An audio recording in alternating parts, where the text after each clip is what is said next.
Civil War, Book 6 of the America Falls series. Written by Scott Medbury. Narrated by Adam Barr. Part 1. First Son. 1. White House, December 23rd. Hell Week. Something big had happened. Aiden Riley hadn't seen this level of urgency in the White House since his dad had taken the presidency 2 years before. Not even when the Iranians had shot down the American Airlines flight a few months into his term. It was the Pyongyang flu. He had no doubt. It had been the big story for a while now, having all but wiped out North Korea.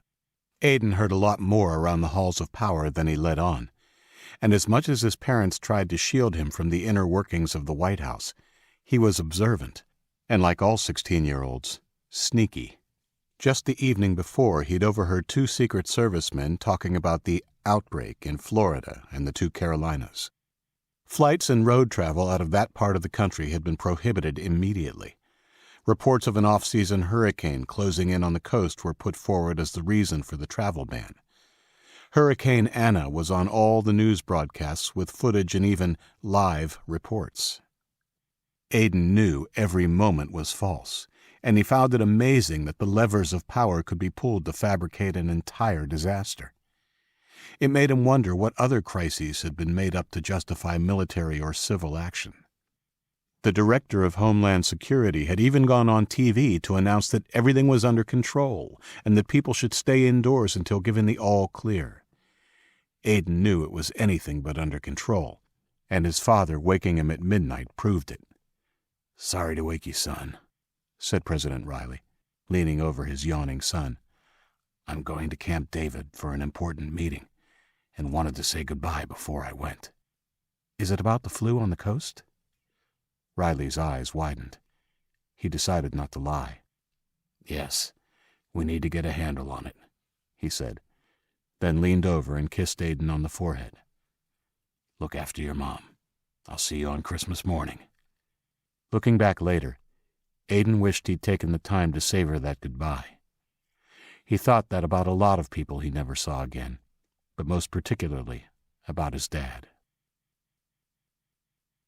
The next morning started normally enough, although there was a lot more activity around the halls than usual, especially for Christmas Eve. It sucked that he had to do lessons so late in the year, but he had a lot of catching up to do, and his mom had insisted. In the first few months of his father's presidency, Aiden had gone to an upmarket school in D.C., but the threat level to the president and his family had been raised after the U.S. had bombed bases in Iran. Subsequently, the Secret Service had recommended that Aiden be homeschooled for the foreseeable future, both for his safety and the safety of the other children at the school. Not that he had minded giving it up. At school, he was an oddity, accompanied by 5 dark-suited Secret Service men wherever he went. He couldn't even go to the bathroom alone, and it was impossible to make friends in circumstances like that. Nothing tied him to that school, and all of his friends were back in Virginia. There were 20 minutes of his last lesson for the year left when a woman ran past their room crying. She was followed quickly by more men and women who were clearly upset. He and his tutor looked at each other with wide eyes. "Looks like something is up," Mr. Babineau said, stating the obvious. He really liked the middle-aged teacher. He reminded Aiden of Gustavo Fring, the drug lord from Breaking Bad. It was a show that his dad had only allowed him to watch after weeks of whining, and even then, on the strict proviso that he didn't tell his mother. Mr. Babineau wore glasses and was neat and softly spoken like Fring. Aiden didn't find it hard to imagine that he had the same core of hardness as his TV look-alike. Not a bad hardness like Fring, but a hardness nonetheless. "Yeah, I wonder what it is." Babineau didn't have a chance to speculate before the evacuation siren sounded, and almost simultaneously, Brett Denny, Aiden's primary Secret Service man, burst into the room without knocking. He looked extremely serious. "Aiden, you need to come with me now." Aiden could see he was not in the mood for horsing around and began to pack up his books. "Forget the books. You won't need them. Come." "Mr. Babineau, all non-essential personnel are being escorted from the building. I suggest you pack up and make your way to the security desk ASAP." If Babineau was upset at being dismissed, he didn't let on. He took Aiden's hand and shook it warmly. "You have a Merry Christmas now, Aiden." "You too, sir. See you after the break." 2. "What's going on?" he asked Brett as he jogged to keep up with the Secret Service men. "You haven't seen any TV?" "No, I've been in class all day." "The Pyongyang flu?" "I thought no one was supposed to know about that." He looked over his shoulder at Aiden, his eyes unreadable. "The cover story is blown. Disease control couldn't stop the flu. It's spreading. Fast. We have to get you and your mother to Camp David ASAP. Your father has extended his stay there until this blows over." "How bad is it?" "Bad." 5 minutes later, Aiden was in his bedroom in the East Wing. The suitcase was open in front of him. He had packed it with everything he thought he might need, not only clothes but also his iPad and Xbox. He hadn't been to Camp David before and wasn't going to risk being without entertainment. There was a soft knock at his door. "Come in?" It was his mom, the First Lady, Evelyn Riley. "All set?" she asked. "Agent Denny is about to throw a fit." Her bantering tone didn't match the look in her eyes. "How bad is it, Mom? Denny wouldn't tell me." She looked conflicted, but took a deep breath and sat down on his bed, patting the spot beside her. Aiden closed his suitcase and put it near the door before sitting on the bed next to her. The auburn-haired 42-year-old looked at her son and wondered where the time had gone. It seemed he'd grown from a chubby kid into a gangly but confident teenager in the space of a few days. She decided to tell him what she knew. "You know it's about the Pyongyang flu, right?" He nodded. "Well, it's getting worse. The White House and Pentagon have been locked down, and all flights into the country have been grounded for 48 hours. They've also closed the borders and ordered a 6 p.m. curfew in all major cities. It's spreading as quickly as it did in North Korea. I've spoken to your father. He... She began to sob. She was a strong woman, and Aiden could count the number of times he had seen her cry on one hand. "What, Mom?" She pulled herself together and looked him in the eyes. "They're all dying, Aiden. It's just like North Korea. Almost 100% fatality rate. Your father doesn't think they can stop it. It's spreading too fast, and not only from person to person, but also by air. When we get to Camp David, we're leaving." "Leaving?" "We're boarding Air Force One and leaving the country." Leaving the country. Those 3 words told Aiden all he needed to know. There was no way his father would leave in a time of emergency unless the situation were catastrophic. He was silent for a long time before his mother asked if he was okay. "Yeah." "Good," she said, patting his leg. "Put on the ski jacket I bought you for your birthday, then come out to the living room." Strangely enough, he was okay. In fact, he was excited. He knew he shouldn't be, not when all those people were dying, but for now it seemed so remote, almost like he was playing a part in a movie. Agent Denny escorted them out of their quarters 2 minutes later. The trip down to the car was a blur. Denny and Pete Miller, his mother's primary agent, hurried them along. Carlton Flagg brought up the rear. Aiden didn't know too much about the mysterious Flagg or his place in the chain of command. What he did know was that Flagg only seemed to show up when there was trouble, and he was never dressed like the other agents. That day he was wearing a black tactical vest, a black beret, and he carried a submachine gun. They took the stairs down to the parking garage and didn't see anybody else on their way. Aiden could see that there were 3 cars lined up, all presidential limos that had their flags removed. All had the engines running. "Into the car at the rear, please," Flagg said. Agent Denny took the luggage from both Aiden and his mother and went to the trunk of the car, followed by Pete Miller.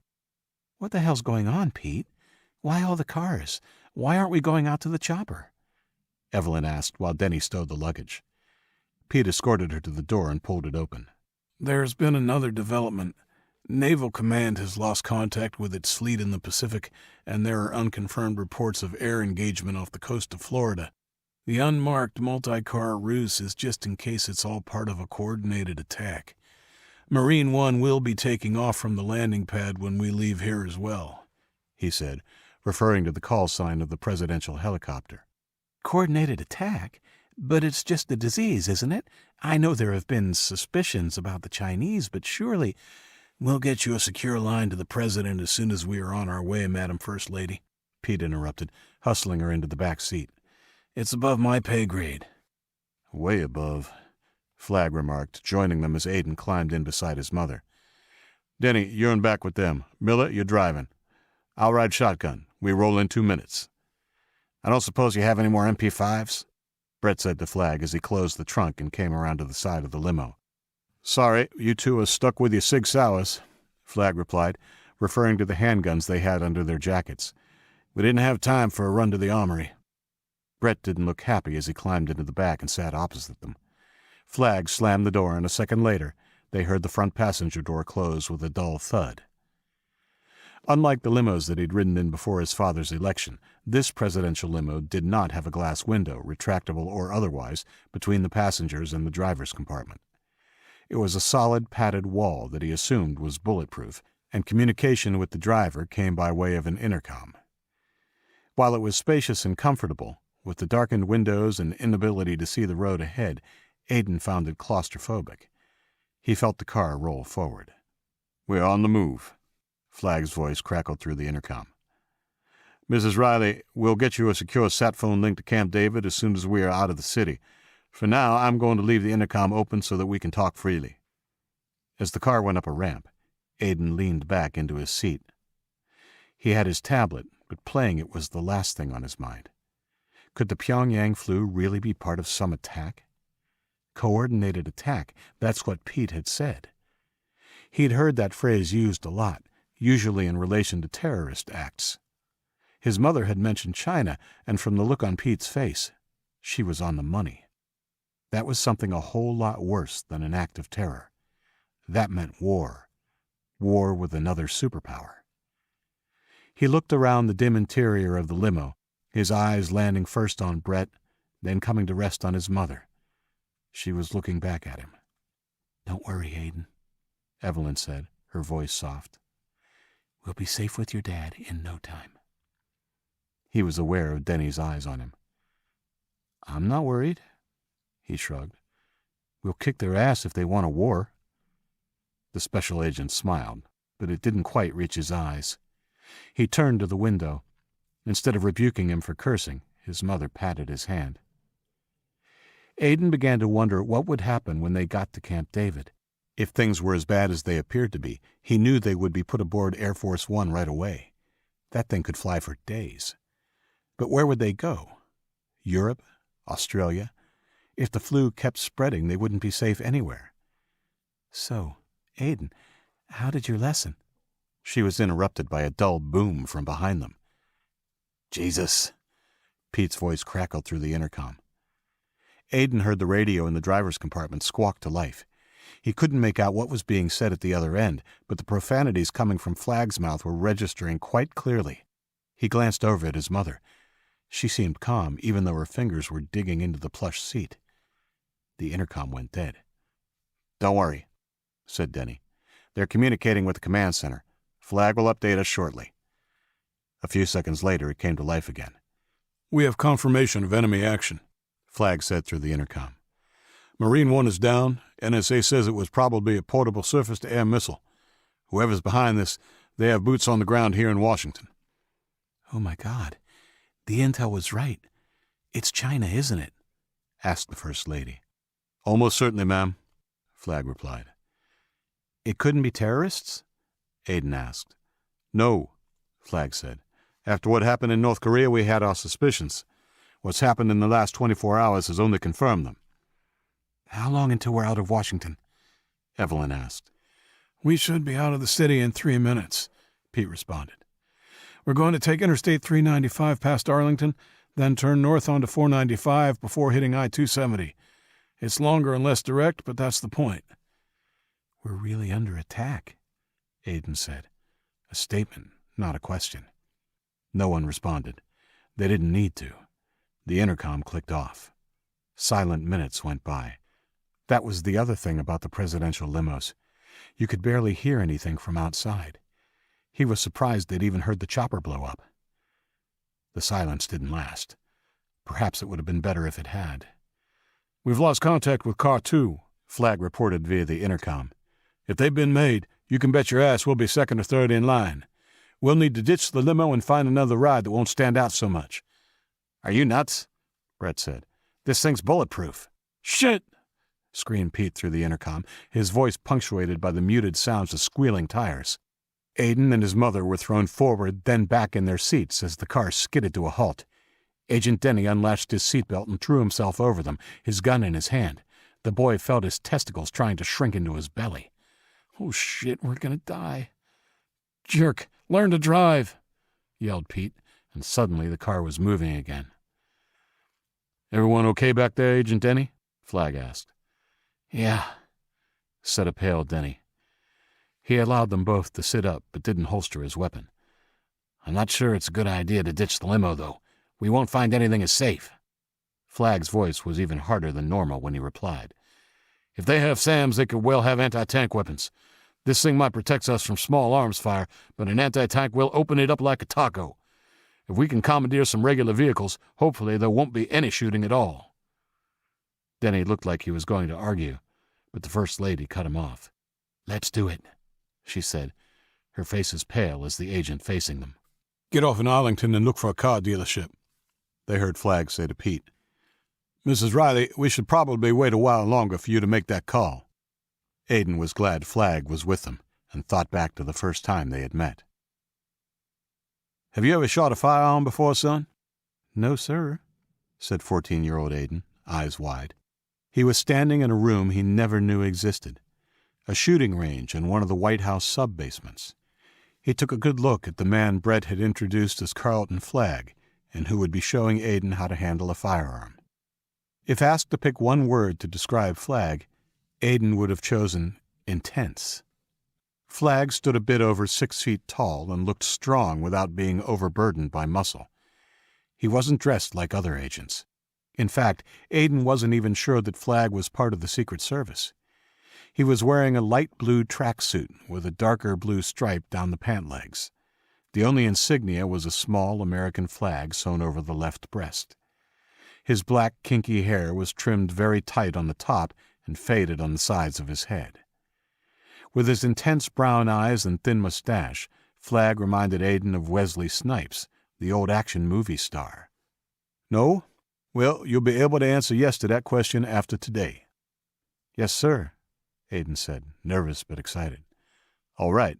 Any questions before we get started?" Aiden looked around the room some more. "I didn't even know this place was here." "Yeah, it was put in back in the 30s, along with the main armory down the hall. Don't be too surprised, though. Hell, Roosevelt, that's Teddy, not F.D., used to practice his shooting out on the White House lawn, but you can't do that kind of thing anymore. Most presidents steer clear of the place these days, so it's used by the Secret Service detail to blow off steam and keep up with their marksmanship." "Cool." "Today I'll be teaching you how to handle the Sig Sauer P229, chambered in .40 caliber. It's the standard issue sidearm of the Secret Service." "Are you sure my dad okayed this? He doesn't like guns." "We wouldn't be here if he didn't, son." Flagg leaned down a bit so that he could look the doubtful teenager in the eyes. "One thing you can count on is that I'll always tell you the truth. I won't spin you bullshit. Ever since those Iranians brought down Delta 344, things have gotten pretty tense. Your dad wants to make sure you can protect yourself if something bad goes down. Okay?" "You're not like Brett and the others," Aiden said. "None of them talk straight. They always try to hide what's going on from me." "No, I'm not like the others," Flagg replied. He didn't elaborate any further. Aiden had quickly learned the names of all the agents on the Secret Service details that protected his family. He always called them by their first names, too. Somehow he understood that the man standing in front of him would never be Carl or Carlton to him. This man would always be Flagg. "Okay, I guess I am ready to learn to shoot." "Good," Flagg said, straightening. "But you're going to learn much more than how to shoot. By the time we're done here today, you'll know everything there is to know about this fine weapon."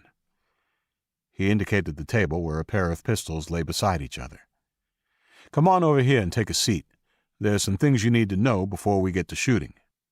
20 minutes later, Aiden knew how to check the safety, load the bullets into the magazine, load the magazine into the pistol, and chamber around. The pistol was heavier than he expected, much heavier. Flagg stood and had him go through everything again. Aiden wasn't sure whether or not the man wanted to help reinforce what he had just learned or test him. Either way, Flagg seemed satisfied. "All right," Flagg said, rising to his feet. "Let's head over there to the end of the range and see about teaching you to actually use the thing." 2 paper targets, shaped like the silhouettes of men with circles on different parts of the body, had been set up some 15 or so yards from the shooting position. Each target hung in a separate lane. "Here, put these on." Flagg handed him a pair of black earmuffs, then slipped his own on before stepping up to the position. "Remember what I told you," he said, before working the slide on his pistol to chamber around. He dropped into an easy weaver stance, his right hand on the pistol's grip, his left underneath for support, and fired 3 quick shots. Even wearing the earmuffs, the report was loud in the enclosed place, and Aiden flinched when one of the ejected shells bounced off the concrete barrier between the lanes and glanced off his shoulder. Flagg ejected the magazine of the SIG and worked the slide again to eject the unspent round. He set the pistol down on the counter and pressed a button. The target traveled up to where they were standing. "And that's how you do it," Flagg said. "Ready for your try?" "There's only one hole in the target," Aiden said. The hole was in the center of the circle where, if it had been a man, his face would have been. "Did your other 2 shots miss?" "No," Flagg replied. "If you look closely, you'll see that the hole isn't perfectly round. All 3 went through there." An impressed and even more nervous Aiden took a deep breath and stepped up to his position. He worked the slide of his pistol and attempted to mimic Flagg's stance. He pointed the weapon at the target and pulled back on the trigger. The bang was loud, and the pistol jumped so hard in his hands he nearly dropped it. When Flagg had fired off his shots, the SIG had hardly seemed to move. Yet in Aiden's hands, an identical weapon caused his arm to jolt back so that he nearly hit himself in the face. He paused, frightened to pull the trigger again. "Don't worry about the kick, Aiden," Flagg said. "You'll get used to it in time and learn to compensate. The important thing is to make sure that you don't jerk your hand in anticipation. It'll throw your aim all to hell. Now take a breath, hold it for a second, and then let it out. As you do, I want you to squeeze the trigger gently. Don't yank on it." "Okay." Aiden focused, pointed the SIG downrange again, and took another long breath, letting it out as he squeezed the trigger. He flinched involuntarily at the bang, but then steadied himself for another shot immediately. This time he got through the process cleanly. His slide stayed back. Flagg had instructed him to only put 3 rounds in the magazine. "Let's see how you did." Flagg brought the target forward. One of the shots, probably the first, had been a clean miss. Another had hit the paper, but outside of the shoulder outline by 2 inches. The last shot had hit the target in the center of what would have been its belly. "Not bad, son. Not bad at all. I've seen Marine recruits that couldn't hit the target once in their first 3 tries." He pressed the button again, and the target slid back out to where it had been. "Put 5 rounds in your magazine this time. We'll make a marksman of you yet." Aiden was called back from his rumination by what sounded like pebbles hitting the windows and side of the car.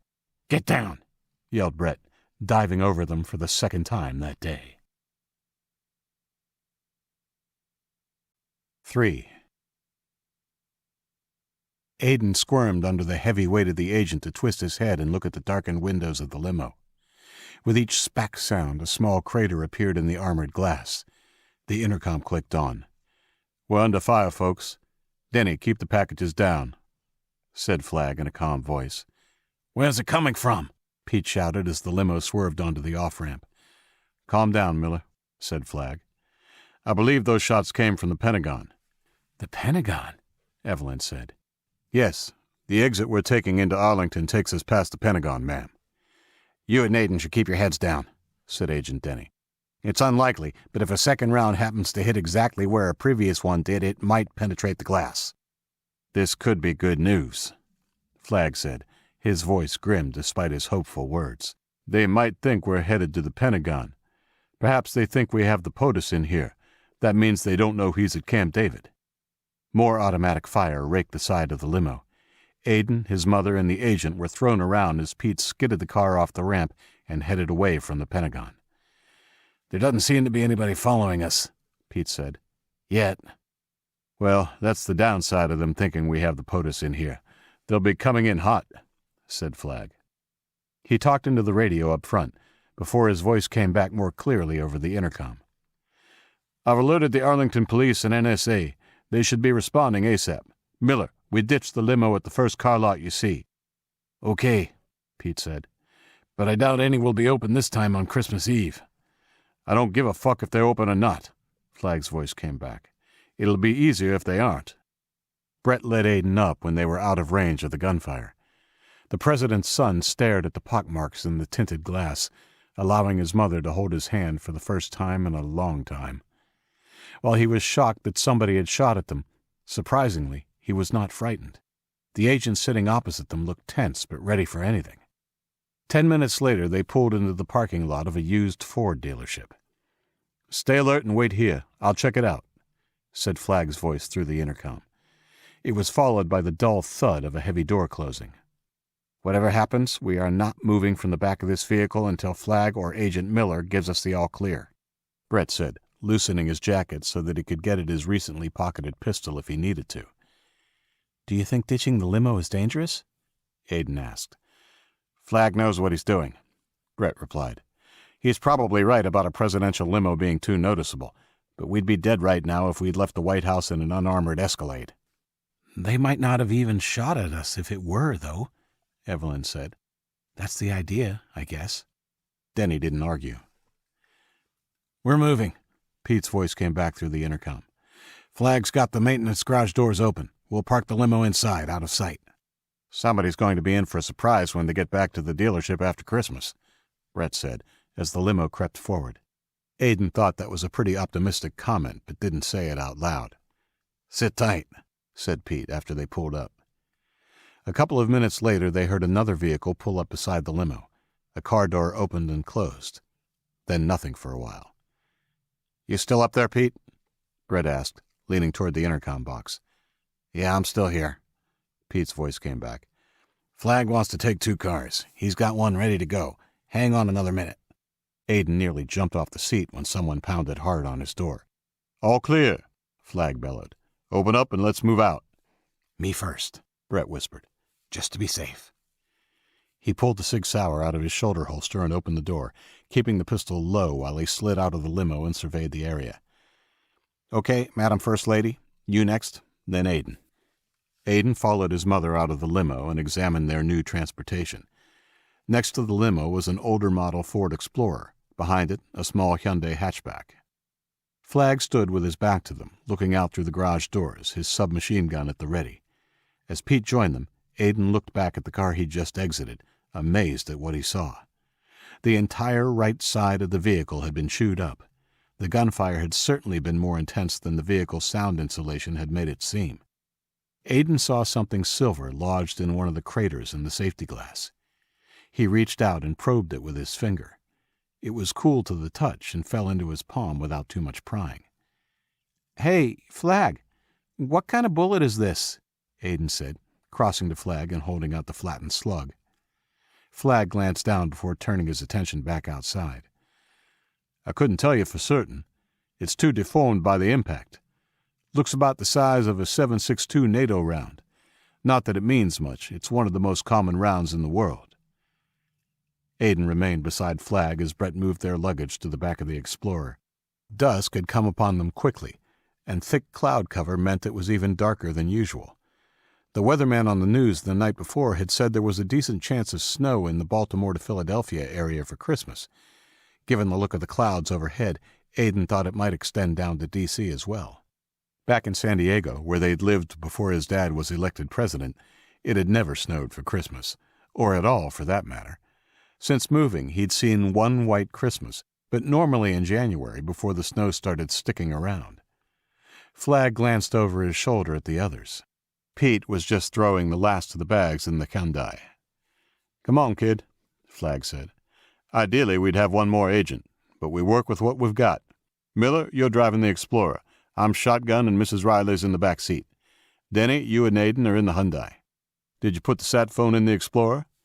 It's in the back seat, Pete said. Can I ride in the front? Aiden asked, walking over to the small car. You're safer in the back seat, Brett said, opening the driver's door. Am I really? Won't it seem odd you driving and me in back? In a Hyundai? I want to see where we're going and what's going on. Fine, sit where you want, Brett sighed. Aiden hurried around the other side and slid into the seat next to him. Almost as soon as Brett's door was closed, Flag was knocking on the window. Make sure you keep your radio on, Flag said. It's the only way we can communicate. Same route we were planning before. Roger, I'll follow you guys, Brett responded before fiddling with the radio on his belt. It's on. Looks like we're ready to roll, Flag said. We might make it through this night yet. Flag got in the Explorer. Brett followed behind the SUV as it did a U-turn in the empty garage and passed by the limousine out into the night. They paused while Flag got out and pulled the door down. Aiden took one last look inside at the presidential limo and wondered if he'd ever ride in its like again.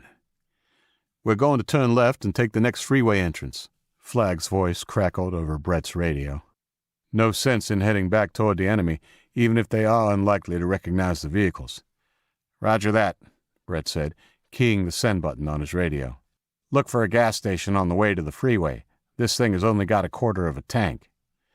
Less than half a tank here, Flag responded. We'll keep an eye out. The Explorer eased onto the road and Brett followed it. He stayed back a few car lengths on the largely deserted streets. Aiden fiddled with the heater and got it cranking. He noticed the tangle of wires hanging from the dash under the steering column. 2 of the wires had been stripped of their plastic coating and twisted together. Is that really how you hot wire a car? Aiden asked. I thought that was just a movie thing. It works, Brett replied, but only on older cars. New cars have too many computer chips and safeguards for them to be hot-wired easily. Brett, what do you think will happen? Aiden asked, changing the subject. In the long run, I don't know. But for the time being, I plan on getting you safe and sound to Camp David if it's the last thing I do. Do you think Mom called Dad yet? Brett shrugged. 4. They drove in silence for a while. Up ahead, the Explorer's blinker came on and it pulled into a gas station that still had all its lights on. Brett turned in as well and pulled up to a pump. Outside the circle of lights, Aiden saw the first flakes of snow starting to fall. Sit tight, Brett said. He pulled the stripped wires apart to shut the engine off, then got out and went around to the pump. Aiden opened his door a crack. Can I run inside and grab a bag of chips and a soda for the ride? No way, the Secret Service agent replied. Aiden knew from his tone of voice there was no use arguing. Well, can you at least get me a root beer and a pack of Doritos? Aiden asked. Sure, Brett said distractedly. He barely took his eyes off the road and took a keen interest in every car that passed by. Aiden glanced over to the other bank of pumps where Pete was filling the Explorer's tank. The pump blocked his view of the SUV's back seat so that he couldn't see his mom. I'll put it on the company card. Flag's voice caused Aiden to turn his attention back to Brett. Flag seemed to have materialized from nowhere. Is there anything else we need besides gas? Aiden wants some snacks and a soda for the drive, Brett said. Shouldn't we use cash? Well, I don't have any, do you? Brett shook his head. Don't worry, I doubt they're monitoring Secret Service expense cards just yet. What do you want, Aiden? Doritos and a root beer, thanks. And I'll have a coffee, said Denny. Biggest cup they have. On it, Flag said, heading into the convenience store. By the time they left the gas station, the snow was much heavier. Aiden ate corn chips as he watched the snow falling in the light cast by the headlights. Snow had always fascinated him. When riding in a car, he loved the way the snow almost seemed to swoop toward the car, then fly up over the windshield as if it was playing an endless game of chicken. He wondered if he'd find it so fascinating if he'd grown up someplace that normally got snow in the winter. His mother had told him once that it had snowed in San Diego the year he'd been born. It hadn't snowed there since. The ride to Camp David would normally take about 2 hours under mild conditions. The lack of traffic because of the curfew would normally make it faster, but the snow would nullify that, especially if it got heavier the further north they went. Aiden finished the last of his chips and settled back in his seat before taking a drink of his soda. Flag had bought him 2 cans.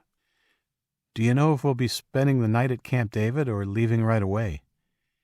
It had been at least 20 minutes since either of them had spoken, and Aiden's question seemed to catch Brett off guard. "We were instructed to have you ready to board the plane when we got there," Brett replied. "But if the weather is worse up there than it is here..." He shrugged. "Hey, do you want to listen to the radio?" "I'm good," Aiden said. He'd heard enough Christmas music over the past couple of weeks to last a lifetime, and he was afraid the only alternative would be the news. Frankly, Aiden was worried about what the news might be. Here you go, America. Have some Pyongyang flu. Merry fucking Christmas.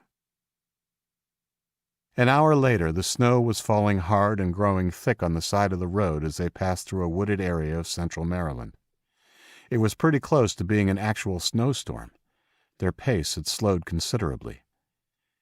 The time of year, snow, and announced curfew had combined to limit the amount of traffic they had seen, even on the freeway.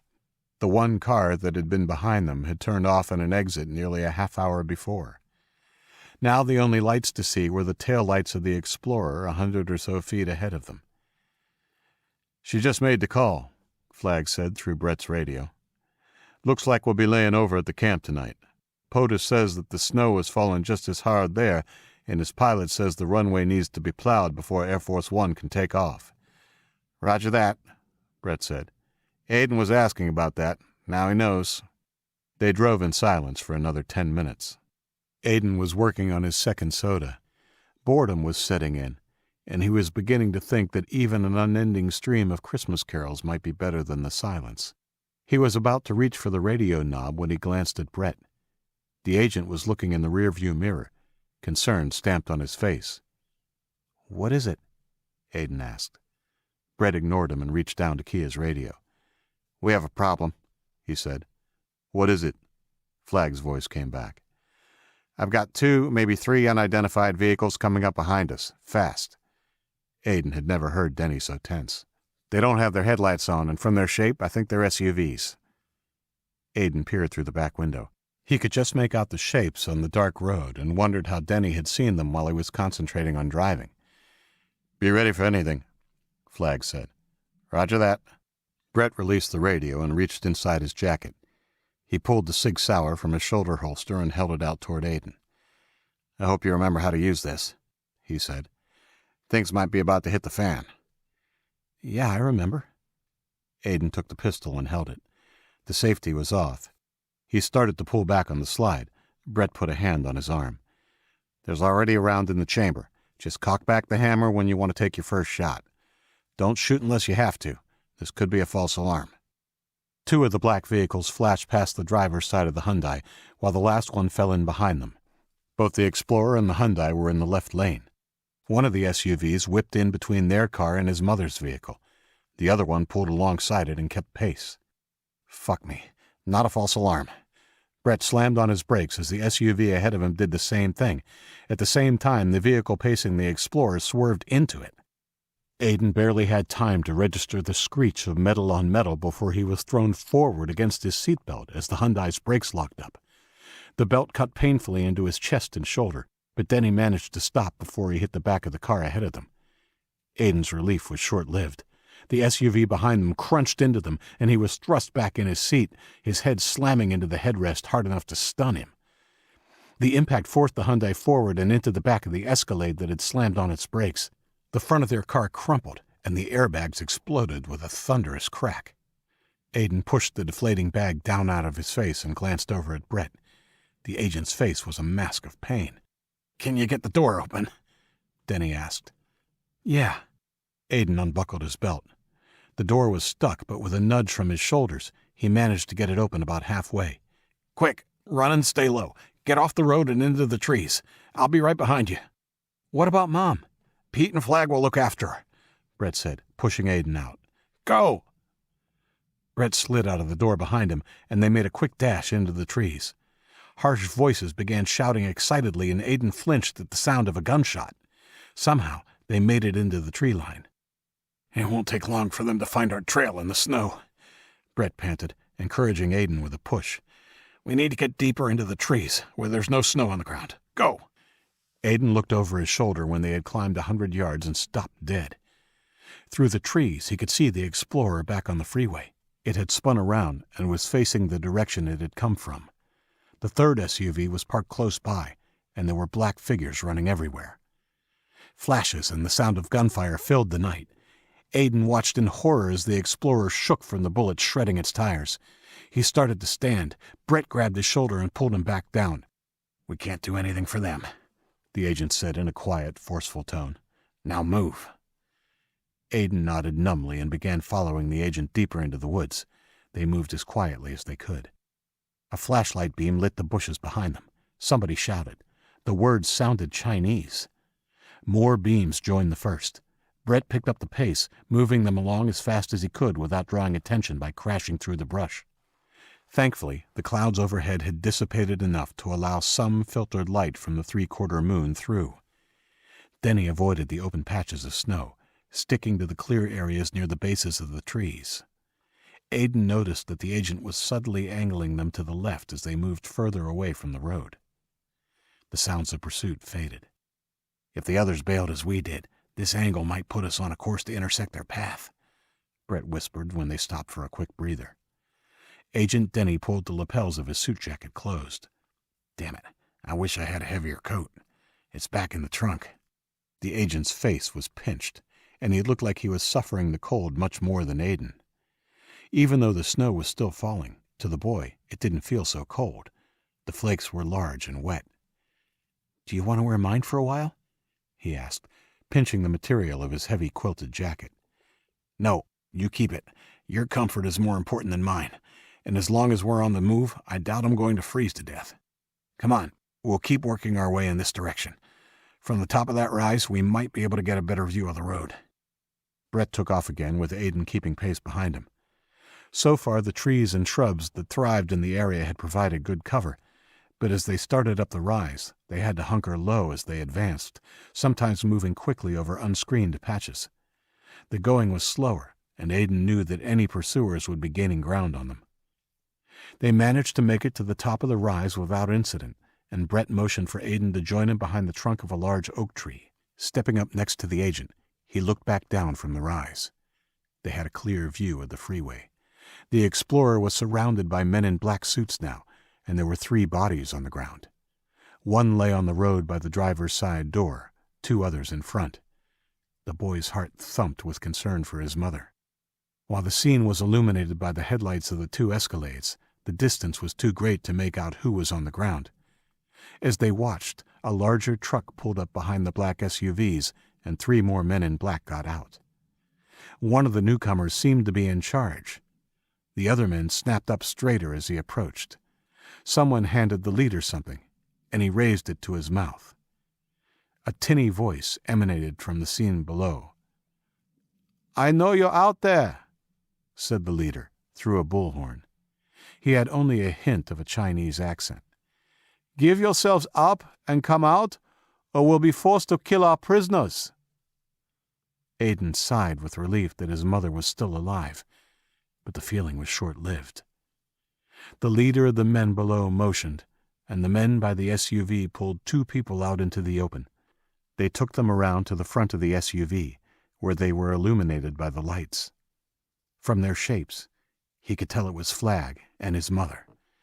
Both had their hands on their heads. Pete was obviously one of the bodies on the road. A man in black holding a rifle positioned himself behind them and barked an order. They kneeled. "You have until I count to 3 to reveal yourselves, or one dies," the man with the megaphone said. "Do the right thing and come forward. There is no need for more death tonight." "What do we do?" Aiden asked Brett. "We stay here and keep our heads down. We can't give ourselves up or let them know where we are, no matter what." "Okay," Aiden said. His voice quavered. No matter what. You understand? Yes. But Aiden didn't really understand. Surely Brett couldn't mean that they'd stand by and watch his mother be shot. 1, Aiden felt a coldness spread throughout his guts. 2, get the fuck out of here, Denny! Flagg yelled and drove himself up and back into the man holding the rifle. The top of his skull crunched the man's nose, and they fell heavily to the ground. Flagg grabbed for the rifle with one hand, and they began to fight for control as he punched the other man with his free fist. The commander dropped his megaphone, grabbed the gun from another of his cohorts, and stepped up to the 2 men twisting on the ground. 3! The muzzle flared as he began firing. Flagg and the man under him twitched in agony as the leader sprayed both men with the automatic weapon, fanning it back and forth even after they both stopped moving. Aiden pounded his fist against the trunk of the oak. He felt like he was going to be sick. "Last warning," the commander said through his megaphone. "Come out now." "We have to do something," Aiden said, looking over at Brett. The agent had his back turned to the road and was leaning against the tree with his eyes closed. Brett opened his eyes. They glinted with unshed tears. "Do you think that I don't want to do something? There's nothing that we can do. Nothing." "They're going to kill my mom," Aiden said.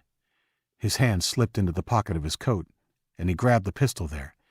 "We have to fight." "We would be killed," Brett said, shaking his head. "This isn't a movie, Aiden. We are outnumbered and outgunned. Do you really think these pistols will be enough to take on a dozen guys with AKs? Besides, my main responsibility is to keep you safe, no matter the cost." "But my—" "No buts," Brett said, grabbing his arm. "Come on, we need to move." Aiden didn't move. He pulled away with every intention of heading back down the rise. "Okay," yelled the enemy leader. "No more games. Say good night, Mrs. First Lady." His gun barked again, and Evelyn Riley, the First Lady of the United States, crumpled to the roadway. "No!" screamed Aiden. Before Denny had a chance to react, the kid ripped free of his grip and brought the SIG up. He fired 4 rounds at the Chinese soldiers before Brett managed to tackle him to the cold ground. Aiden, sobbing and enraged, struggled to get free. Brett held him down. "They're over 80 yards away, son. You'll never hit them with a pistol at that range." "Get off!"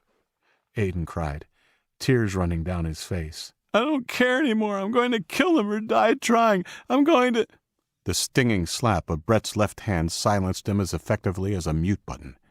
"Shut up and pull yourself together. Now," he said in a steely voice.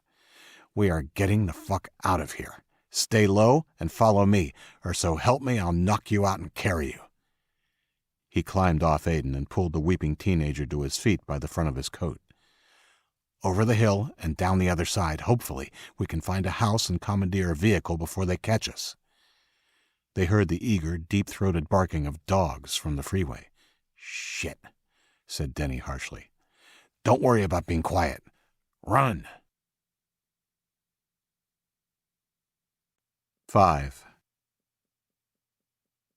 Brett Denny ran down the other side of the rise and Aiden followed. His moment of passion had passed and now he felt nothing, like he was empty inside. He ran because Brett told him to run.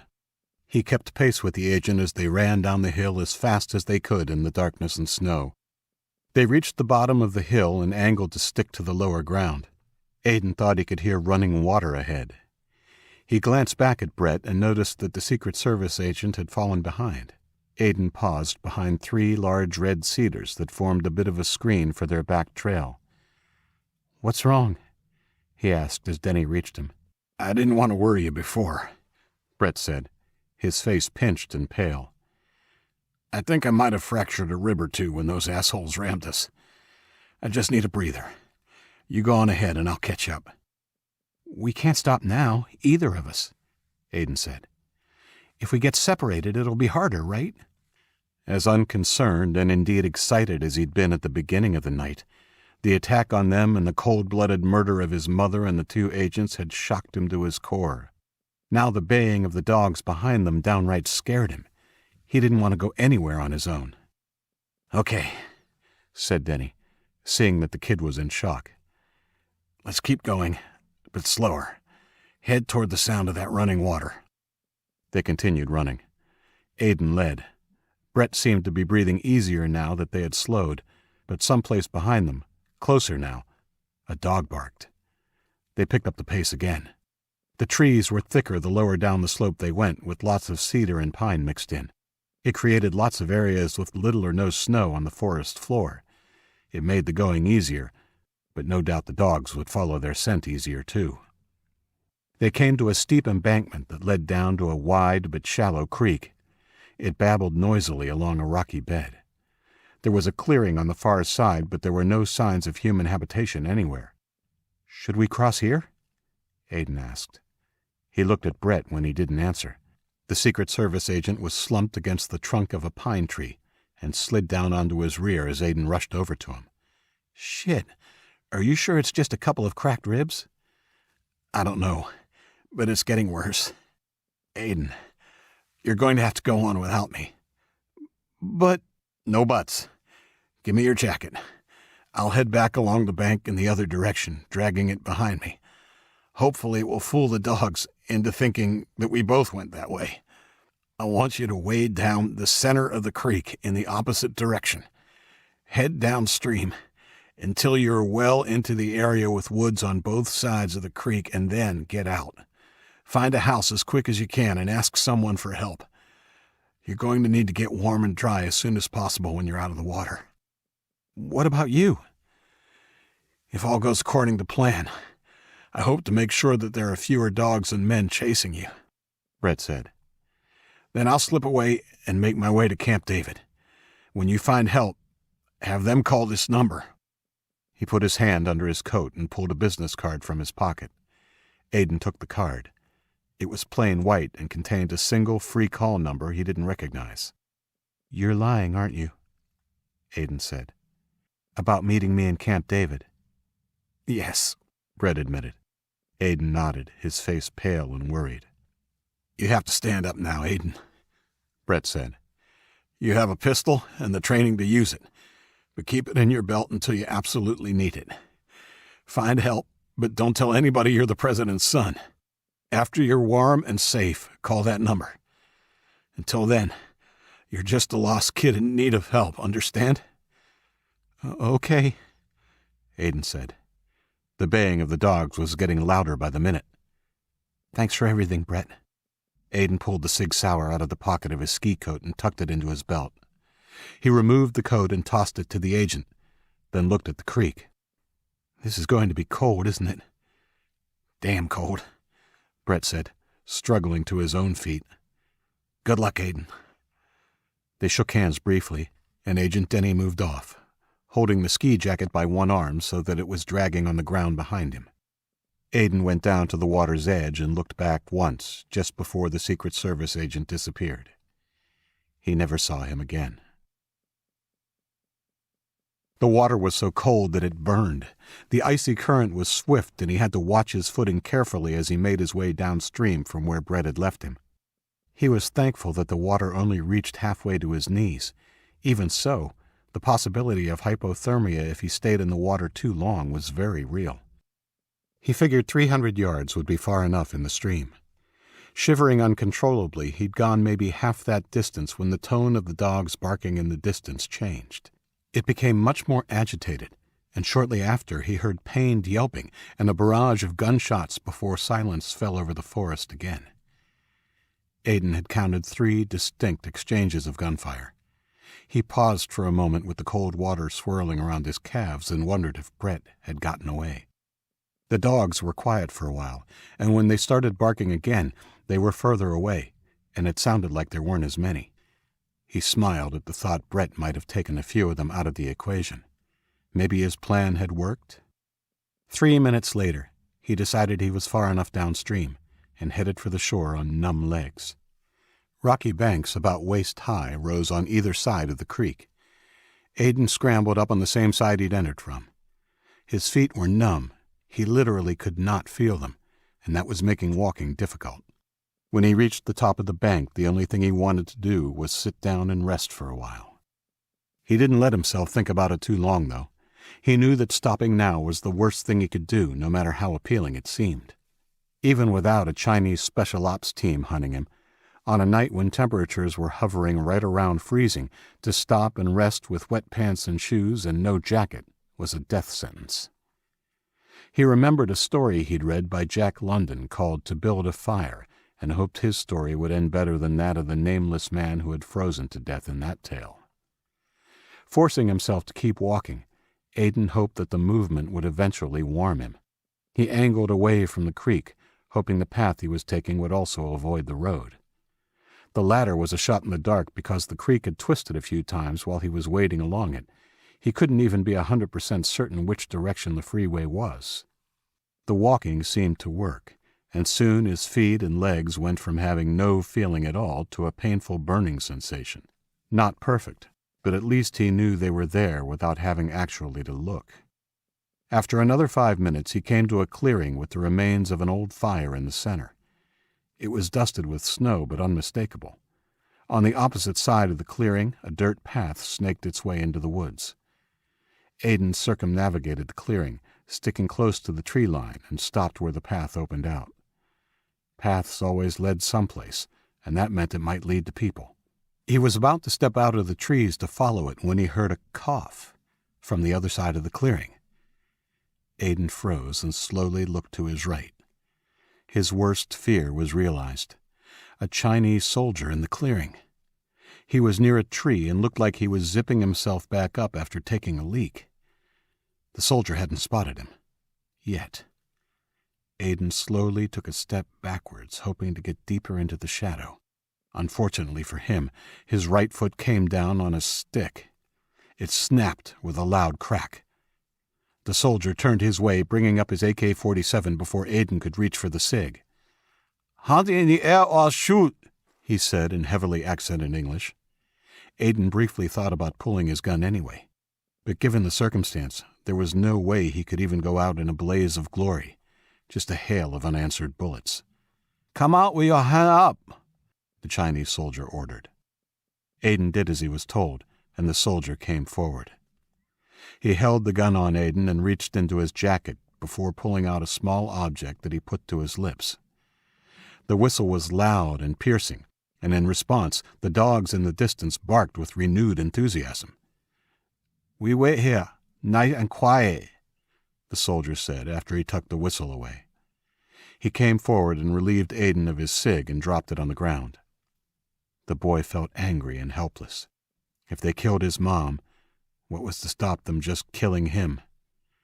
He began to regret not reaching for his gun. The dogs were getting closer now, and he wondered why this guy was out on his own. Must be a tracker. "What are you going to do with me?"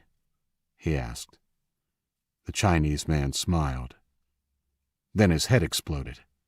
The loud boom of a gun echoed around the clearing, and Aiden, stunned, watched the headless body topple over. He turned around. Standing in the brush on the other side of the path was a middle-aged man in camouflage gear. He had gray hair down to his shoulders and was wearing an NRA cap. In his hands was a large pump-action shotgun. He nodded at Aiden. "You all right, kid?" Aiden was too stunned to speak. "Come out, boys," the man called as he pumped his shotgun. Two figures emerged from the shadows wearing identical gear, except they had black ski masks on.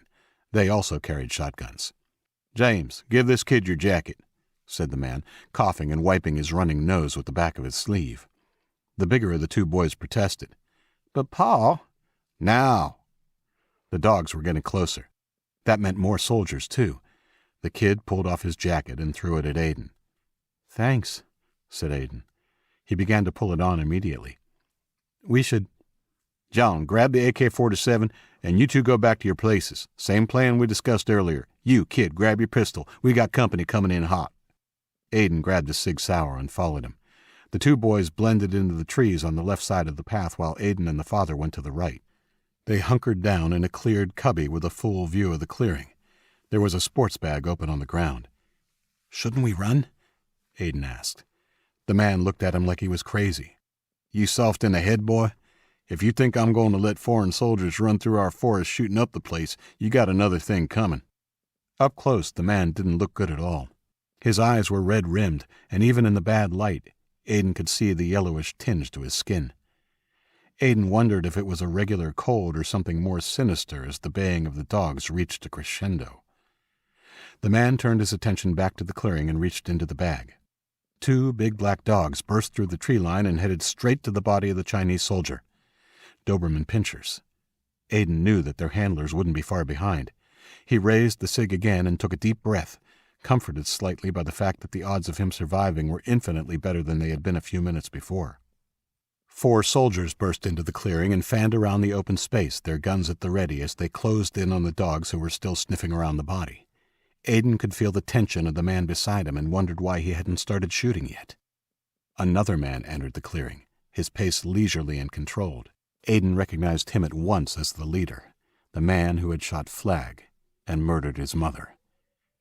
The boy felt a white-hot rage at the sight of the man and aimed his gun straight at him. Before he could squeeze the trigger, though, the man beside him stood up and lobbed something into the clearing. The grenade landed dead center. The black-clad soldiers froze, only the leader quick enough to dive backwards before it exploded. The man beside Aiden stepped out and fired his shotgun. The soldier closest to the path took it in the chest, flying backwards onto the snow. The boys across the path emerged. John fired the AK-47, mowing down the 4th soldier as the surviving Doberman charged at them. James fired his shotgun at the dog but missed. It hit him hard, a black streak of bristling savagery. The arm he put up to fend it off was soon in the grip of the animal's gnashing teeth. John turned around to help his brother, pulling out a hunting knife and stabbing the dog in the back over and over. Aiden stood and followed the dad, who was stalking towards the leader. The murderer was attempting to crawl away. As fast as he'd been to dive away from the grenade, there was a bloody gash in his shoulder. The old man pumped his shotgun as he reached the injured man. "Where do you think you're going, asshole?" The Chinese leader froze, dropping his face into the ground in surrender. "Please don't hurt me," he whimpered. "Turn over. I won't ever shoot anyone in the back, not even a worthless invading piece of shit like you." Now that the soldier was helpless on the ground, Aiden's rage had subsided. He didn't know how he felt about him being shot like a rabid dog. Maybe they should capture him? Then Aiden could call the number. They would know what to do with the prisoner. Okay, the man whimpered, and slowly rolled over. Bang! Bang! Suddenly the man who just minutes before had saved his life was falling backwards, and the leader was bringing the pistol he'd been hiding to bear on Aiden. Instinct kicked in, and the president's son squeezed the trigger of his own weapon. He fired 5 unanswered shots into the chest and belly of his mother's murderer. Aiden heard a wail behind him, and one of the 2 boys ran into the clearing, falling at his father's side and burying his face in the old man's neck. He was dead, his glassy eyes staring up at the cloud-covered sky. The other one came too. He was nursing his arm and was covered in the blood of the dog that had attacked him. Aiden moved away, giving them time to grieve over their father. They talked quietly, and after a few minutes composed themselves. "You, come here," said the bigger of the 2. Aiden approached. "First, give me back my jacket, asshole." Aiden wasn't going to argue. It was his jacket, after all. He put the cig on the ground and stripped off the jacket. The other kid darted in and grabbed the pistol as he handed over the jacket. "You're going to help me carry my dad back to our cabin. Then I'll decide if we let you live or not." "What do you mean? Why would you—" The big kid stepped forward and clubbed Aiden over the ear with his closed fist. "Shut up. You should be dead, not Pa," he yelled. Aiden had fallen to one knee and put his hands over his head to shield himself from further violence. The bigger boy pulled him up by the collar of his shirt and led him over to the body of their father. "Come on. You grab his shoulders." Aiden followed the order, and together they picked up the dead man and began to carry him out of the clearing and along the path. The younger brother walked behind, holding the AK-47. Those steps were the first that Aiden Riley, son of the last President of the United States of America, would take on his journey in the after-days of America. Call it bad luck or fate, but his journey would be more arduous and violent than that of some others. Within a few years, the soft, privileged kid that Aidan Riley had been would be transformed. He would become a survivor amongst other survivors, only harder and more ruthless, more ambitious. Part 2. Homecoming. 6. Luke cradled his daughter in his arms the whole way back to Manchester. To Isaac, he looked to be in a state of disbelief. Understandable, given that the whole time he'd been gone, he'd assumed his unborn baby had died along with her mother, Brooke. Ben drove the Jeep that Randall had gifted them. Isaac rode shotgun. Indigo sat next to Luke in case he needed help with the baby. No one tried to make small talk. It didn't seem necessary, and Isaac knew his questions for Luke could wait.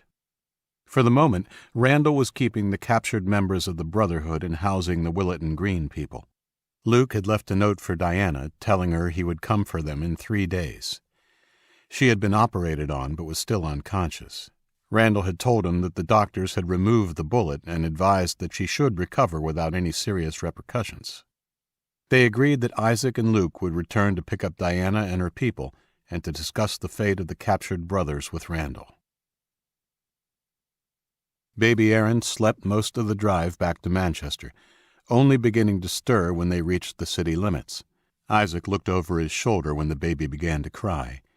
He couldn't help laughing when he saw the look on Luke's face as he quickly held Aaron out to Indigo for rescue. "She's just hungry," said Indigo. "Do you want to feed her?" "No, it's okay," he said, almost pushing the baby into her arms. "I guess I'll watch the first time."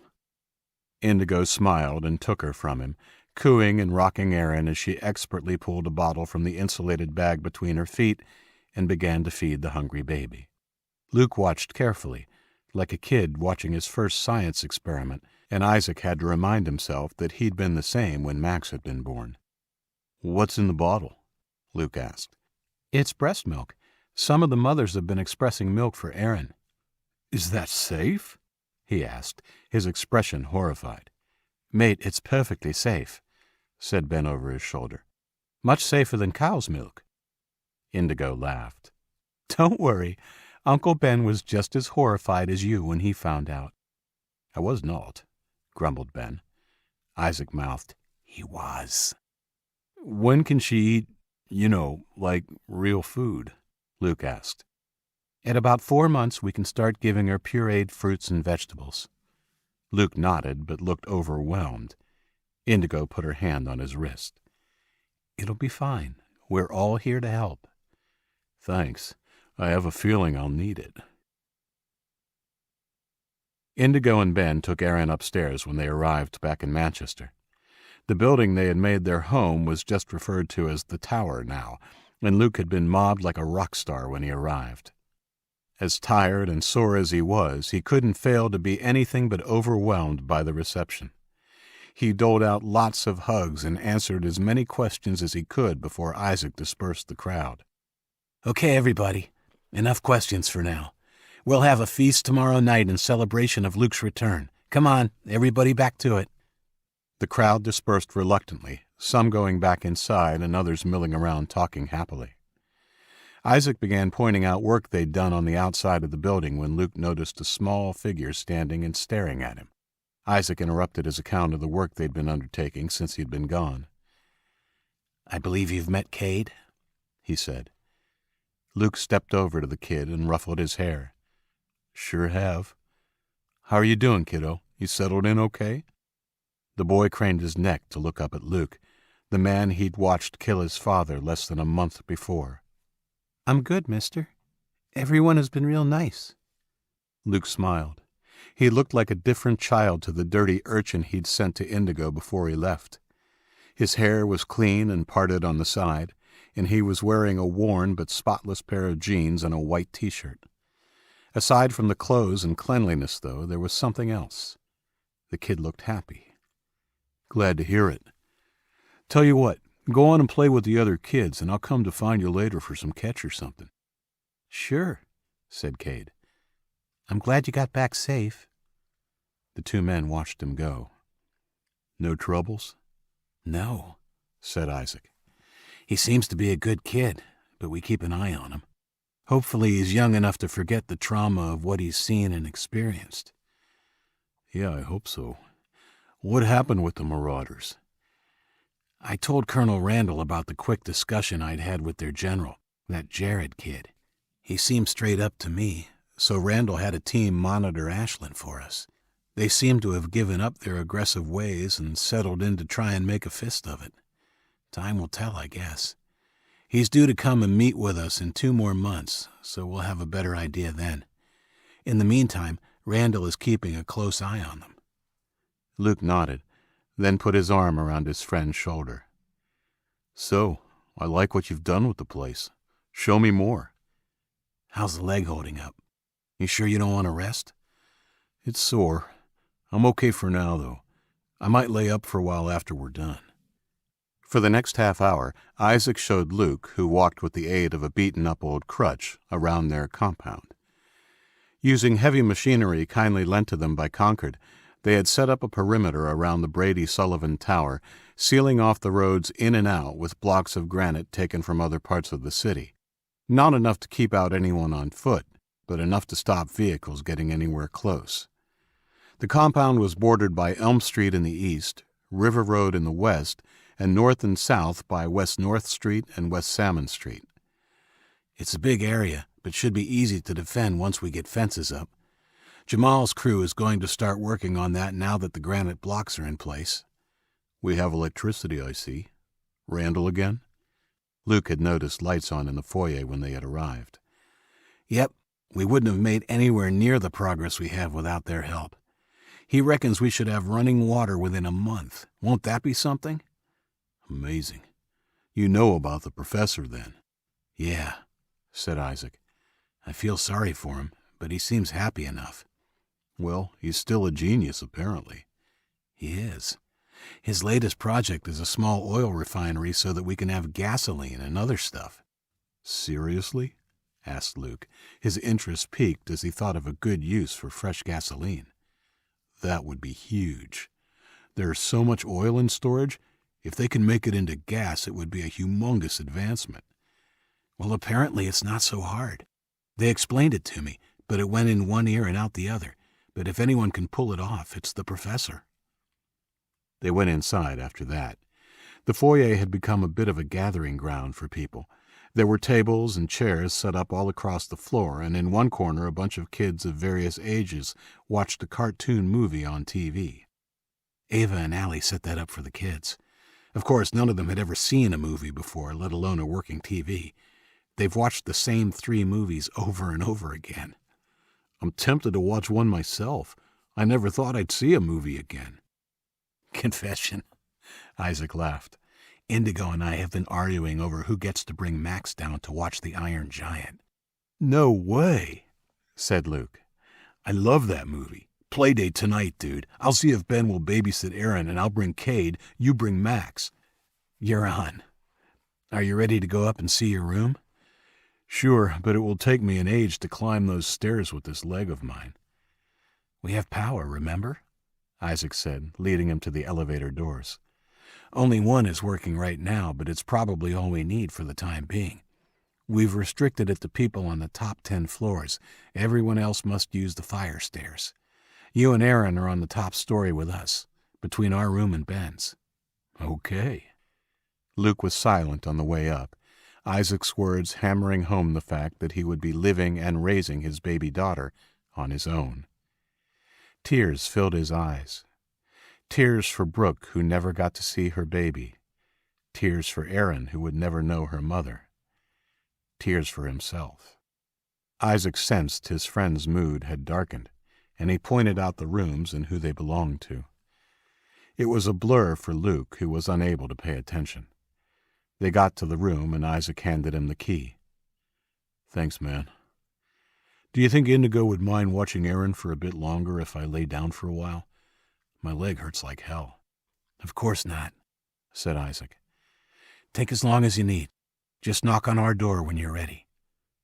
Luke went in and closed the door. The converted office was spacious and had 2 single beds pushed together, along with some other furniture that had been taken from the hotel where they had spent the first few nights in Manchester. He leaned back against the door and looked up as his tears began to flow. After a few minutes, he went to the bed and lay down without taking off his boots. Despite the emotions and his sore leg, he fell into an exhausted sleep within 10 minutes. 7. Rochester, New York. The sun was shining as William Orton left the police building on Exchange Street and began the 10-minute walk to the Brown House on Church Street. That's what Aidan Riley had named the old City Hall building, and it had stuck. Orton thought it was stupid. Just as stupid as taking on the title of president and calling their flourishing nation-state New America. Still, he wasn't going to argue with him. Riley was president in name, but he was in fact a dictator. He'd become a leader through strength and aggression, and while not a tyrant, there was no doubt he was in charge. And William Orton was his right-hand man. In the 3 years since they had met, he had watched and helped Riley transform from a tough teen survivor who'd managed to pull together and lead a large group of survivors into the strong leader of a true nation-state. They had fallen into each other's orbits a year after the Chinese had been pushed back beyond the Mississippi. William and his crew had been forced to move on from their gingerbread house as bigger groups had begun to roam and loot the area around them. They had been a group of 3 when they left, him, Bo, and Ryan. He'd executed their 4th friend, Rodney, 6 months before. Always a little unstable, the kid had gone stir-crazy or something, and putting him down had seemed like the only option at the time. They grew to 20 after a month on the road. Orton knew that he needed numbers to survive, and willingly recruited people along the way to Lake Ontario. There was no real reason to go there, except that Ryan's grandfather had a cabin on 2 acres. Ryan said it was secluded and big enough to hide out on, given that it was half covered with forest.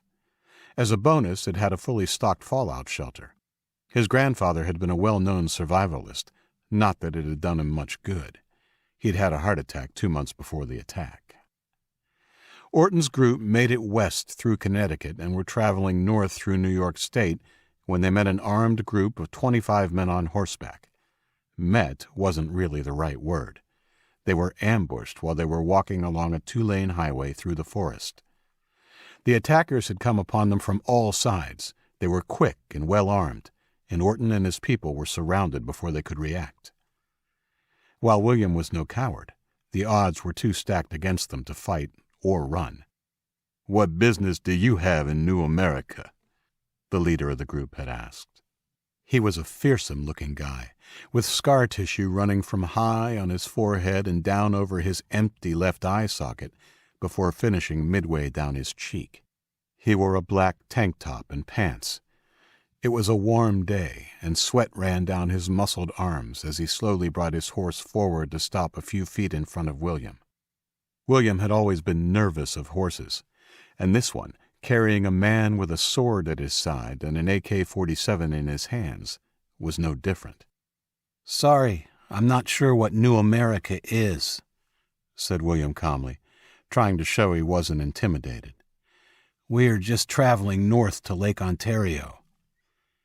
He had a Glock pistol in his belt, and while not an ideal outcome, he was quite willing to use it if things looked like they were going ass up. He had done some craven things since the end of America, but he certainly wouldn't die like a coward. Their leader climbed out of his saddle and stepped up to William. "The state once known as New York is not called New America, and you're trespassing," said the one-eyed leader, looking up at the taller, crooked-nosed teen. William didn't bother consulting his nervous-looking traveling companions. Whatever the outcome, it would be decided by this one-on-one interaction. "We're sorry. We didn't realize. We can go back and take a different path." "No," said the other. "You're now prisoners of New America. You'll be taken to Albany, and the president will decide what to do with you." "The president?" "Yes, President Riley." "What?" William's puzzlement was clear. Not the old president, their leader said. Aiden Riley, his son. He's president now. His son? Seriously? It sounded extremely far-fetched, but then so did wiping out the entire adult population of a country with a virus. More importantly, they weren't to die today, at least not right there. No more questions. You'll hand over your weapons and form a straight line. Don't try anything stupid. Anyone trying to run will be shot. No warnings. Do as he says, called William to his people. His curiosity had been piqued, and beside the fact that he really had no choice, he wanted to find out more. He pulled out his gun and carefully placed it on the road as several of the other horsemen collected the few pistols and shotguns the other in his group had given up. The one-eyed leader came back over to Orton when the weapons had been confiscated. William stuck out his hand. "My name is William Orton. You are—" "I'm Cyclops," the other teen said, ignoring William's hand and turning back to his horse. "Of course you are." "What's that?" said the leader, turning back to him with one foot in the stirrup. For a teenager with only one eye, his stare was intense. "I said of course we'd love to come." Cyclops glared at him a moment more, then finished mounting his horse. "Make sure your people keep up, or you're the one who will be punished." That had all happened in the very early days of New America, and Cyclops' statement that the old New York State was now New America had been optimistic at best. While Aiden Riley's group were by far the biggest group in New York, it was still a wild frontier with pockets of survivors scattered throughout. At that point, there was no way it could be described as a nation under one rule. Albany was impressive, though. The bridge across the Hudson was a well-armed checkpoint, and the inner city itself had been fenced and blocked to effectively form a walled semicircle south, north, and west, with the river providing a natural barrier to the east. The streets were crowded with people. William, who hadn't been in a crowd in a long time, found it almost overwhelming. This many people together in one place was more than he'd seen in the whole time since the invasion. Generally, they appeared happy and busy. There were lots of armed folk around, men and women. They wore mismatched clothes, but all in black. The people on the streets gave the procession plenty of attention, but steered clear of the horsemen. Eventually, they pulled up in front of a massive 3-story stone building. It had a portico held up by 6 marble arches, and no doubt had been a courthouse or something similar in its previous incarnation. There were more of the black uniformed guards milling around the steps. William counted at least 20. One came down the steps to greet Cyclops. "What have you got?" the man asked. The black beret he wore was the only thing that seemed to differentiate him from the rest of the guards. "Group we caught west of Salisbury," said Cyclops in a bored tone as he climbed down from his horse. "I'll take their leader in to see the president." The man in the beret looked William Orton up and down, then nodded. "Okay, him only, and 2 of my boys will accompany you." "Fine." Orton had the feeling the two had a history. "Come on." William followed Cyclops up the steps with 2 guards on either side of him. They entered a large marbled foyer that was manned by more of the guards, and then went up another flight of stairs and took a left along a mezzanine level. At a big set of wooden doors, they were greeted by 2 more guards. "What's up, Cyclops?" said the one on the right, a muscular black kid with a deep voice. "Hey, Bennett, I have a captive to see the president. He's kind of busy with something." "Well, you know the rules. Any group we catch larger than 10, he wants to talk to the leader." Bennett looked at William, then back at Cyclops. "How many?" 20 exactly." "Okay, wait here." Bennett opened one of the doors and slipped in, closing it quietly behind him. William didn't bother making small talk with Cyclops. He was about to meet the real deal, so why waste breath on a belligerent underling? Instead, he took the opportunity to look around the old courthouse. He wondered what kind of justice was being served by its new owners. He was about to find out. The doors opened after a few minutes, and they were ushered into a courtroom. The seats in the public gallery, along with the defendants' and plaintiffs' tables, had been removed. It left the cavernous room empty, except the jury box and the judge's bench. There were only 2 guards in the room. They were facing the front and stood on either side of a boy of about 14. The kid had his head bowed, and William noted that one of the guards next to him held a samurai sword. In front of them was a large metal brazier packed with glowing coals. The smoking embers cast the faces of the 3 in an orange glow. To the right, 3 girls sat in the jury box. They were all around William's age and wore makeup and what could only be described as revealing clothing. His entrance seemed to pique their interest, and they watched him like cats who had just eaten their fill watching a mouse, too full to pounce but unable to tear their eyes away from a potential meal. William let his eyes travel to the judge's bench. A tall teen sprawled on the big leather chair, his booted feet crossed on top of the bench. He held a wooden gavel in his hand and was tapping it on his thigh. His face was hard, and his brown hair shorn to stubble. But there was no doubt in William's mind.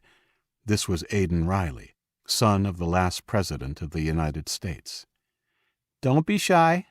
Come on down," he said. Cyclops exited and pulled the doors shut.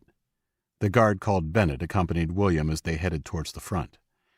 "You might want to give my boy some space. Why don't you stand over by the wall until this matter's sorted?" William nodded and headed to the wall opposite the jury box shadowed by Bennett. "Where were we?" Aidan Riley asked the boy in front of him. "Oh, yes. You stole a loaf of bread. That makes you an asshole. What do we do with assholes who steal, girls?" "Chop off their hand," called the girls in the jury box as one. "Yes, that's right. And we know he's guilty because he confessed." "Correct." The boy began to cry. "Oh, look, it won't kill you, son, but you must learn from this. After all, you know the 2-strike rule for petty crimes, don't you?" The kid sniffled and nodded.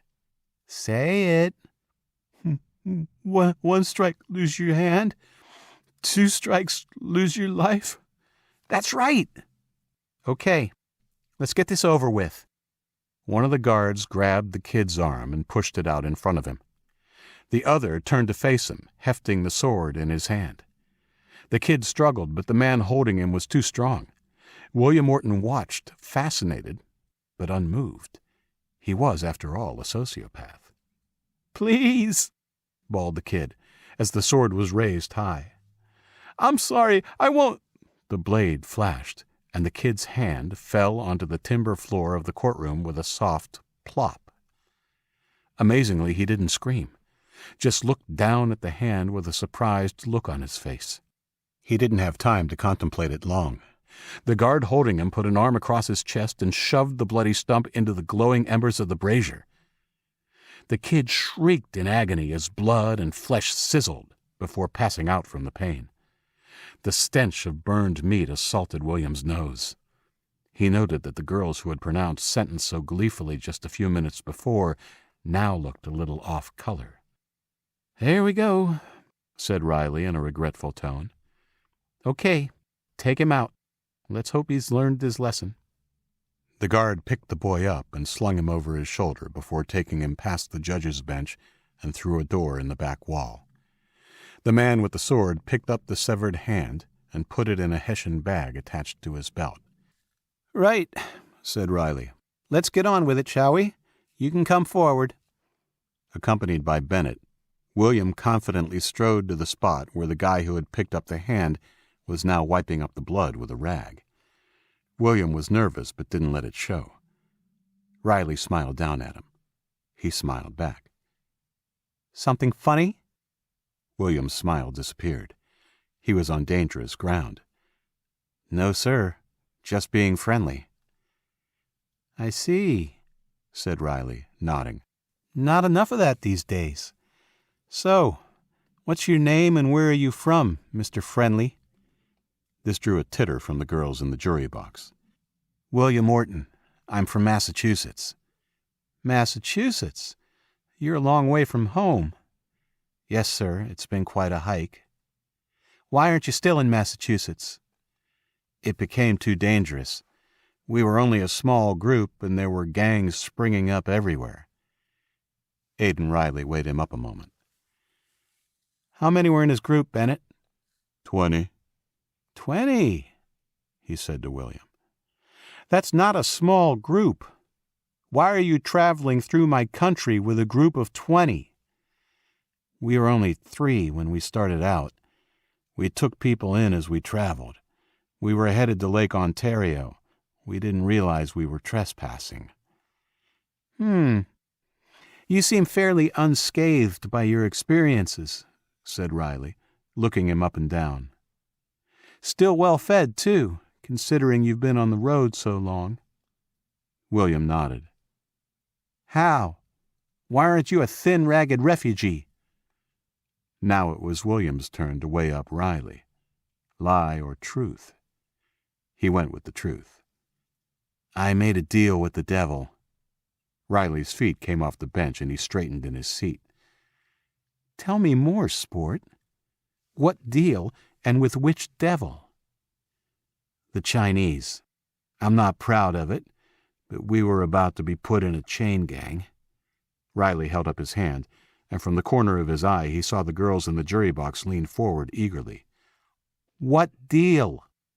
"I offered to trap kids who were on the run from them. Kids they were having difficulty rounding up. My 3 friends and I had been hiding out in my grandmother's house. It was big and comfortable and on the main highway. We saw lots of kids going past. I came up with the idea on the spur of the moment. I was desperate." "I see. And did you deliver?" William looked at the floor and nodded. "Anything else?" "They gave us food and weapons." "So let me get this straight," said Riley sharply. "To keep your own ass out of the fire, you offered to trap your fellow survivors and hand them over to the Chinese for a lifetime of servitude or death." William's heart began to pound, sure now that he'd made a terrible mistake. Riley turned to the 3 girls in the jury box. "What do you say, members of the jury? Is he guilty or not guilty of being a traitorous asshole?" "Guilty," they called as one. "And what do we do with traitors? Chop off their head." Riley nodded, looking regretful.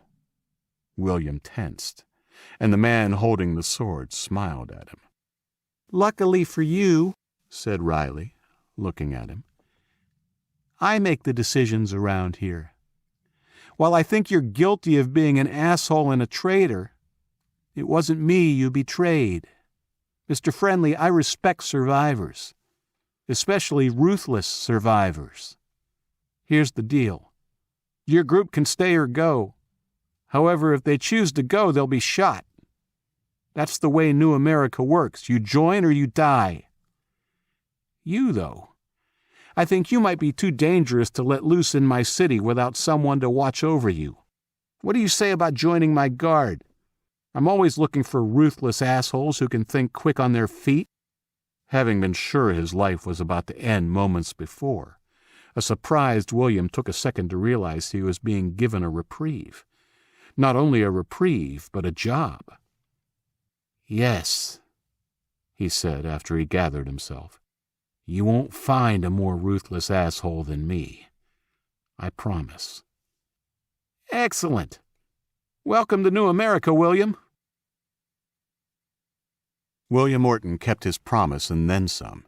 He had quickly worked his way up through the ranks of Riley's guard and had eventually been awarded the title of general, the commander of the entire army of New America. It was an army now. Since Orton had arrived 3.5 years before, it had grown from just over 100 poorly armed boys and girls to more than 3,000 strong. They had 3 tanks, trucks, and 200 horses. Orton, it seemed, had a knack for conquest. He had taken Aidan Riley's dream to create a new America and had channeled it into concrete action. His ruthlessness, coupled with a talent for organization and strategy, complemented Riley's expansive ambitions. They hadn't outgrown Albany, But Orton had convinced the president that Rochester was more easily defensible and a larger, more suitable capital for New America. Besides moving their capital, they had conquered the rest of old New York State and started making inroads to the neighboring states of Massachusetts and Vermont. So far it had been easy. Their army was far superior to anything even the largest settlement had to offer. Generally, these settlements were just ragged pockets of undisciplined rabble, living like peasants in their own filth. Those that chose to lay down their arms and be absorbed into New America didn't regret their decision long, and it always puzzled President Riley when they resisted. Orton liked it better when they chose to fight, though. He always led the attack and kept a bloody tally of his kills, 290 at last count. As he walked up the steps to the Brown House, a Romanesque castle-like structure that would have looked at home in a field surrounded by a moat, William knew Riley would be as excited by the information they had obtained from the captive as he was. It would now be his job to keep a lid on that enthusiasm and make sure they did their homework before rushing headlong into what could be their first serious opposition. Army? That can't be right. He was lying to you. They were wiped out when the flu hit. I don't think so, said Orton. He was annoyed that Riley had kept him waiting for 10 minutes, but hid it well. We'd broken him by that point. He claims that the core of their personnel is a contingent that was inside an underground military facility. You trust what he told you? Asked Riley. Not fully, but men broken like that usually only spill the truth. Tell me everything. They have a population of around 500, but at least 350 can be called upon to fight. From what he said, they're well armed and trained. Their leader is called Randall, a colonel. They have running water and electricity courtesy of a man he called the Professor. It's a small operation, but they're taking in refugees and slowly growing. Electricity, we have that. It's nothing, but running water, that's very desirable. The electricity isn't just from portable generators like ours, sir. They have an entire power station up and running, which is exactly how they pump their water. Riley's eyes widened, and Orton could see his leader's brain working overtime. We must make the offer to them. This professor sounds invaluable, and Concord sounds like the perfect staging point for our expansion to the East Coast. Orton knew by offer he meant ultimatum. I agree. How do you want to proceed, sir? Well, now that your men have slaughtered and tortured their scouting party, an envoy would seem to be out of the question. Still, we can deny any knowledge. I would rather take the city intact, and I'm sure they'll be willing to swear allegiance when they understand we can crush them if they fight. Might I suggest sending our own scouting party with strict instructions not to engage first? It would pay to size them up before giving the ultimatum. Yes, all right, said Riley after thinking for a few seconds. I guess we're in no rush, and a clearer picture of what we're dealing with would help. Yes, sir. I'll organize it right away. Riley watched his general go. He was aware that William Orton didn't always agree with his decisions or the way he ran things. He didn't care. The fact was, Orton was a big part of the reason they were where they were today. His strategic thinking had been crucial to their rapid expansion, and Riley was careful to heed his advice. The downside was, the man had a cruel streak and bore careful watching. Minutes before Orton arrived, one of Riley's spies had already informed him of the death of the Concord man and everything he told Orton. He also knew Orton had stayed to watch the man die. Yes, Orton had his secrets, but so did Riley. One of them was the fact that Riley had ordered a tunnel from the Brown House to the secret police headquarters be built. It hadn't been dug from scratch, but his hand-selected team had made clever use of the old sewers, only having to dig through 3 sections to fashion a tunnel that ran almost directly from one building to the other. Yes, best to keep an eye on things. No one was 100% reliable. 8. 2 days after Luke's homecoming, he and Isaac were traveling back to Concord. Luke had spent those days getting to know his daughter and was surprised at the depth of emotion he felt now at leaving her for just a few hours. It's okay, Luke. I'll look after her, and I have Uncle Ben to keep me in line, okay? Indigo had told him. Go. Have fun. After another 2 minutes of instructions and hugs and kisses, Isaac had finally dragged him through the door. Isaac drove to Concord in the Jeep. They had a meeting scheduled with Randall to discuss the captured members of the Brotherhood. Luke also wanted to pay a visit on Diana and find out how long before she was fit enough to move to Manchester. He didn't say as much to Isaac, but he was also looking forward to seeing Becky, the Colonel's PA, again. As for the brothers, he had mixed emotions about how to deal with them. While he knew they couldn't all be bad, the only experience he'd had with them was that they were either killers or following the orders of killers. There was a new checkpoint on the road into Concord with 2 armed guards stationed at a boom gate. Orange water barrels blocked the sidewalk on both sides of the road. What's this? Asked Isaac as he pulled up. No idea, said Luke. One of the guards, a fresh-faced kid who could have been no older than 17, came over. Hello, sirs, he said, clearly recognizing them. Morning. We're here to see the Colonel. Yes, sir. We were told about your visit. You can drive on through. What's with the new checkpoint? Isaac asked him as the other guard raised the boom gate. Colonel's orders, sir, he said. They're on all the major roads in, north, south, and west. Do you know why? The kid looked like he was going to say something, but then changed his mind. It's above my pay grade, sir. Okay, then. Thanks. See you on the way out, said Isaac, heading through the checkpoint and into town. They noticed more activity as they drove, side streets being barricaded, people in a park filling sandbags with soil. Looks like he's preparing for an invasion, said Isaac. Maybe the scouting party Randall sent east is back. While security on the roads had been beefed up, they walked into Randall's headquarters without anyone stopping them. Luke led the way up to the 3rd floor, his leg and crutch making it slow going. Becky was behind her desk, just as he had imagined. She looked up as they approached. Luke, she said, standing up from behind her desk. She was dressed, as she had been last time, in a black skirt and white blouse, but her hair, rather than being pulled back in a tight bun, was down and fell over her shoulders in soft waves. Hi, Becky. I heard you were back, she said, meeting him and giving him a brief hug. You were the talk of the town the other day. How is your leg? It's okay. Hopefully I'll get rid of this crutch in a few days, he said, then thought back to his rescue and being reunited with Aaron. Yeah, the other day was all a bit of a blur. Sorry I didn't get to see you. You know Isaac? I sure do. We met when he came to visit the Colonel last time. Hi, Isaac, she said, and held out her hand. Isaac shook it. Hey, Becky, is the boss in? Sure is. 1 sec. Becky turned and knocked on the door. Luke pretended not to notice Isaac looking at him curiously. Isaac Race and Luke are here, sir. Show them in, came the gruff voice. Becky held the door open for them. Luke felt his face heat up as he squeezed past the smiling girl. Randall came around the desk and shook both their hands as Becky closed the door behind them. Have a seat, boys. How are things going in your neck of the woods? Pretty good, said Isaac.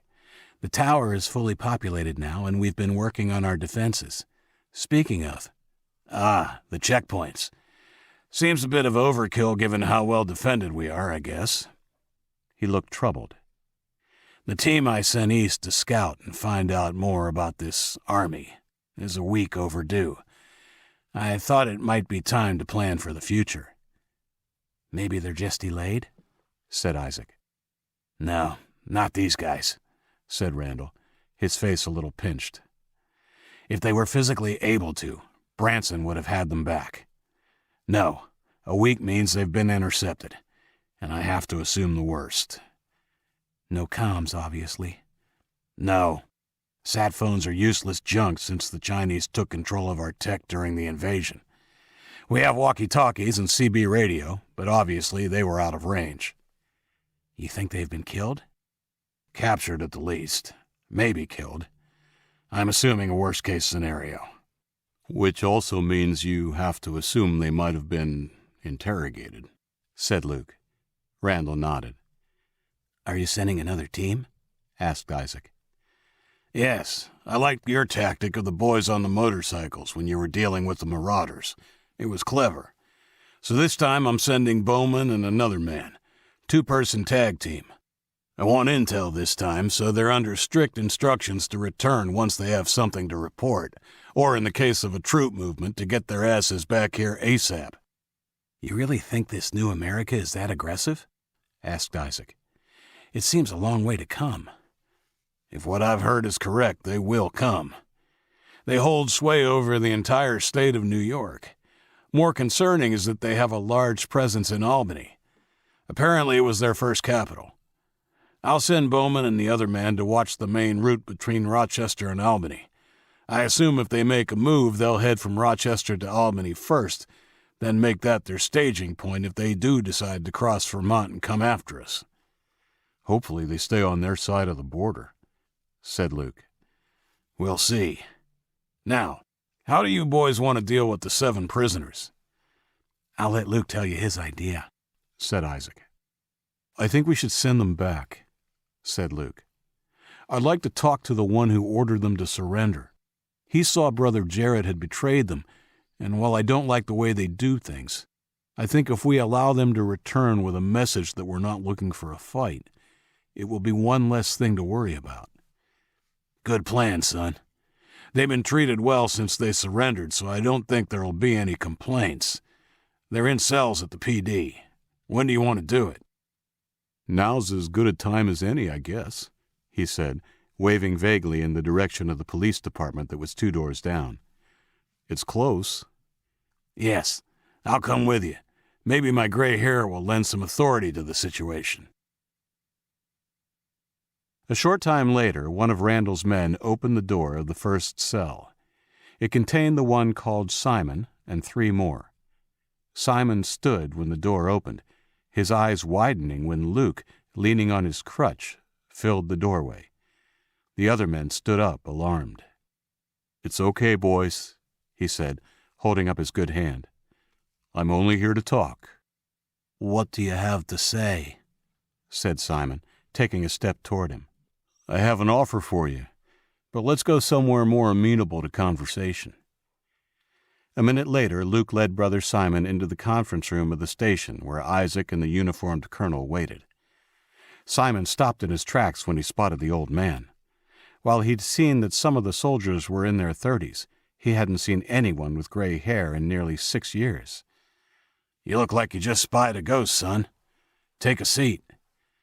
"He kind of did," said Luke, as Simon sat down. "Not many of you elders around anymore." "Sorry," said the still shocked brother. "I haven't seen anyone really old since before." Randall laughed as Isaac and Luke suppressed giggles. "Well, there are a few of us around," he said. "More here in Concord than you're likely to see on the entire continent. But let's get to it. Luke?" Luke sat down at the head of the table and looked at Simon earnestly. "We're letting you go." "I see," said Simon after the words had sunk in. "But—" "No buts, just a proviso. You're free to head back to your people, but we want you to give a message to your leadership. Stay in Maine. No revenge attacks. No mischief this side of the border. You've seen our firepower here. We have an army of more than 1,000 men." Luke ignored the quick look Isaac gave him. "Understood?" "You're letting us go?" asked Simon, perhaps more used to the Brotherhood's version of justice. "Yes. We're willing to let bygones be bygones, even after the pain and suffering you caused for the people of Willetton Green. But any aggression from the Brotherhood will be met with fire and fury. Is that clear?" "Yes, sir," said Simon. "I'll be sure and tell them how well we were treated, too." Luke nodded and held his hand out to the younger man. They shook.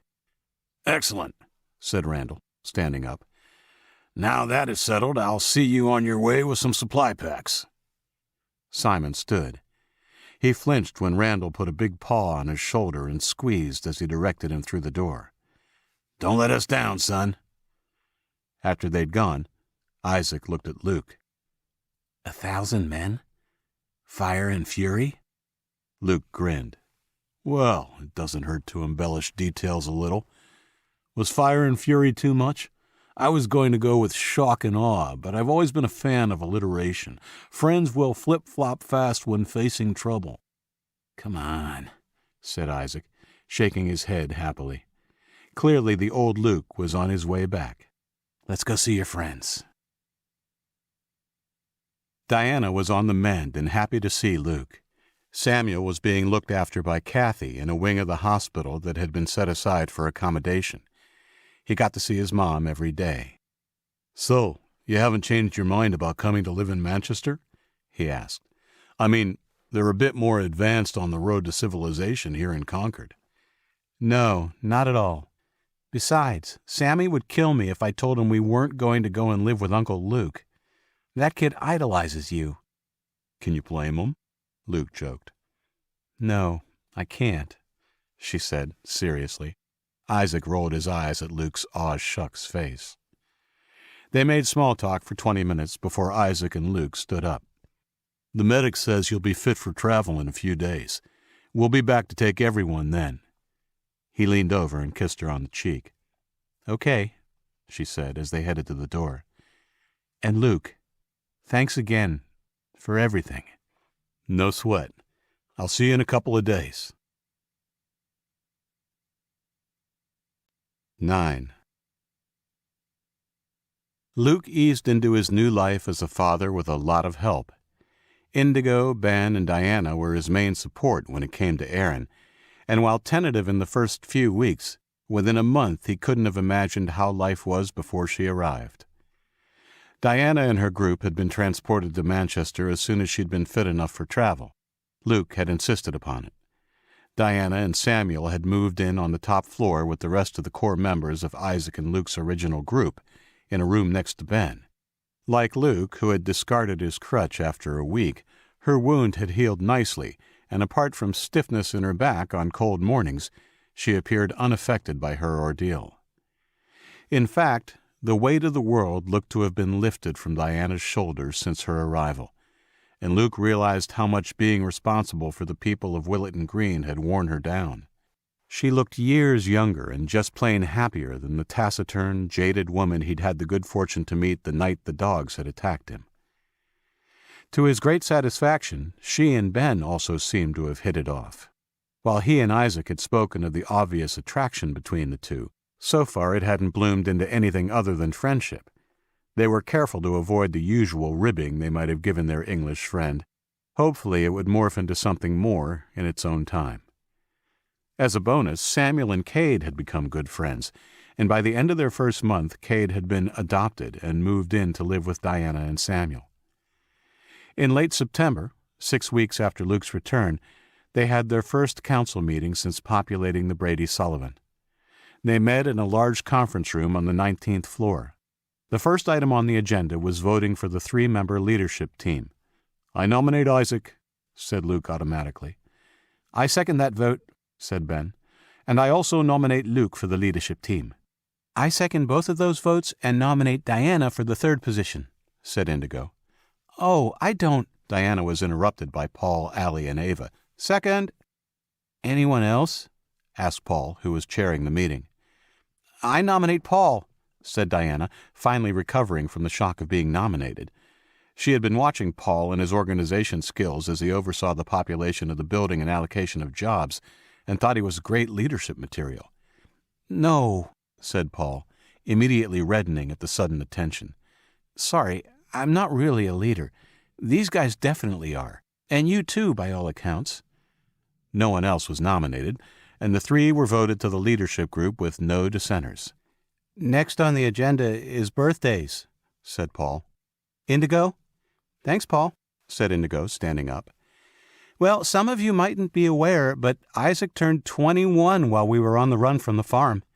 He made me swear not to remind anyone, but now that we've settled into our new home, I think it's time to celebrate. Not only that, but Luke is also turning 21 on November 10th. There were oohs and ahs from the rest of the people around the table. The boys just looked embarrassed. "We don't need to—" started Isaac. "Yes, we do," said Indigo. I propose we have a 21st birthday celebration party on the roof of the tower on the 10th of November. A chorus of seconds followed. Neither of the boys was fond of the idea, but they were outvoted 11-2.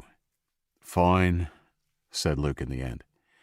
He was more of a showman than Isaac, and the idea of being the center of attention began to grow on him almost immediately. Isaac was watching him as the hands went up around the table and just shook his head laughing as he watched his friend's face change from reluctant to supremely happy in the space of a few seconds. "What?" Luke mouthed. Isaac just shook his head and conceded the party would go ahead. The rest of the agenda covered more mundane topics, such as the continuing work on their new home. "Jamal, do you have an update on the power situation?"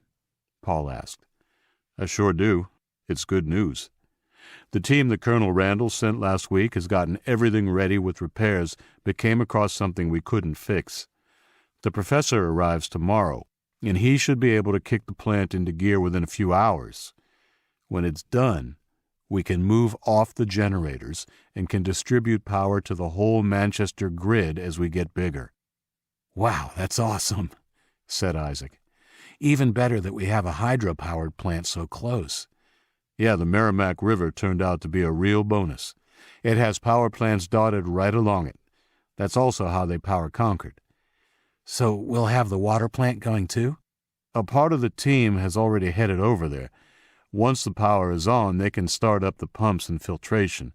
It will be a few days before it's clean enough to drink without boiling, though. "And the sewer?" asked Allie, her nose wrinkled. "Well, it's connected," said Jamal. "So yeah, that will be on too." "Oh, wow. It will be so strange," said Indigo. "Yeah," agreed Luke.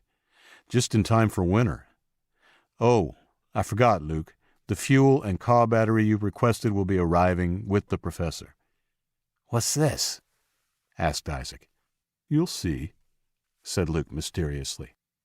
The rest of the meeting covered some general housekeeping business and broke up 20 minutes later. "Seriously, what's the gas in the battery for?" asked Isaac as they headed out of the conference room. "Oh, just a little project." Isaac's shoulder bumped him. "Come on, you're not going to tell your best friend?" "Oh, leave him alone, Isaac. If I know Luke, whatever it is won't be a secret for long," said Indigo with a laugh. "There," said Luke. "Your boss has spoken. Now, excuse me, I have to relieve Ava. She's been babysitting Aaron and the rest since before dinner." They took the stairs as they were only one flight down from their floor. Luke led the way with Isaac and Indigo following. Diana and Ben followed behind, more slowly. "Great meeting, huh?" said Diana. "As far as meetings go, I guess," Ben said. Diana giggled. "What?" he asked. "I was just thinking how lame that attempt at making small talk was. Great meeting.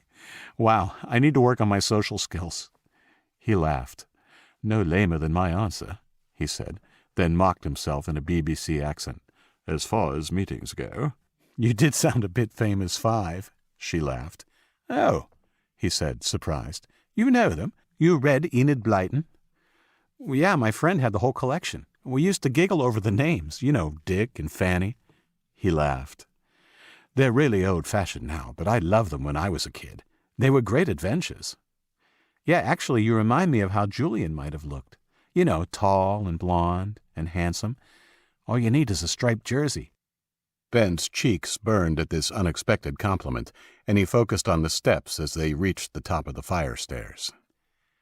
The others had already disappeared through the door to the top floor. Ben paused with his hand on the door handle.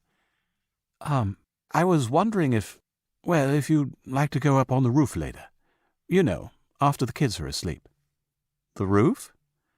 "If you want," he stammered, "just to look at the stars and talk." "I'd love to." "Shall I knock on your door when it's all clear?" she said in a British accent. "That would be nice," he said, smiling. "It's a date." On the western side of the Merrimack River, a group of 3 armed men was hiding out in a condominium overlooking the large waterway.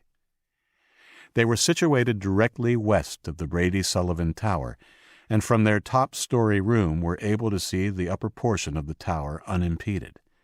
They also had a man on the roof. Their leader was Dan Eshman, a 20-year-old from Albany who had joined the ranks of the new American Army 4 years ago. He was tough and competent. He'd been raised with guns, and his father had been a Marine. When the president's son and his army had risen up to start taking back control of New York State, it had been a no-brainer to fall in with them. Dan had risen through the ranks quickly and was now head of the Special Ops team. They did all the reconnaissance and forward probing for New America, and what they had seen on this mission made the rest of their missions pale into insignificance. They had reconnoitered and studied Concord for over 3 weeks, and it had been the most difficult assignment yet. The city was well armed and patrolled. The level of sophistication of their security meant that the team had only been able to operate on the edges of the city and in the dark. They had learned enough to take back some very disturbing intel regarding the size of the settlement and their manpower. It was only a fluke that they'd spotted a few vehicles heading south out of Concord the day before. They'd been about to return home, but given he'd been ordered to take his time and make sure they covered every angle, he had thought it might be worthwhile tracking them. It had been. Not only would he be confirming that Concord was better organized and defended than any settlement or enclave they'd attempted to take before, but that they'd expanded to Manchester. At this stage, the southern city didn't appear as populated or well defended, but one had to assume it was on the agenda. The walkie-talkie on Eshman's hip hissed. Echo Foxtrot Charlie, we have movement on the roof, over. He put down the plate of beans he had heated over the small butane cooker and snatched up the walkie-talkie. Roger, Hawk 1. What do you see, over? He said, picking up his M24 sniper rifle and heading to the balcony. Lights on the roof, along with 2 targets, male and female, over. I have a clean shot. Negative, Hawk 1. You know the orders, Bruno. Observe and await instructions. Over. Eshman put the walkie-talkie back on his belt and slid the glass door open, wondering if it was time to put someone else on lookout duty. Bruno was a novice and keen as hell to shoot someone. This was the wrong mission for him. The cold night air hit Eshman like a hard slap. He knelt beside the rail and put the stock of his M24 to his shoulder and peered into the scope. 430 yards away, the roof of the Brady Sullivan was lit up like a Christmas tree. The couple was easy to spot, even though from his vantage he could only see from their shoulders up. They had drifted to the southern end of the roof and were looking over the city. He focused the scope and took a closer look. One was a tall male, the other a dark-haired woman. Both appeared to be around 20 and were unarmed. They leaned over the rail and chatted. From his end of the rifle scope they looked carefree and happy. Eshman scanned the rest of the roof to make sure no one else was around. By the time he'd swung his scope back to the couple, he found them engaged in a kiss. How romantic, he said under his breath and took his eye away from the scope before heading back inside. Hawk 1, he said into his walkie-talkie. No threat, just a couple of lovebirds. Keep an eye on them. An eye only. Understand, Bruno? Roger, Echo Foxtrot Charlie. Good. I'm going to get some shut-eye. Over. Eshman sensed the disappointment in the voice of his man on the roof. He understood it. His team was used to a more hands-on style when reconnoitering, and Bruno was on his first mission. He was a skillful marksman and a good kid, but way too gung-ho. Still, the order was to gather intel and under no circumstances engage unless their hand was forced, and that's exactly what they would do. On the spur of the moment, he decided to go up on the roof and give Bruno a quick pep talk before he rested. On the roof, Bruno Giuliano kept his rifle trained on the couple. He was frustrated. This was his first mission, and after hearing stories of killing and glory on their previous missions from the other men, this one was plain boring. In fact, it was a fucking letdown. Feeling pissed, he put his finger back on the trigger and peered through the night.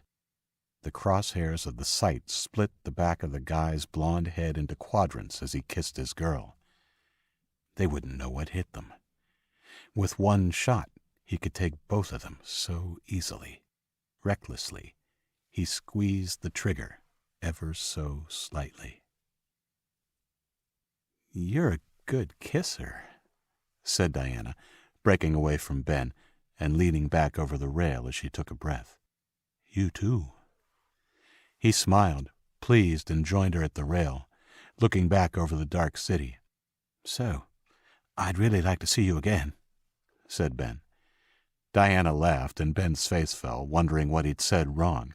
"Sure," she said, and put her hand on his. "Me too. You're very nice. Very British. Shall we go on a date?" "Yes, I'd like that." "Me too." "Well, I guess we better go in."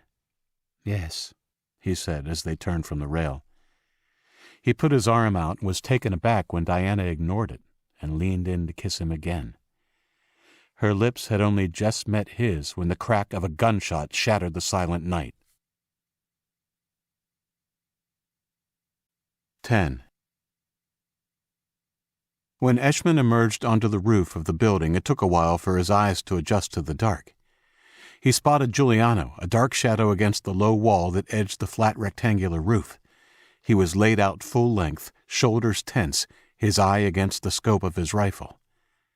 Eshman began sprinting silently across the roof, glancing across the river as he closed in quickly on his team member. Even from this distance he could see the silhouettes of the couple on the roof of the Brady Sullivan. Time seemed to slow as he turned his attention back to Giuliano. The kid's finger was on the trigger. Eshman dived. "Did you hear that?" Indigo asked Isaac. He was busy horsing around with Max on the carpeted floor of their apartment. "Huh?" "A bang." The words were no sooner out of her mouth when there was an urgent rapping on their door. Isaac flipped his laughing son onto his back and stood up, running to the door. It was Luke, his hair wild. "That was a gunshot," he said, waving a pistol in the general direction of the river. "I think Ben and Diana are on the roof. Come on." Isaac looked back at Indigo as Luke ran for the fire stairs. "Go," said a pale Indigo. Isaac barreled at the door, only remembering he was unarmed as he entered the stairwell and began chasing Luke the one flight of stairs to the roof. No time now. The door was open when he got to it, and the big switch that controlled the lighting on the roof was switched to the off position. Luke was down on his haunches a few feet out onto the roof, peeking cautiously around a large air-conditioning box. 30 feet away, 2 figures lay unmoving on the tar-sealed roof. Eshman struck Giuliano hard in the side. The rifle spat death with a loud report as his momentum rolled him over. Eshman's ears rang painfully as he wrestled the other man onto his back and punched him hard in the cheek. The kid released his rifle and held his hands up to protect his face. "What the fuck, Giuliano?" "I wasn't going to shoot, boss. I was only playing." "You took a shot, asshole." "I was just testing the trigger to see how it felt. It only went off 'cause you surprised me." Eshman shook his head, barely able to refrain from punching him again. There was no time to waste. Whether he'd meant to shoot or not, he had, and they needed to be gone. He pulled Giuliano roughly to his feet by the collar and glanced across to the tower in the distance. The couple was nowhere to be seen. Before he turned away, the lights on the roof went black. "Grab your gun. We have to pull out right now." Luke, with his heart in his mouth, crouched and ran as fast as he could to where Ben and Diana were sprawled. Isaac followed close behind.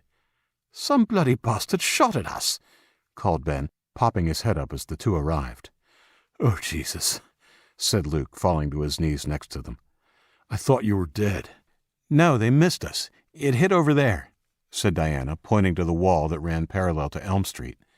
From the angle of her gesture, the shot hadn't missed by much. "What direction did it come from?" asked Isaac. Ben pointed west. "From across the river, I think." "Come on," said Isaac. "Let's get inside." All 4 of them stayed low and made their way back to the open door before racing down the steps to the top floor. The door to Isaac's room opened and Indigo came out to meet them. She was in jeans and a jacket with a pistol tucked in her belt. She carried another. "I have Ava and Allie watching Samuel, Cade, and Max," she said, handing Isaac his Glock. "What happened?" "Someone fired at Ben and Diana from across the river while they were on the roof," said Luke. "Right. Are we going to investigate?" "Yes," said Isaac, moving to the elevator and pressing the down button. "Ben, you and Diana take the stairs and grab Jamal from the 5th floor. Meet us down in the lobby. We'll have weapons waiting. Hurry." Luke, Isaac, and Indigo stepped into the elevator. "You think it's a loner?" asked Indigo. "No idea," said Isaac. "We'll take 2 semi-automatics in case." "Yeah, we should probably go on foot. They'll hear the Jeep coming a mile off." 4 minutes later, the 6-person group was crossing the bridge at a cautious sprint.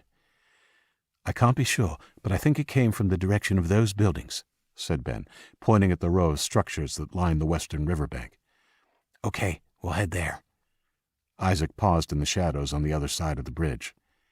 "Luke, you, Ben, and Diana go around the front. Jamal, Indigo, and I will enter from the rear. We'll check the buildings one by one. It will take a while, but we have to go floor by floor and room by room, okay?" "Roger, let's go. Be careful." As it was, they found what they were looking for in the first building. Luke, Ben, and Diana found a room on the 4th floor that had clearly been occupied until recently. The faint smell of smoke lingered in the air, and the sliding door to the balcony was open. Luke went to the kitchen and found a pile of beans in the sink. He stuck a finger in them. Still warm. "They were definitely here," he said. "Come on." They met Isaac and the other 2 in the hallway, and Luke nodded to the door he'd just come out of and mouthed, "They were in there." He then gestured to the door at the end of the hallway marked roof. Luke and Jamal had the 2 semi-automatics and went through first. There was no one on the roof. After they'd made sure, they all walked to the edge and looked over the river. "The tower is pretty easy to see from here. Do you think this is where they shot at us?" said Diana. "I'm sure of it," said Isaac, bending over and picking up something from the rooftop and holding it up for all to see. It was a bullet casing. He handed it to Luke. 8mm, said Luke, and sniffed it. "That's what they fired at you." Ben's eyes were wide. "Who do you think it was?" "No idea," said Luke. "But based on the mess they made in that room, there was more than one." "Not sure what they hoped to gain by shooting," said Isaac. "We should report this to the colonel." They all agreed that Luke and Isaac would head over to Concord the next day before cautiously making their way back to the Brady Sullivan. Eshman and his men made their way on foot back to the spot they'd left their transport. It was in a little town west of Manchester. General Orton had picked it for its proximity to Concord and the fact that it was well away from the main arterial roads. It was a fluke that it was close to Manchester, a part of the Concord expansion they hadn't been aware of when they began their mission. Now it was a little too close for comfort, and even though he would have liked to have monitored the small offshoot in Manchester for another 24 hours, it was out of the question now. Giuliano and his reckless actions on the roof had seen to that. Still, they had enough intel to take back. Eshman was sure General Orton would be quite interested in what they'd learned about Manchester. Something told him when they finished with Concord, it mightn't be in a fit state to be the first choice for their first New Hampshire outpost. Yes, Eshman did not doubt that young Bruno would have more than enough shooting in his near future. That's if he wasn't summarily shot after Eshman made his report to the general and president. Part 3. War Footing. 11. Thanks for the intel. That's pretty concerning, but only goes to show we're doing the right thing by increasing security. Randall paced his office as Luke and Isaac drank the coffee that Becky had brought in. "So you think maybe it was a forward team of this New America?" asked Isaac. "Well, the casing you found indicates they had at least one high-powered rifle," the older man said, sitting down. "If it was a random loner, they sure chose an interesting spot to camp out and take a pot shot. It may well be unrelated to New America, but we should assume the worst case here. If I put myself in their shoes, I'd be sending out a team or teams to assess us just like I did them. If they did get information from my missing team, it means they know we're big and well-armed." "What do you think they were doing in Manchester, then?" asked Luke. Randall shrugged. "I'm pretty sure if they were scoping you out, they've scoped out Concord, too. Maybe they've seen the comings and goings. From the outside looking in, it might even appear that we're a part of the same group expanding over 2 cities. Perhaps it's time to come to an agreement," he said, nailing Isaac with a look. "What sort of agreement?" Well, you know I'm not interested in expansion, but I would be willing to station a contingent of men in Manchester on a semi-permanent basis, at least until this all blows over. It's in both our interests to have a strong ally close by. I think we'd be open to that. We'll need to put it to the council, of course. How many men are we talking? 10% of my force, 50 men. They can blockade the bridges and roads from the south and patrol anywhere you think you need. Well, you have my vote, Luke said to Isaac. Pretty sure there won't be a problem getting a unanimous vote. Everybody was pretty shaken up. Yeah. All right, that's settled then. I'll begin the preparations. You just get a message to me when you've cleared it with your council, and we'll get to it. I'll see you out. Yes, sir. They followed Randall out. Bye, Luke, said Becky with a smile. Bye. He responded as nonchalantly as he could, knowing full well the heat in his cheeks was a giveaway. That Becky girl seems nice, said Isaac as they passed through the final checkpoint and began following the road back to Manchester. Are you fishing, dude? Are the fish biting? Luke folded his hands over his chest. Nope. To tell the truth, I think she likes you. Dude, just drive. The truth was, he liked Becky, and it was pretty obvious the feeling was reciprocated. He wondered if she knew he was a dad and if that would make a difference to her feelings. Anyway, it just seemed way too soon to be thinking about another woman. On the morning of the second day after the errant shot by Giuliano, Eshman waited in General Orton's outer office. The drive back to Albany had taken nearly 9 hours, and they'd stayed for the night there before heading on to Rochester at dawn. He imagined that in the old days it would have been possible to travel between Manchester and Rochester in about 6 hours. While the roads in New York State had been pretty much cleared by Riley's people, they'd had to stop frequently on the country roads of New Hampshire and Vermont to move obstructions like fallen trees and dead vehicles. The intercom on the receptionist's desk buzzed. Send him in.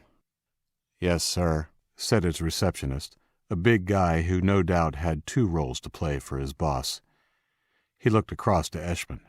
You can go in. Morning, Eshman, said William Orton. Despite the early hour, he looked fresh and his gaze was sharp. Morning, sir. Sit down and spill. Yes, sir. Eshman pulled a notepad from his pocket and proceeded to tell his general everything they'd learned, day by day, in the month they'd been out. Orton made notes, asking a pertinent question here and there. He didn't show surprise at any of the facts and figures, but Eshman knew he must have been at the very least a little shocked. In fact, the only time he showed any real emotion was when Eshman got up to the final day in his notes and explained what had happened on the roof. What were my orders? He said in a low voice.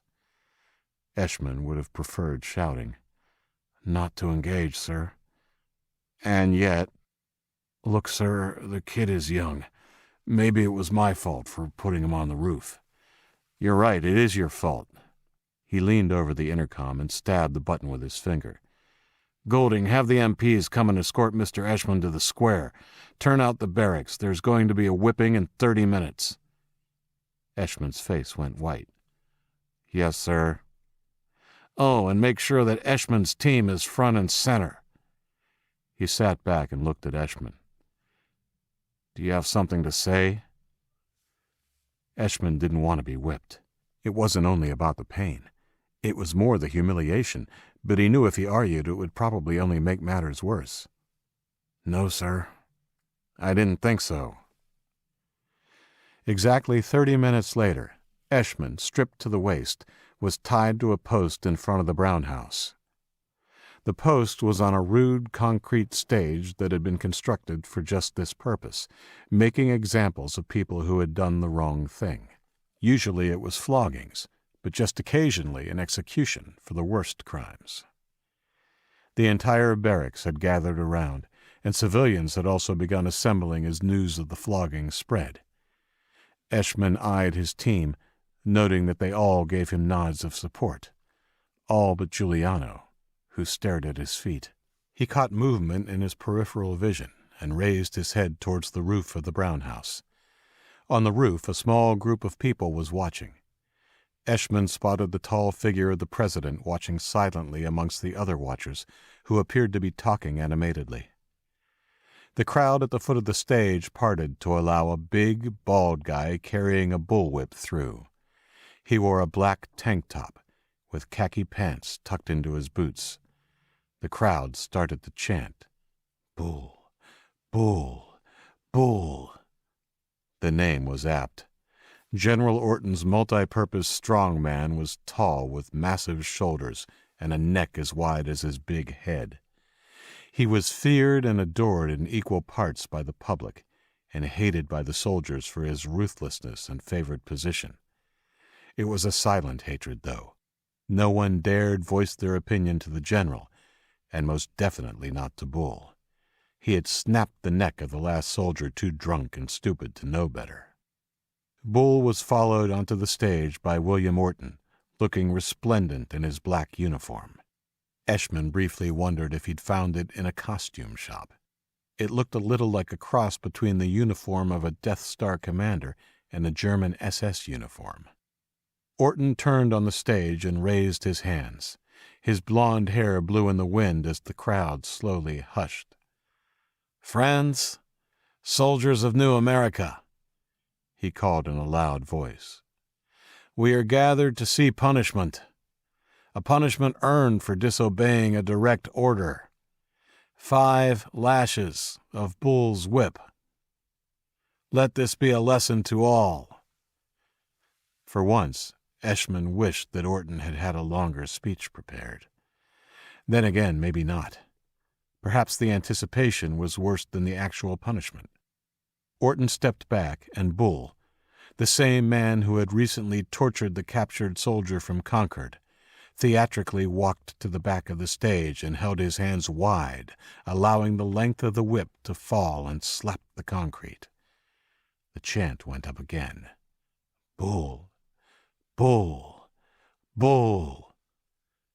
Eshman allowed himself to flop against the pole and looked down into the first row.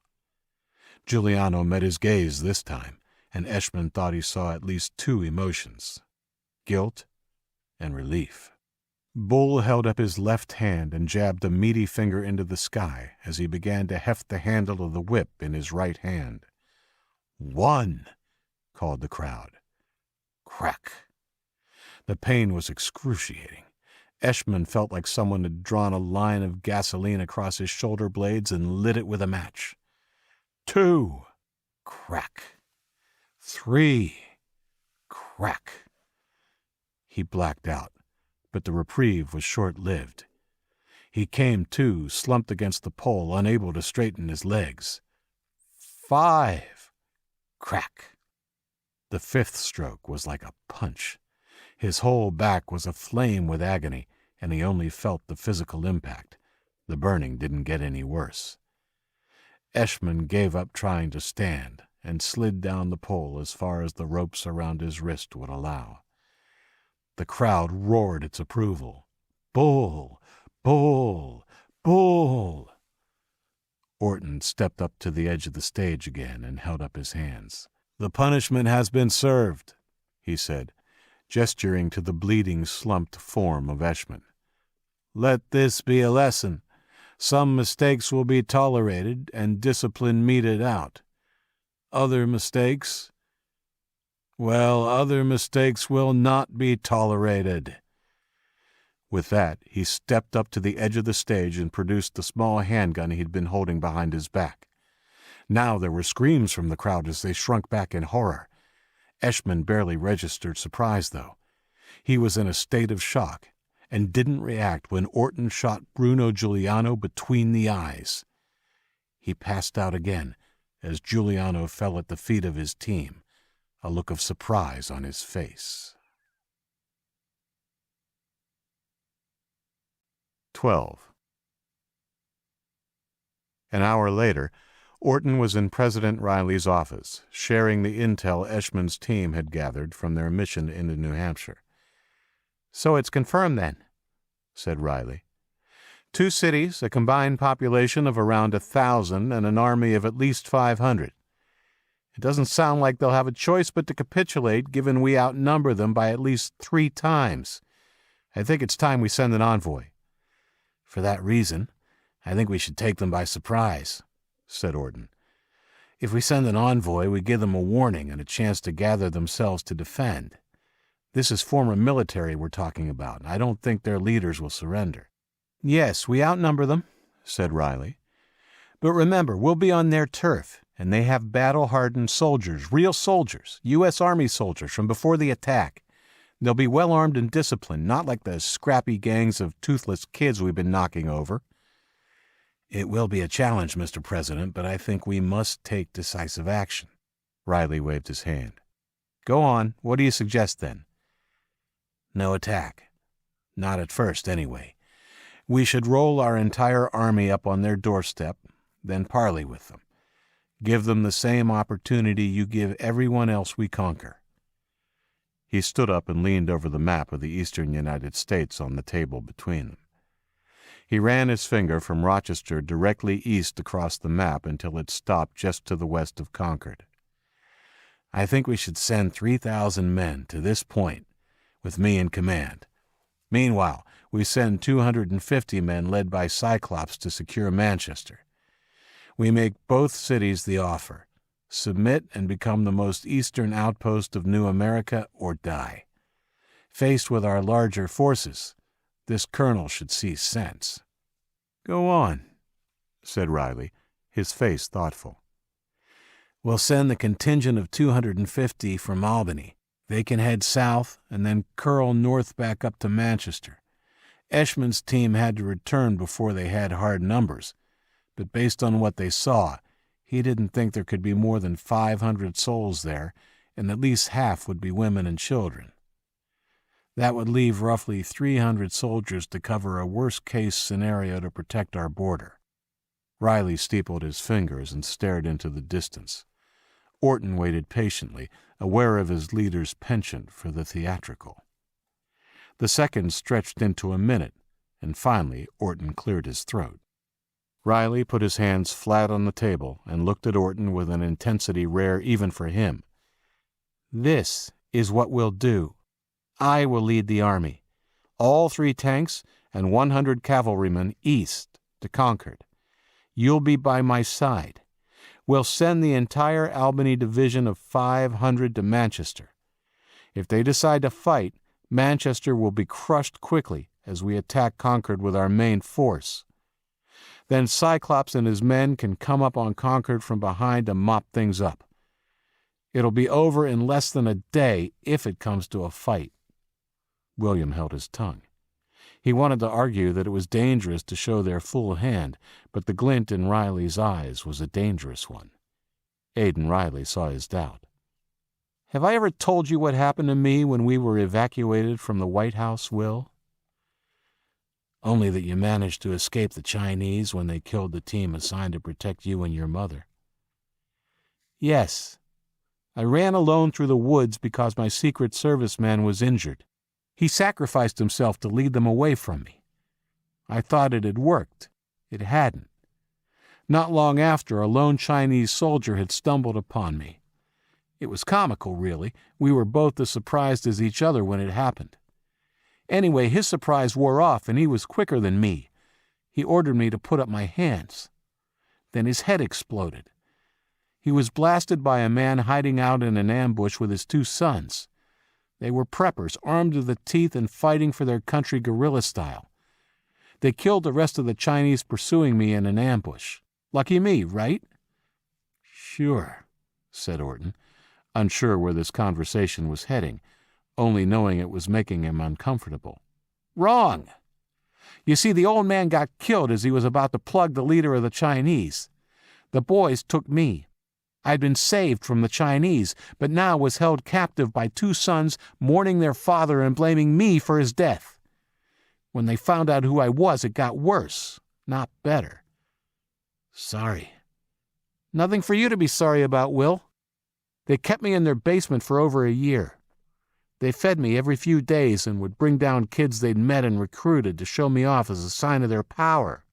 They pretty much had a house full of survivors and had trained them into quite a little force by the end of that 12 months.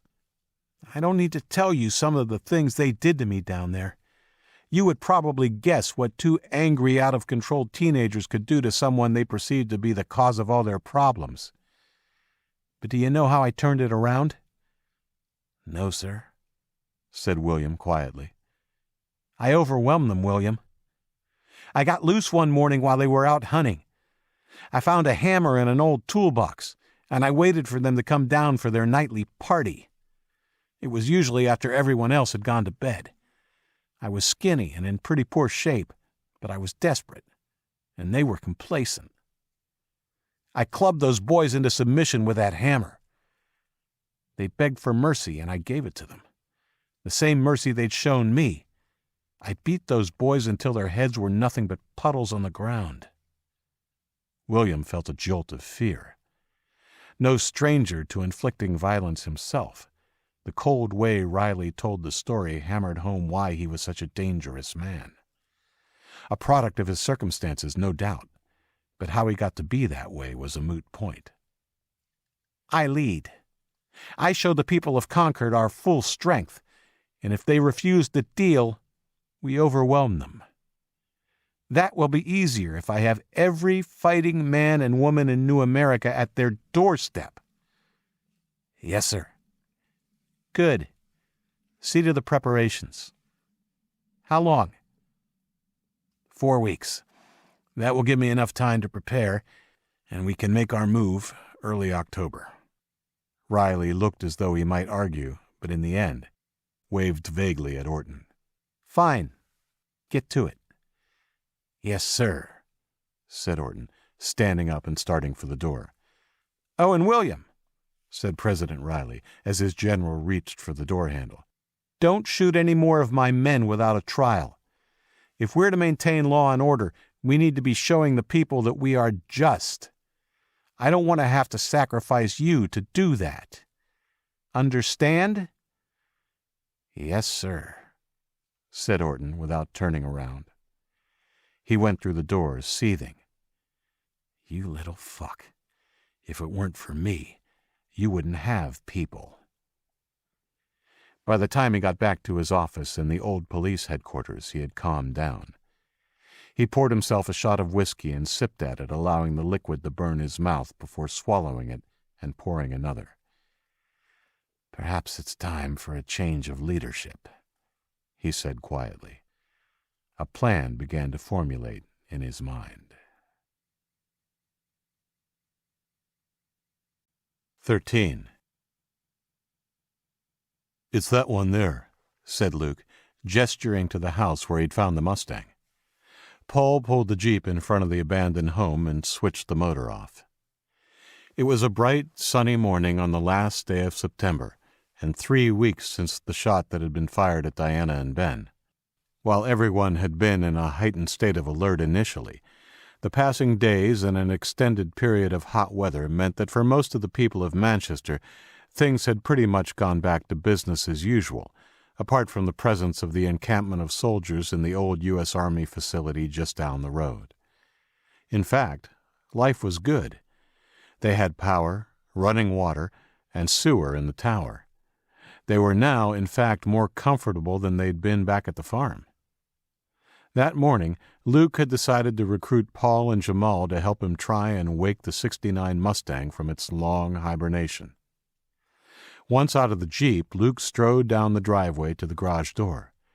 Standing behind him, Jamal and Paul looked on curiously as he pulled up the door. Dust motes played in the rays of sunshine as Luke looked around the enclosed space.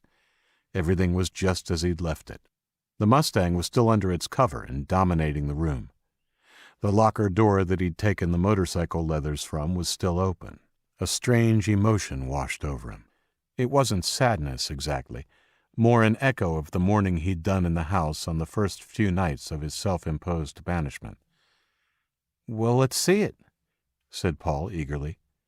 "Okay, sure." Luke stepped up to the car and gripped the front corner of the cover and hoisted it. He pulled it up and over the hood with a flourish before dragging it back over the roof and the rest of the body. Both Paul and Jamal made genuine noises of approval. "Wow, she's a beauty," said Paul, running his hand over the gentle curve of the right fender. "I know, right?" said Luke. "Are you sure you'll be able to start it?" "I think so," said Jamal. "You have a key, though, right?" "Yeah, I left it on the passenger seat." "Okay, pop the hood." Luke climbed in behind the wheel and pulled the lever. With a click and a springy sound, the latch released. Jamal reached under and unclasped the latch before lifting it and revealing the engine. "Well, the good news is, it has a motor," said Jamal. Luke and Paul laughed. Jamal was a serious guy and hardly ever joked, apparently seeing the V8 American-made muscle had put him in a good mood. "Okay, I'll need my toolbox and the battery. We'll get that done first, then put the gasoline in." Paul and Luke grabbed the battery and tools as Jamal looked over the engine. "What if it's already got gas?" asked Paul when he put the battery down on the floor. "Well, hopefully they never used an ethanol blend. It's bad for seals and fuel lines and can cause rust if it's left sitting. Usually someone with a car like this will look after it, so we might be in luck, especially if he used a fuel stabilizer. Again, if he wasn't using it every day, he might have." Jamal bent over and started picking tools out of the box. 10 minutes later, they had the fully charged battery in place. "Now we'll put the gas in," said Jamal, opening the fuel cap of the car. "And let the fresh stuff mingle with whatever's left in there. Probably the emptier the tank is, the better." Luke grabbed the 5-gallon jerry can of Concord refined fuel they'd been gifted by Randall's men and fitted the spout into the opening and began to pour. "I think it's pretty empty," he said, based on the splashing sound in the tank. He put the can down by the wall when he was done and looked at Jamal. "Okay, so you ready to do the honors?" said Jamal, holding out the keys. Luke took the keys. "You betcha," he said, grinning. "Drum roll, please." Luke climbed in and without any further ado turned the key. The car began to crank, but didn't fire. He turned it off and tried again. Once again it cranked without firing. Jamal opened the passenger side door. "See that button down there? It's called a choke. Just pull it out a little and try again." Luke didn't have much hope. He knew how this would go. They'd try, and it would never start. He turned it again. This time it cranked and made 2 loud pops accompanied by a puff of white smoke from the exhaust. Then it went back to the horrible cranking sound. "Give it a little more," said Jamal, indicating Luke should pull the choke a little further out. Luke turned the key again, and this time the engine roared to life, spluttering and hiccuping for 10 seconds or so until Luke tapped the accelerator. Vroom, vroom, vroom. Jamal shut the passenger door and gave Paul a high five, and they both proceeded to do a little victory dance. "Take it out onto the driveway," called Paul, stepping out of the way. Luke put the car into drive and pressed the gas. It jerked forward. "Whoa," he said, before hitting the brakes and then easing his foot off, this time a little more gently. He nursed the car out onto the driveway and cranked down his window. "Come on, let's go for a spin." He didn't need to give them a second invitation. In a flash they were in the car, Jamal in the front and Paul in the back, leaning between their seats as Luke drove around the Jeep they'd come in and headed onto the street. They spent 30 minutes or so taking turns and driving around the small neighborhood before Jamal pointed out if they didn't get it back to the tower soon, they would probably run out of gas. "Okay." They headed back to the house. Jamal and Paul played rock, paper, scissors to see who would have to drive the Jeep back. Jamal won. "Did you want to drive?" Luke asked. "No, maybe another time. This is your baby, so I'm sure you'd like to be the one who rolls up to the tower behind the wheel." Luke grinned and nodded.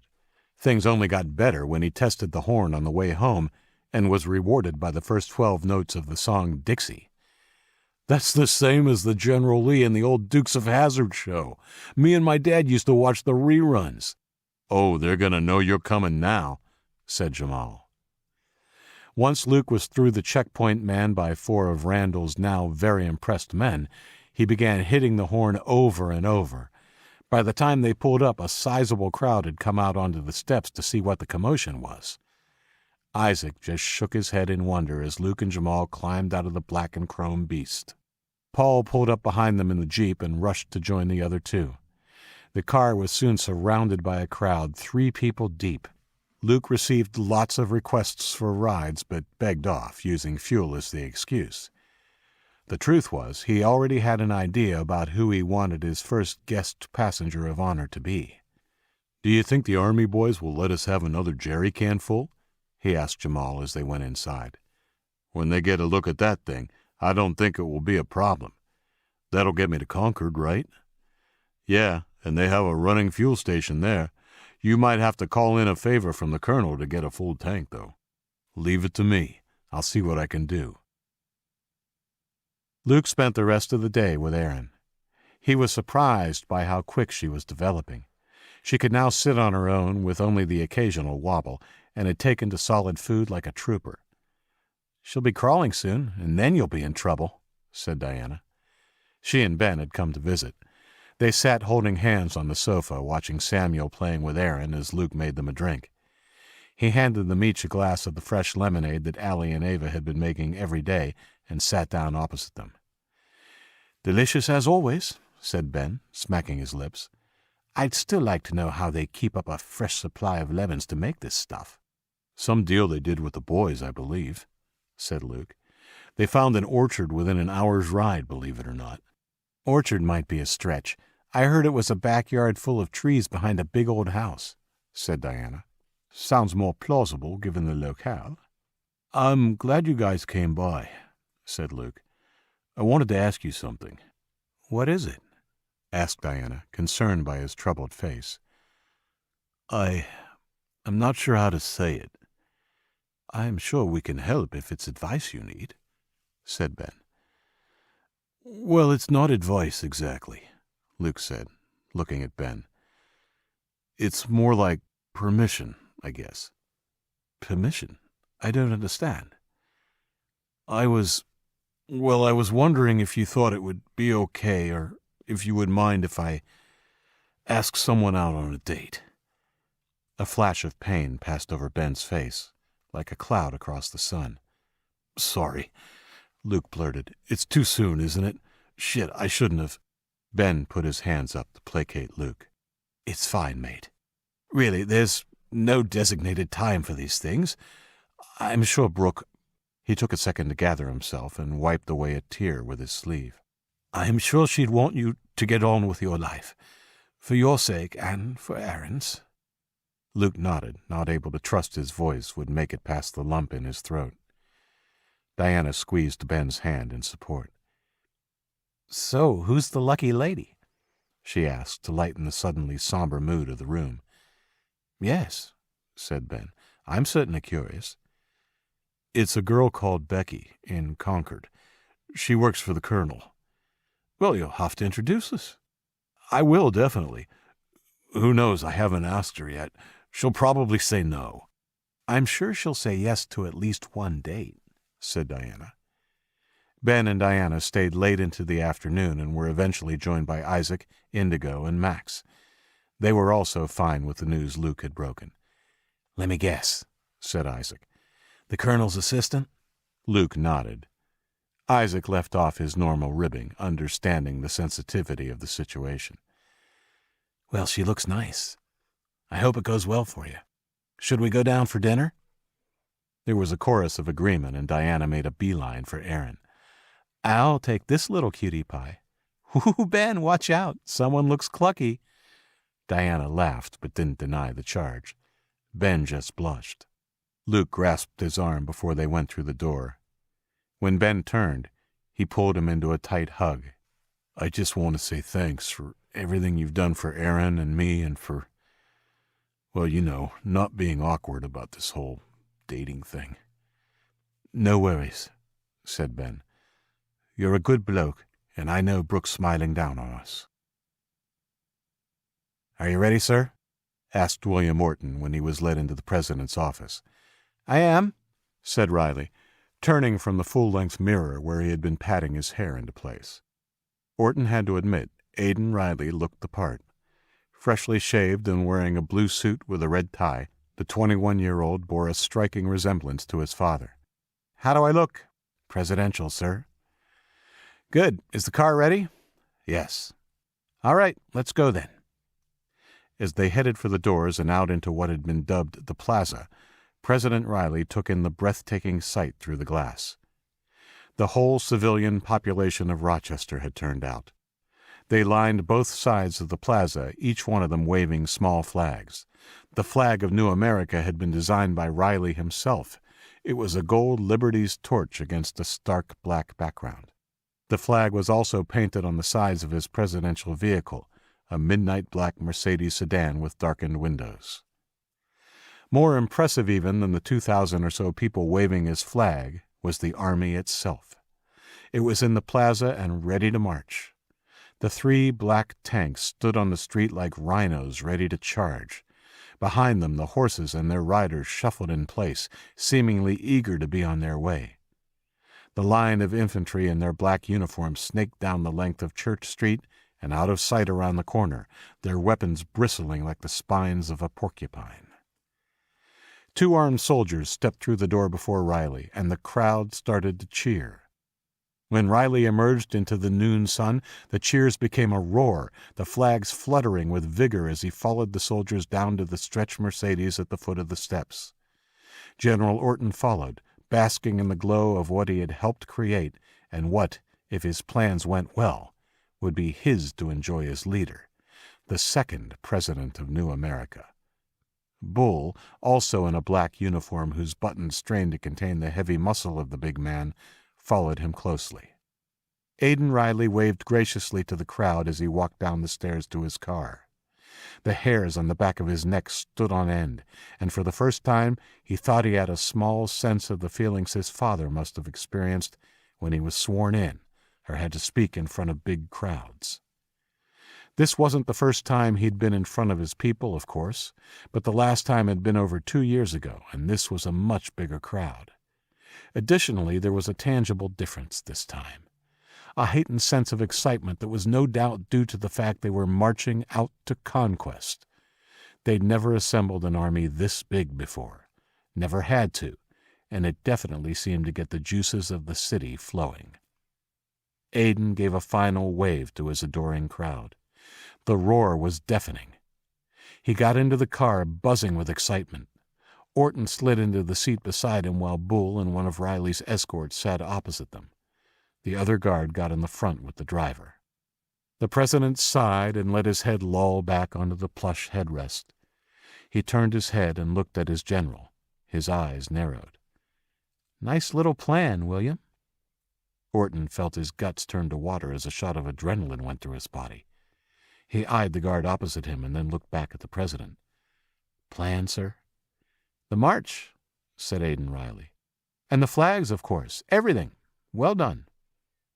"Thank you, Mr. President," said William, managing to keep the relief from his voice. The walkie-talkie in Orton's pocket crackled. "Iron Fist is locked and loaded. Let's move out." The Mercedes moved onto the roadway, easing in between the tanks and the small cavalry. Riley patted Orton on the knee. "Here we go."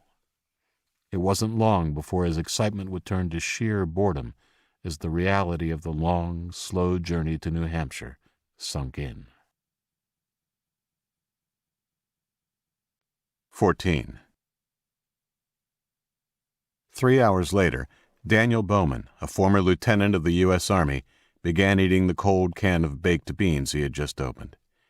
He was about 12 miles out of Rochester on a hill overlooking the 490. His partner, a kid called Mel Gunnerson, was taking some shut-eye in preparation for his turn on watch when the sun went down. Bowman was on his 3rd spoonful of beans when he heard a low, rumbling sound. He stopped chewing, the beans in his mouth suddenly losing their flavor. He grabbed a pair of binoculars from his backpack and crept up behind the boulder that he had been sitting against. He viewed the road 3/4 of a mile away and took the opportunity to chew the beans in his mouth. He focused the binoculars on a clearing between two sets of trees and waited while the rumbling grew louder. Of course, he knew what the sound meant, but a visual would give him confirmation. He swallowed the beans and held his breath. The tank rolled into view, and then another, and then another. They moved slowly and were followed by a black stretch Mercedes. Then came men on horseback. Bowman counted 100 horses with men on their backs carrying rifles. After the horsemen came infantry, men, and women on foot. They wore black uniforms, and every single one of them held a long gun. Bowman could only estimate the numbers. It took them approximately 10 minutes for the entire column to pass through the gap where he had his binoculars trained. He thought the number was somewhere between 2,500 and 3,000 men. Gunnarsson joined him just as the last of the infantry passed. "What's going on?" he asked. "Big trouble." He watched for a while longer to make sure there were no stragglers, then stood up. "Okay, it's on. I want you to grab your bike and head back to Concord as fast as you can go. Take the smaller roads, stay away from the 90. Tell the colonel there are around 3,000 men, all armed, plus 3 tanks and cavalry." "What about you?" "I'll head back along the 90. "If they're on the march now, shouldn't we both go back the same way?" "We haven't been on the 90 at all since we began the surveillance. While it is the fastest way back to Concord, we don't know if it's guarded or being watched. Trust me, it's safer this way. No matter what happens, splitting up means at least one of us should get back in time to warn Randall." "Okay. Now?" Bowman clapped him on the back good-naturedly. "Yes, now, Gunny. Go." Bowman waited until Gunnarsson had packed up his gear and gone before strapping on his own backpack and mounting his Yamaha. Strangely exhilarated, he sped down the mountain. It was a small, single-lane road that led to the 90 just ahead of a little town called Farmington. That would bring him out well ahead of the slow-moving column. Bowman didn't waste any time. Once he turned onto the 90, he gunned the Yamaha and sped east. As he rode, he thought about the briefing that Randall had given him before he left. The reality of the situation was even worse than Randall had imagined. While he was confident in Randall's ability as a general, the sheer size of the army they would be facing was daunting, and while not a pessimist or a coward, Bowman did not see how they could overcome this foe. He wasn't sure if Randall would listen to his counsel, but he would be recommending they retreat to somewhere more defensible than Concord, or even come to some agreement with the New America people. Bowman rode as fast as he dared.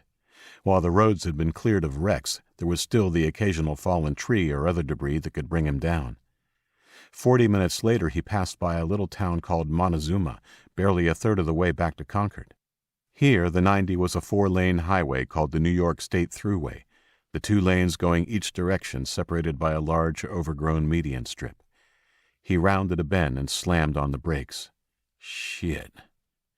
200 yards ahead was a manned roadblock. There were vehicles and barriers spread right across the thruway and median strip from tree line to tree line.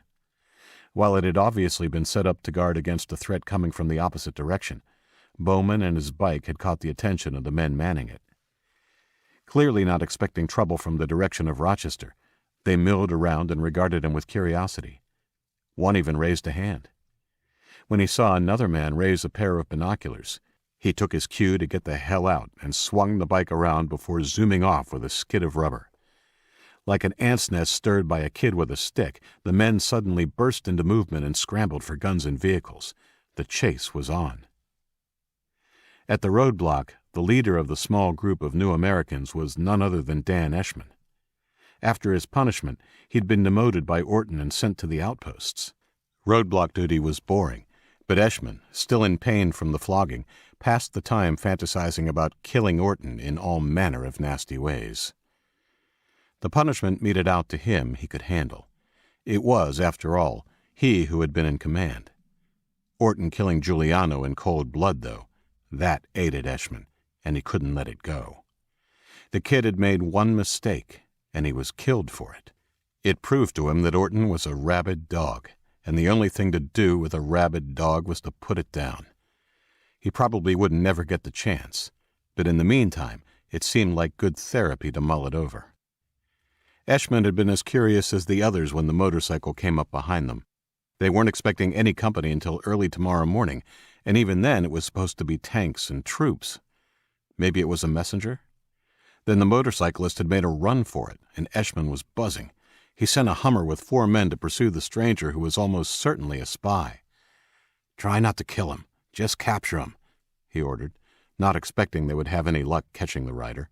He had too much of a head start. He watched them go and then headed for the command tent. He stalked up to the map and quickly ran his finger along the roads north and south of 90. He judged that it didn't matter which way the bike turned to lose his men. At some point they'd end up back on the 90. It was the quickest way east, and if Eshman was right, the rider was from the group in Concord. On the map, he picked the most likely point to lay a trap, then went to the back of the tent and pulled out the bag that contained his M24 sniper rifle. He left it in the bag and carried it outside. "Johnson, start the Jeep. We're going for a little ride." Somehow, Bowman managed to lose his pursuers. He turned off the thruway and headed into Montezuma. They'd been hot on his tail for a while there, but the bike's ability to get through tight spots in the abandoned town and its speed once he was on the back roads meant that he'd given them the shake. He pulled over and consulted his map as he took a sip of water. He was on a small road northeast of Montezuma and plotted a course that would take him further east and let him merge back onto the 90 about 5 miles past the roadblock. He folded the map and put it away.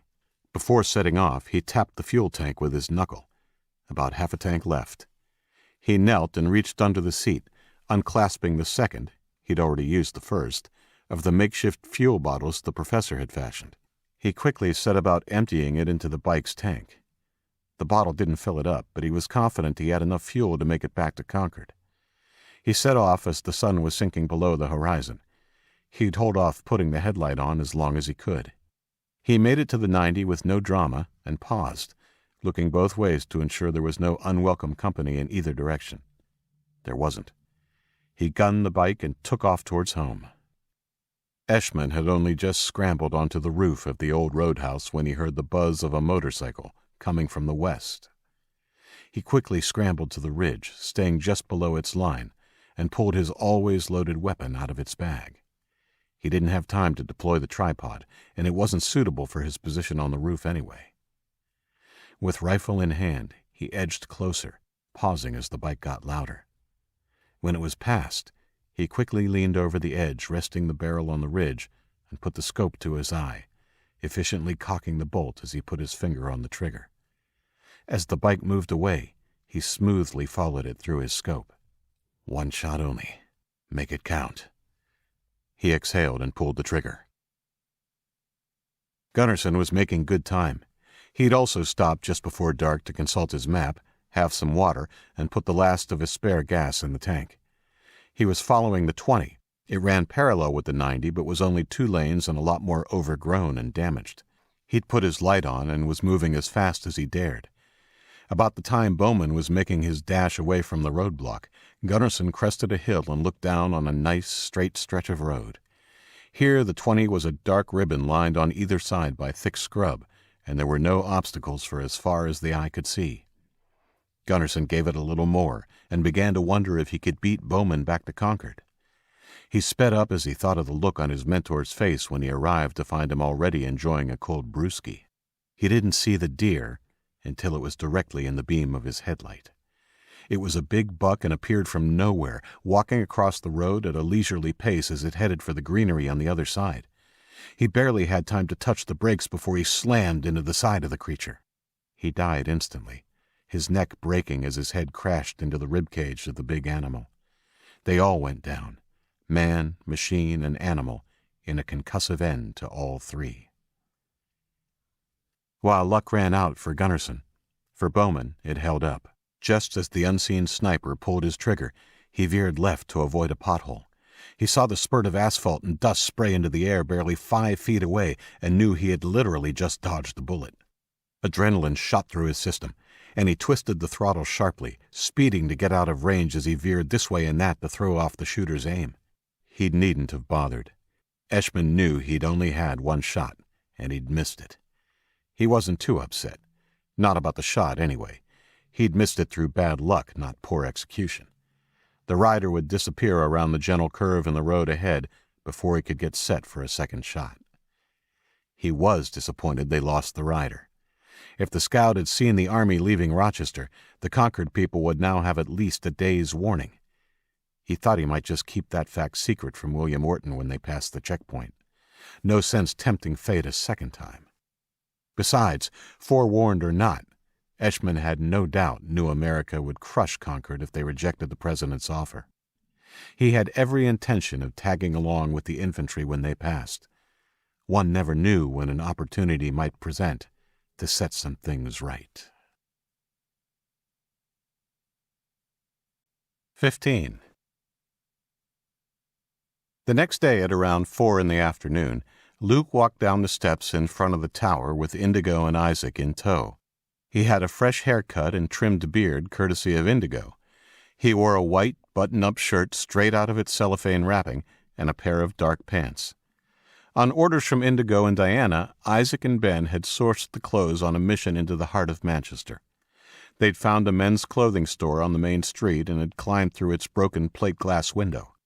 There had been plenty of clothes to choose from. Apparently, smart casual apparel wasn't high in the wish list for most post-apocalyptic survivors. Luke was most proud of the gray snakeskin boots Ben had picked and brought back for him. "They don't really go with the clothes, you know," Isaac had said while he was getting dressed and holding out the tan dress shoes he'd picked out. "You sure you don't want these?" "Sorry, dude, they're just too sensible," he said, zipping up his ankle-high boots. "These, though, kick ass." Luke slipped on the aviator glasses he'd found in a desk when they were moving furniture into the storeroom the day before. "How do I look?"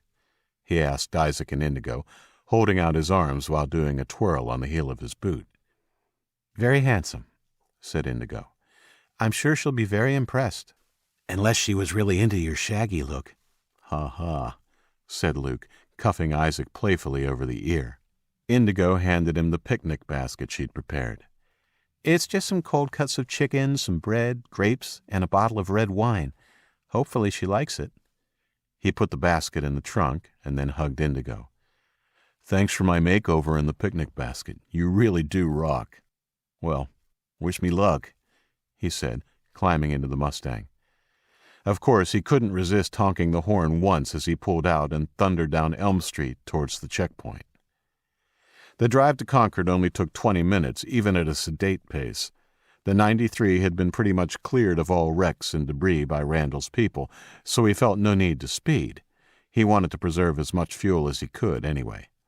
As Jamal had predicted, the guys that had been stationed in Manchester by Randall did not balk at giving him gas for the Mustang. It had only cost him a few joyrides. He was ushered through the gates in Concord with no trouble, but the fuel gauge was getting really low. He would need gas sooner rather than later.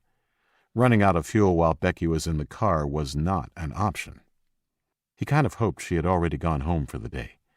That way he could ask Randall about filling up his tank in return for anything the colonel wanted to name, and then drive to her house, assuming Randall would give him the address. The Mustang drew looks of admiration as he drove it through the neat streets of Concord.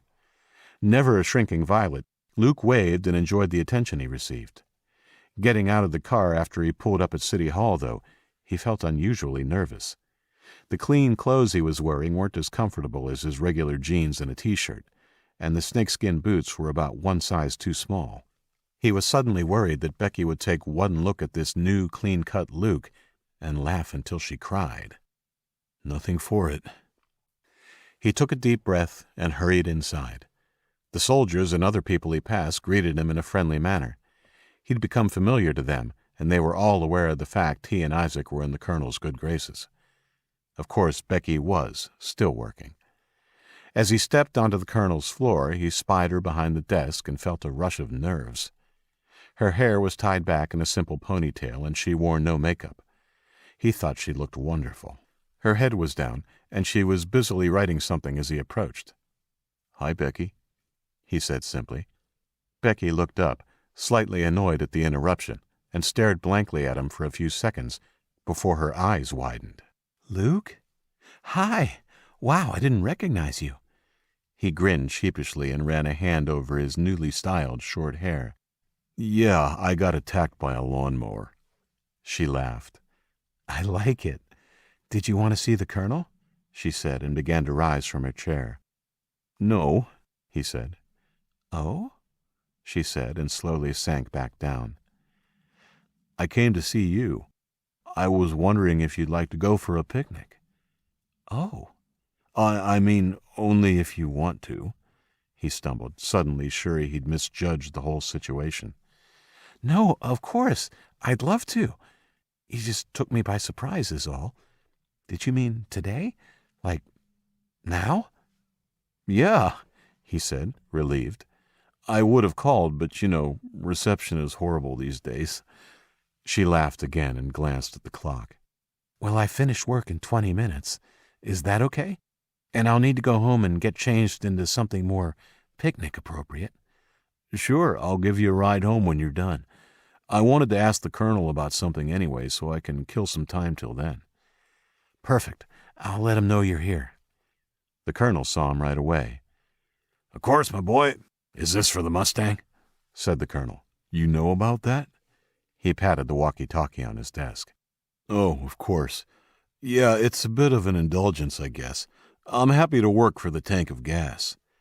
I tell you what, the first one is on me. Drive around, get it out of your system, then maybe only take it out on Sundays. How does that sound? Perfect, thanks. Was that all you came for? I hear things are going well in Manchester. Luke skipped right over the first question. Yeah, things are great.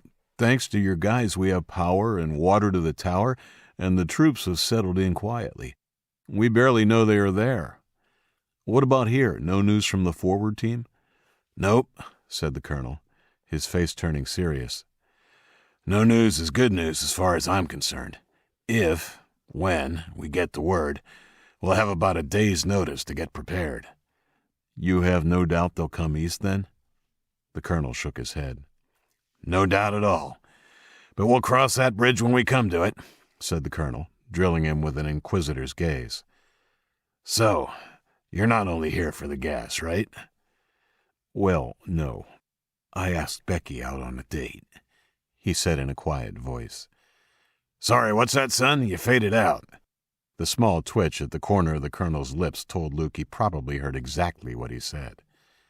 I asked Becky out on a date, he said loudly. Geez, son, no need to shout, said the Colonel, chuckling heartily.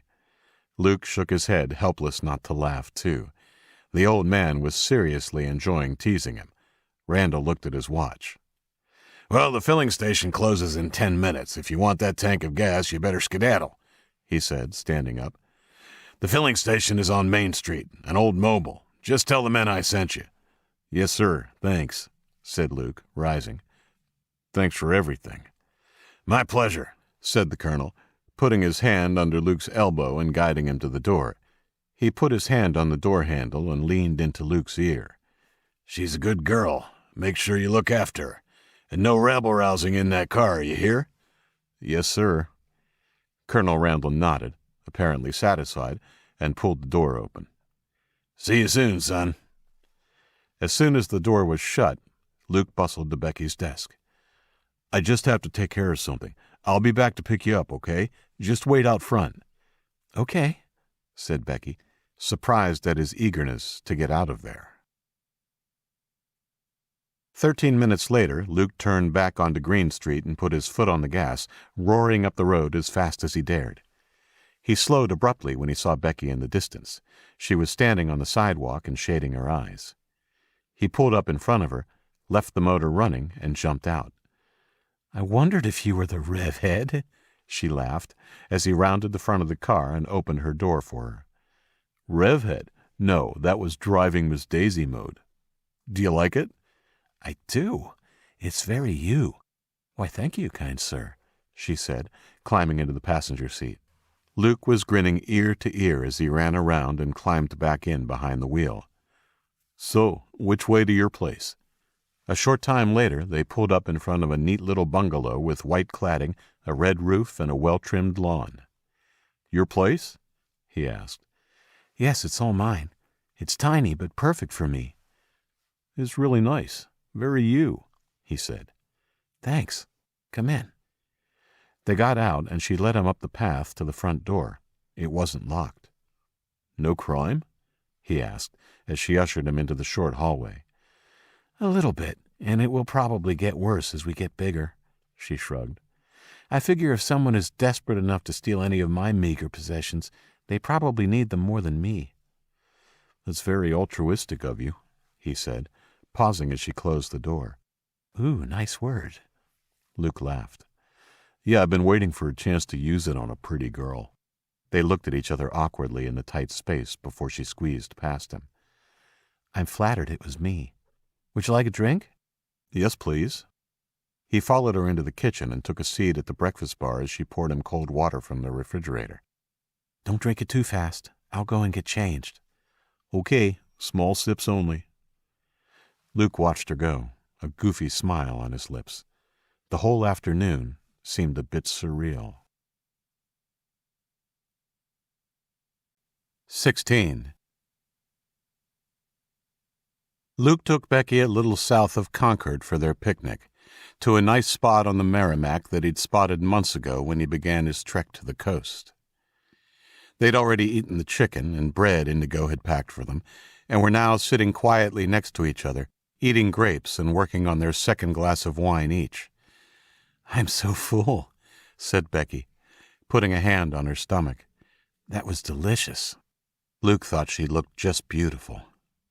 Her long, dark hair fell in soft waves over the shoulder of the white cashmere sweater she was wearing, and her cheeks were a little pink from the alcohol. "It was, and so's the company," said Luke. She giggled and looked at him sidelong. "Were you always such a smooth talker?" He shrugged. "I was always a talker. Not sure about smooth." "Oh, you're smooth." She shuffled closer and leaned against him. Still fearing rejection, he put his arm around her shoulder tentatively. As cocky as he was, Luke didn't really have much experience with girls. His relationship with Brooke had developed from a solid friendship, and there had been none of the usual dating or courtship angst. This was much different. He was nervous and didn't really know how to proceed. "What's wrong?"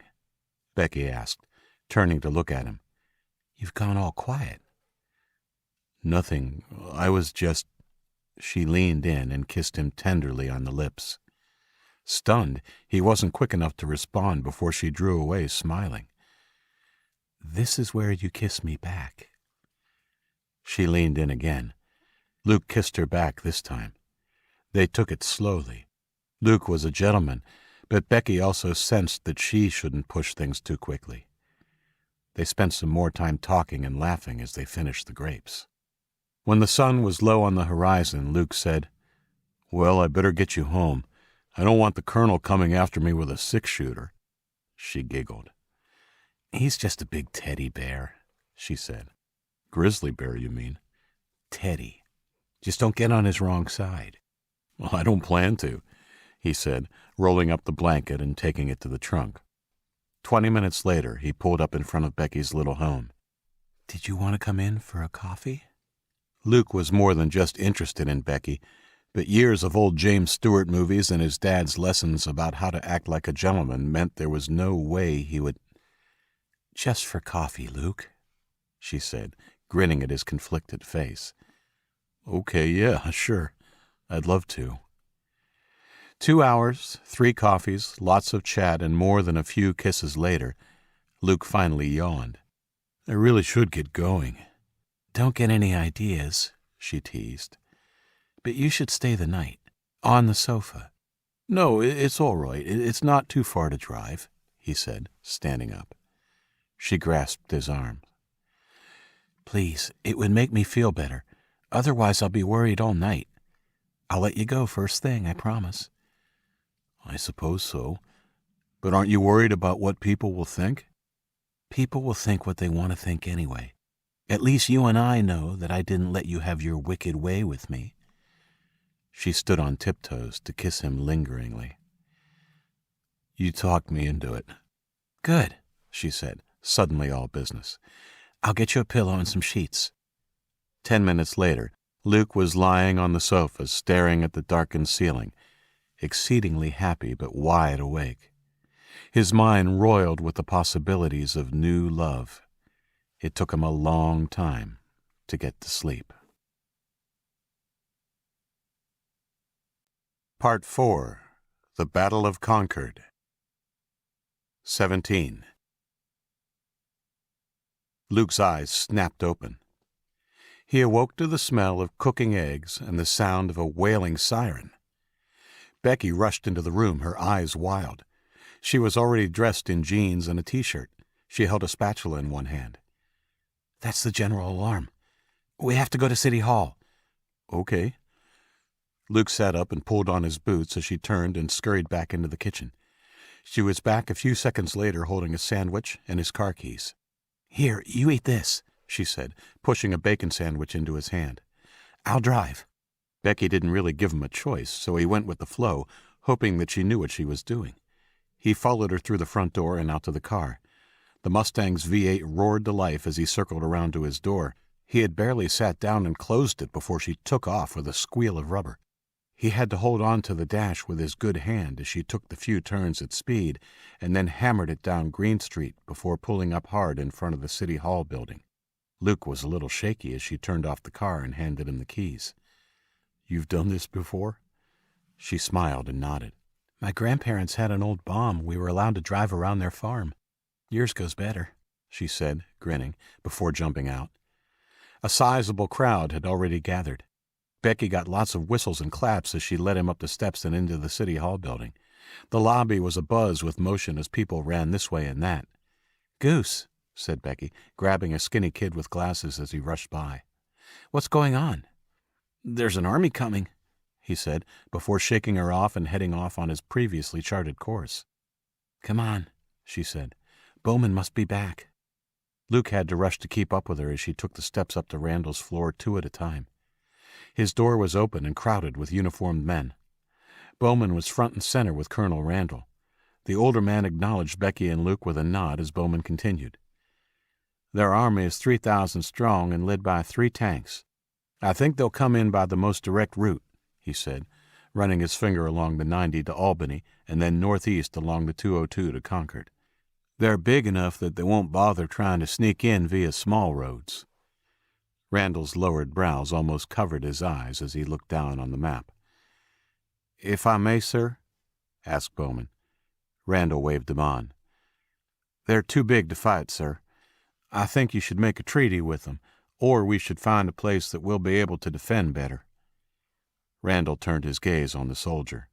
"I appreciate your candor, son, but neither of those options are on the table. This is our home. We made it, and we'll defend it. As for making a treaty with them, submit or die is not a way to treaty with anyone, nor is sending tanks and an army of 3,000-odd a serious attempt at diplomacy. No, we have only one course of action, and all I would ask is that you have faith." He looked around at the rest of the people in the room. Bowman nodded, as did a few others. "Are you with me?" Randall asked in a gravelly voice. A chorus of "yes, sir" went around the room.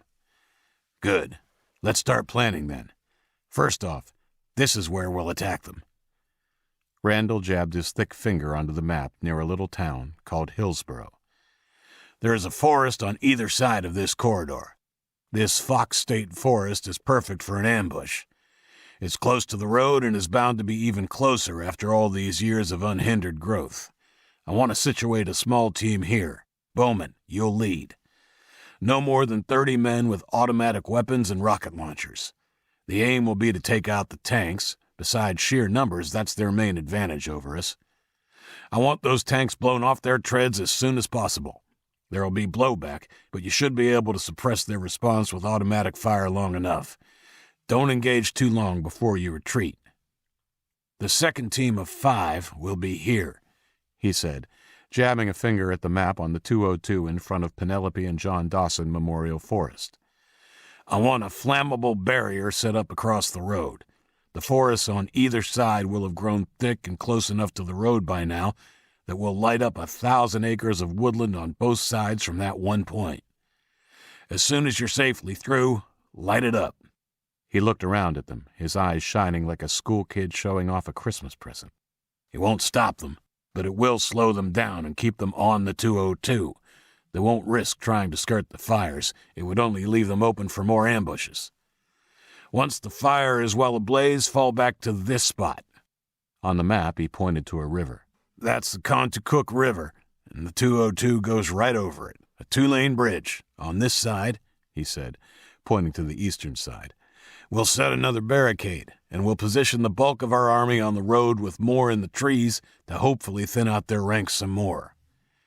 "So, the idea," said Luke, "is to thin their ranks so it's a fairer fight when they get to Concord?" "No, the ambush should sap their resolve some.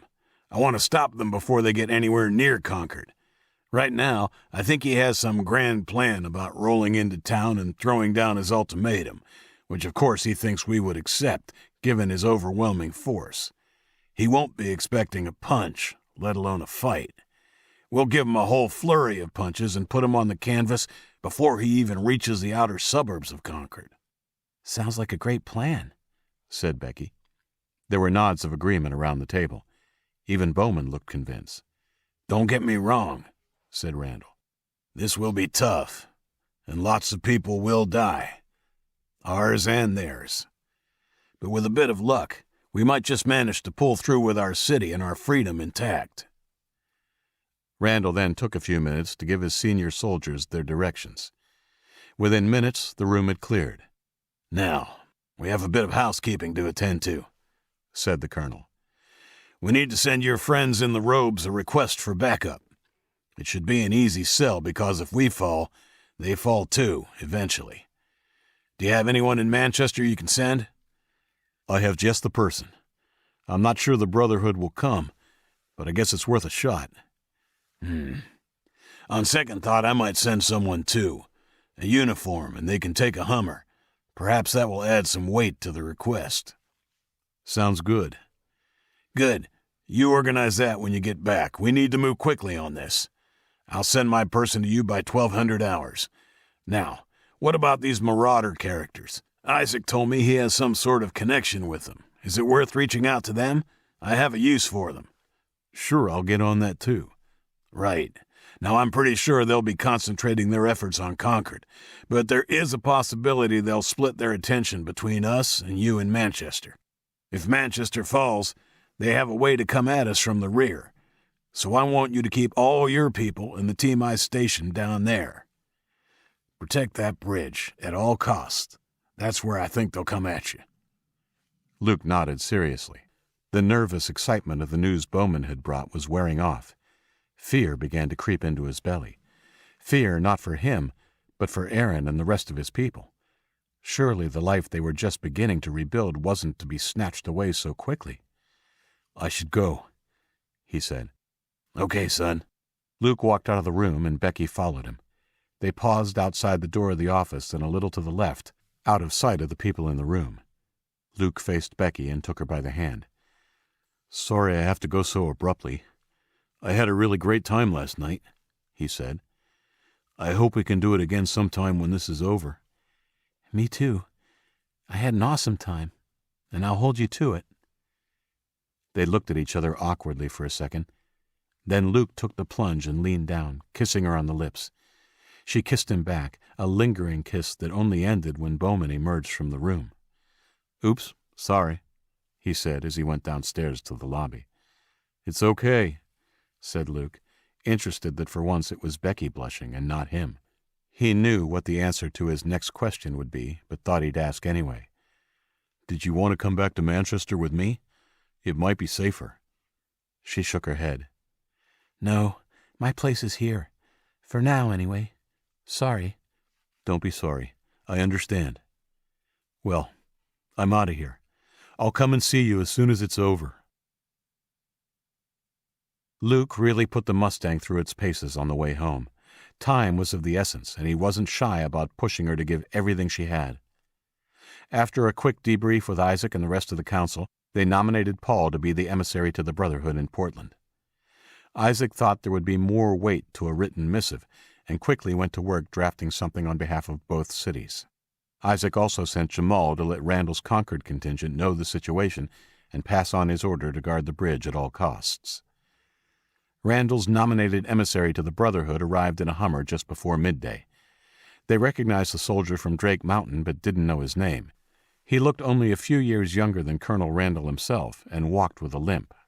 "I'm John Lockwood," he said, shaking Luke and Isaac's hands. Isaac was impressed with Randall's strategic thinking.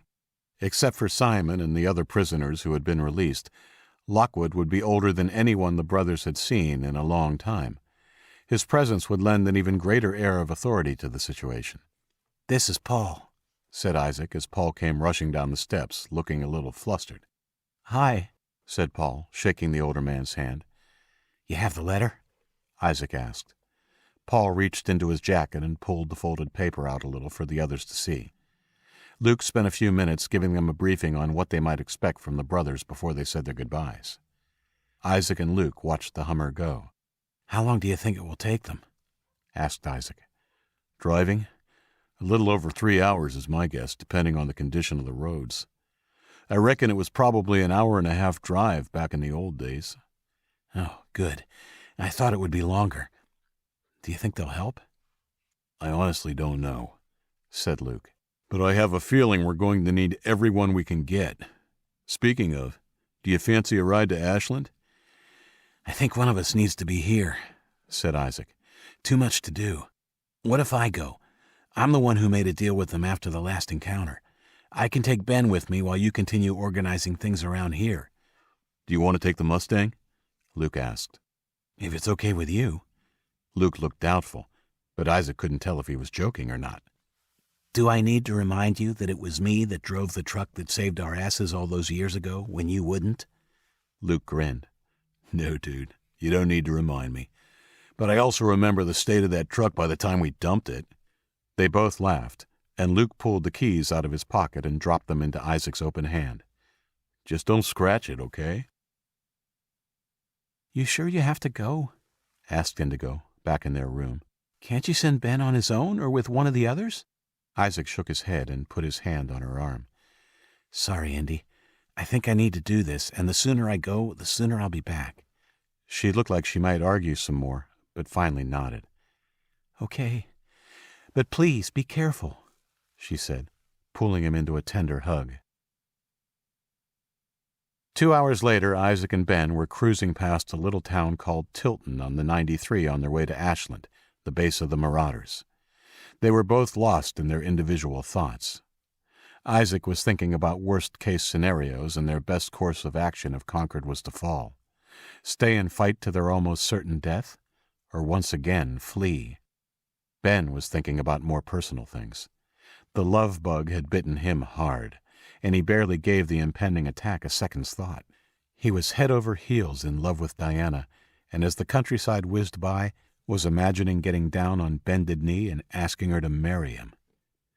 They were both jerked abruptly from their thoughts when, without warning, Ben's window exploded. 18. Paul was quiet on the run to Portland, Maine. Truth be told, he was a little intimidated by both the big lieutenant and their mission. For his part, Lieutenant Lockwood tried a few times to make small talk, but clearly the kid wasn't in the mood for speaking. He let him be and concentrated on his driving. He was unarmed except for his sidearm, but wore a Kevlar vest under his fatigues. The briefing from Luke before they left was short and sweet. He hadn't used the exact words, but the main messages he had taken from it were religious nutbags, unpredictable, and possibly sporting a deadly grudge. Great. His passenger fell asleep about 15 minutes out of their destination, and Lockwood let him sleep right up till they were crossing the Fore River and heading into the city proper. "Hey, kid," he said, nudging him with an elbow. It took a second nudge before Paul finally stirred and looked around groggily. "We're just entering Portland City. Look alive." "Okay," said Paul, pulling off his glasses and cleaning them with his jacket.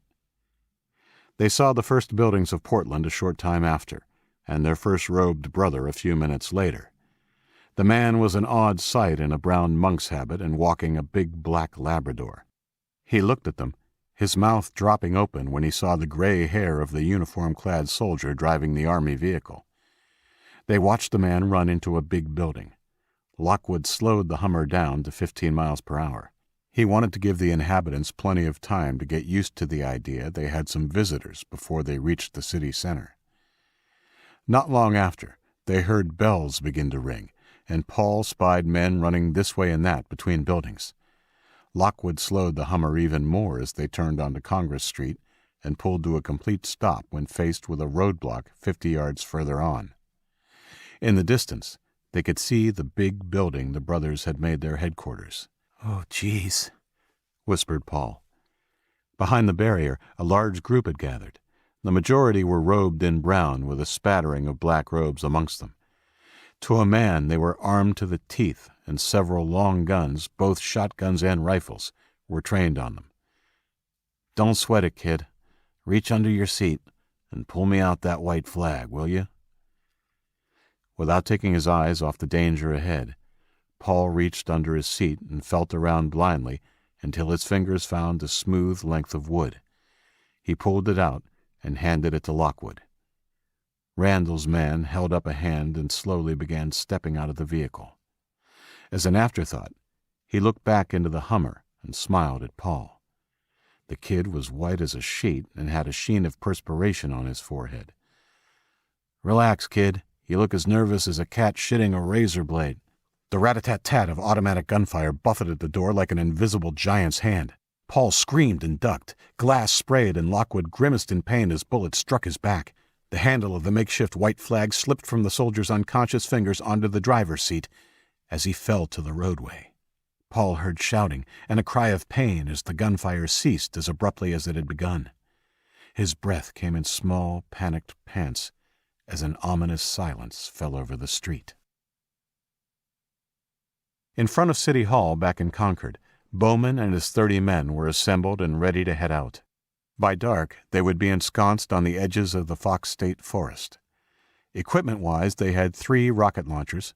Every man had a pistol, and those not carrying launchers were armed with an assortment of Chinese and U.S. Army automatic weapons. Bowman and his second-in-charge, the newly promoted Lieutenant Saracen, had already given a briefing on the location of their ambush and the plan of attack. Bowman almost felt the waves of excitement coming off his men. The romantic allure that battle had for young men never faded, and this group was no different. He had no doubt their emotions would be quite different in a day's time. It had been close enough to 24 hours since he and Gunnarsson had parted ways, and it was clear the kid had gotten into trouble. He shrugged off the worry. It wasn't something he could afford to think about right now. He heard murmurs amongst the men and looked back up the steps to City Hall. Randall was coming for his final pep talk. He nodded to Randall as he took his place in front of the men. "Men, you have an important task in front of you today. Today you're marching to become the first line of defense for our little community. Make no mistake, this will be a difficult challenge.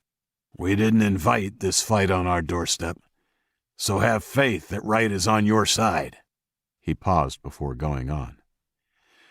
"It's quite possible that some of you, a lot of you even, won't come back.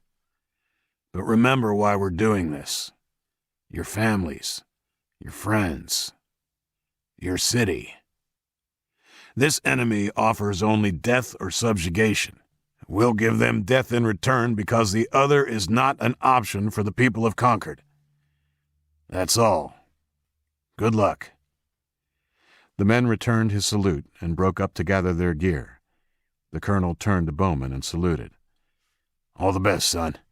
Remember, have your men lay down withering fire to allow the rocket launchers to do their thing. Fall back only after you take out the tanks, but don't take stupid risks." "Yes, sir. We'll see you at the river." 20 minutes later, Bowman and his men were crammed into the 1 5-ton troop carrier that the people of Concord possessed and were heading for their ambush site. Isaac jerked the wheel in shock, and the Mustang veered dangerously to the right, then back to the left as he struggled to bring it under control without braking. If someone was shooting at them, there was no way he was going to stop until they were out of range. What the hell was that? Ben didn't answer, and when Isaac turned, he saw his friend's head lolling on his chest, his body slack and only held up by the seatbelt. Ben! He put his foot down harder on the gas and tried to wake Ben by shaking his arm. The Englishman didn't stir. He could see no blood or wound. Please be okay, said Isaac. He pulled the car over 5 minutes later in an area he could see for miles in each direction and jumped out, running around to Ben's side of the car. There was a large, irregular-shaped hole in the shattered glass of the window. With shaking hands and dread threatening to overwhelm him, Isaac pulled the passenger side door open. Blood flowed from a wound on Ben's scalp. It seeped through his hair, down over his ear and onto his neck. Isaac could see right away it wasn't a bullet wound.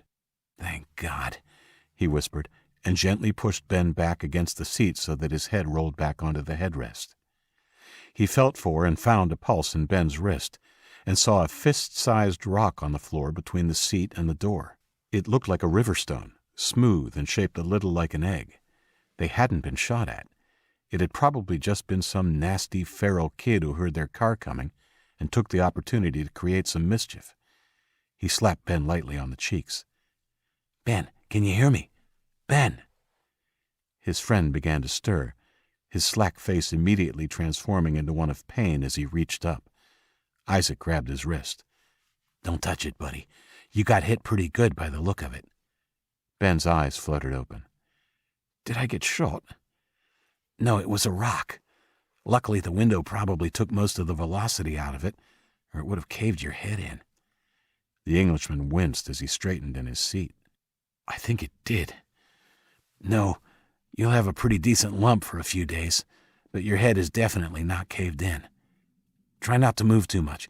I'll see if there's anything I can clean you off with. Isaac opened the trunk and found a square of towel that someone had torn off and used as an oil rag. It would have to do. That looks nice and sterile, said Ben when he saw the rag. Sarcasm is a good sign, said Isaac as he began to dab away the blood on his friend's face and neck, then more gently into the hair and around his scalp wound. The blood looks like it's stopping. Here, just hold this against it for a while. Ben took the bunched-up towel and placed it gingerly against his head. Did you see who threw it? No, I was driving along, lost in my thoughts 1 minute.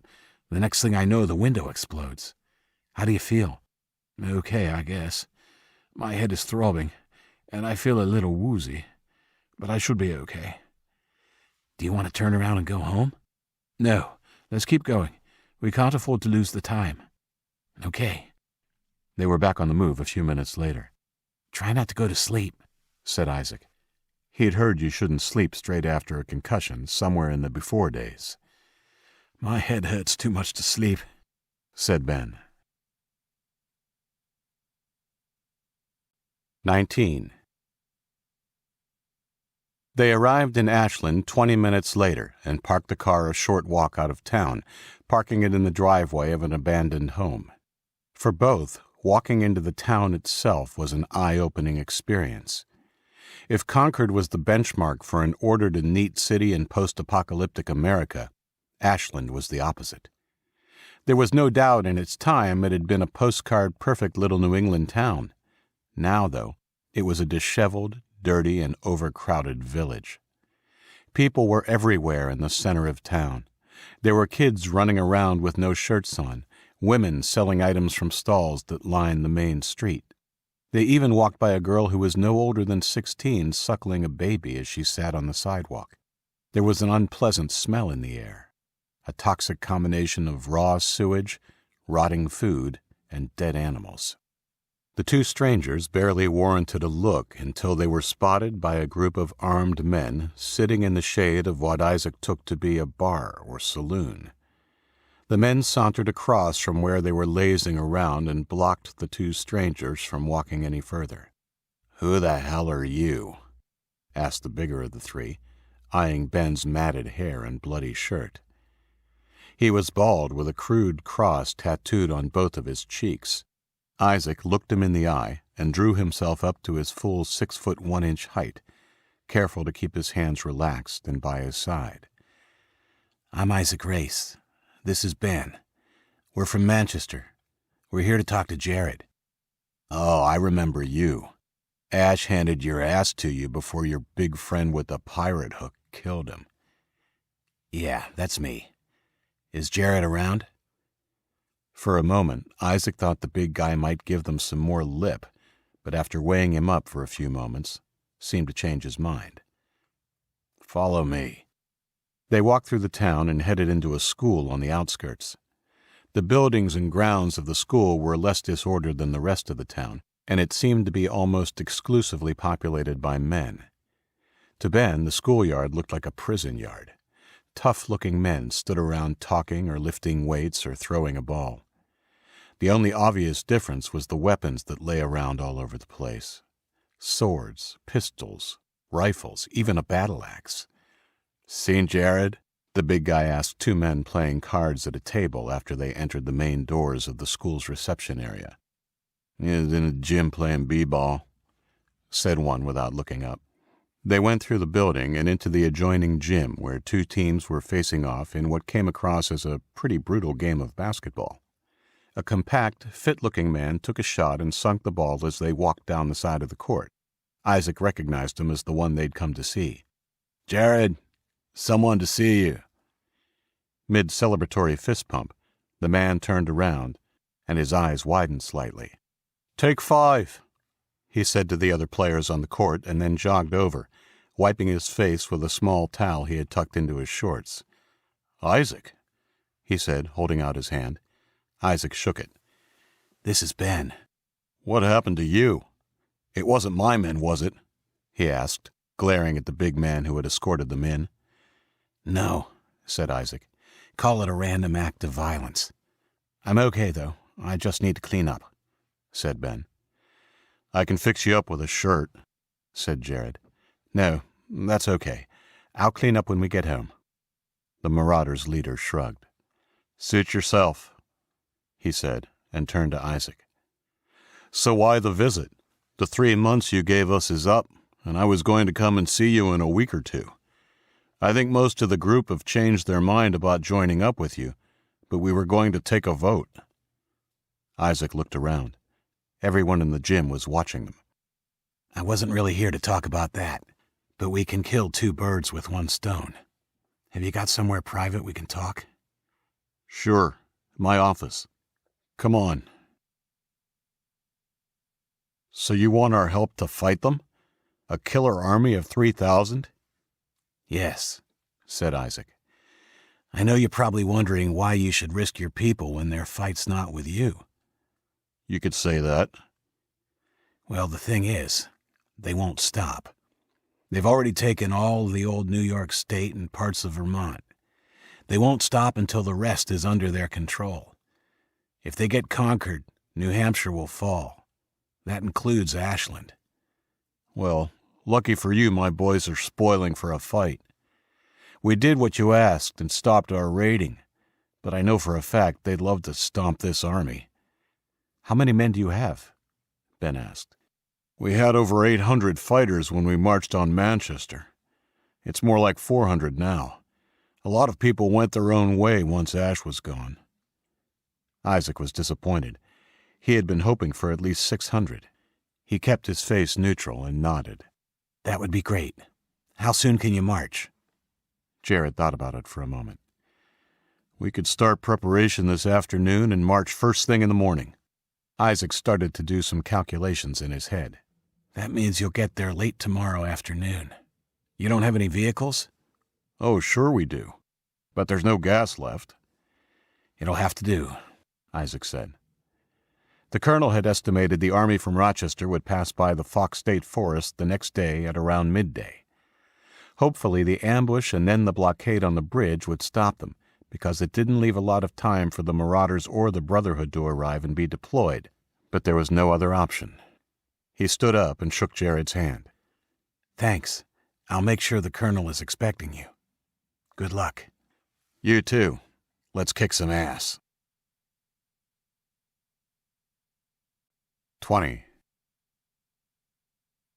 In Portland, Paul lay curled up on his seat and desperately tried to think of a way out of his situation.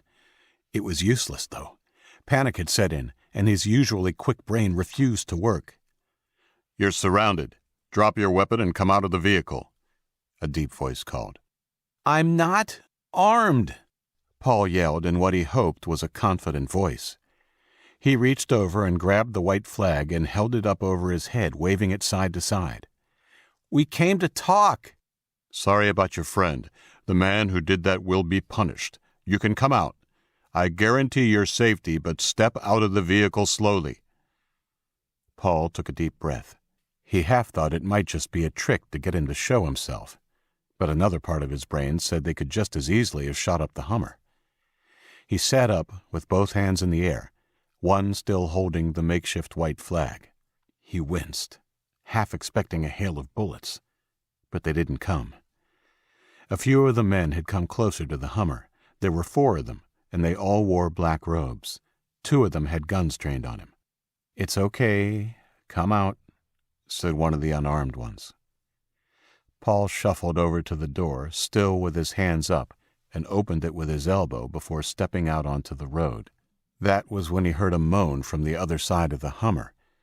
He looked through the Humvee's cabin and saw Lockwood's hand reach up and grab the bottom of his doorframe.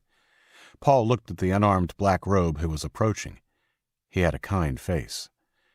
"Do you mind if I check on my friend?"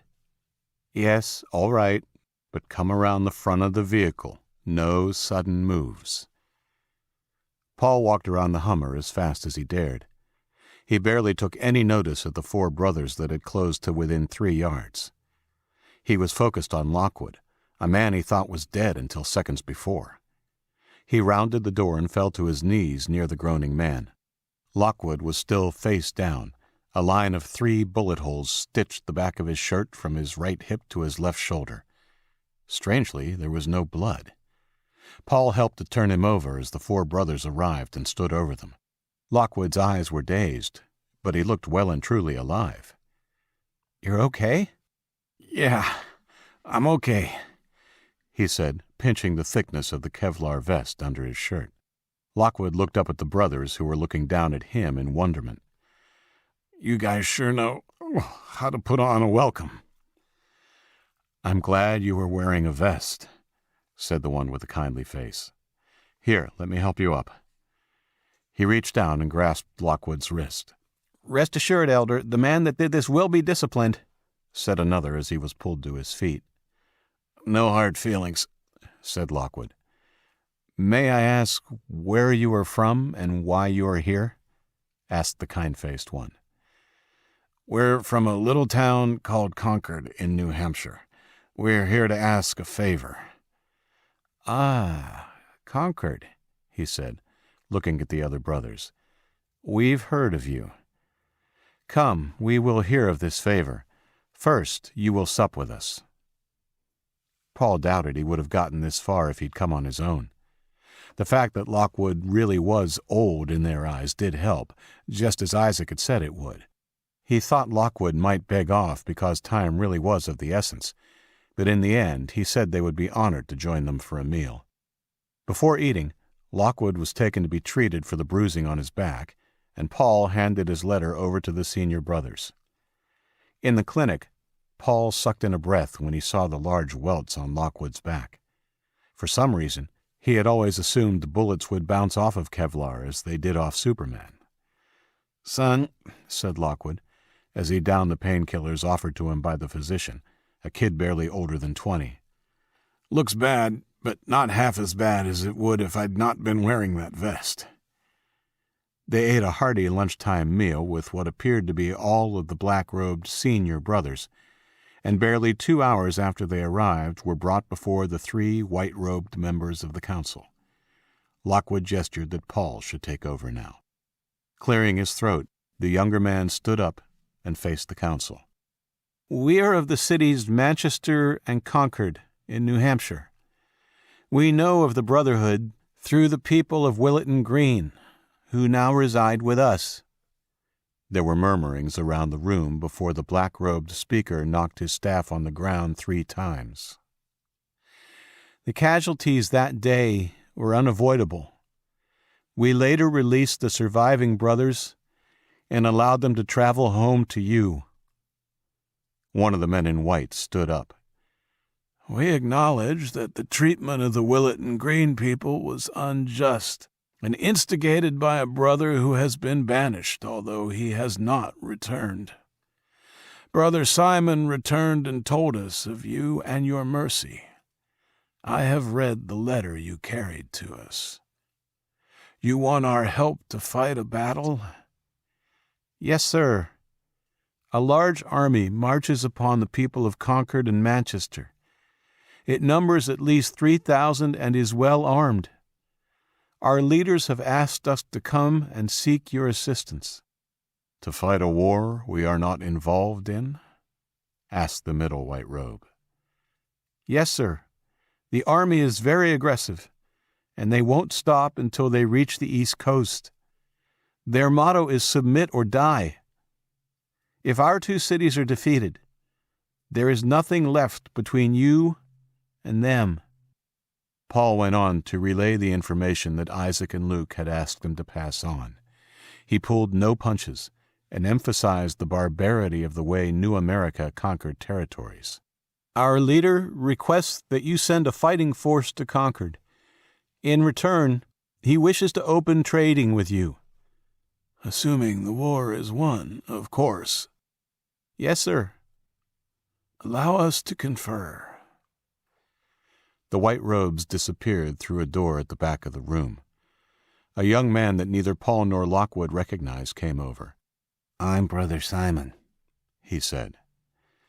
Oh, you're the one who Luke and Isaac let go, said Paul. Yes, I was humbled by their kindness. Do you think your council will decide to help? I don't speak for the council. You put forward a good case, so I hope they do, because it doesn't sound like this New America will stop at Concord. They didn't have long to wait. The council returned after a few minutes. We have our answer. We have unanimously decided to send a fighting force of 300 men to assist you in resisting this army.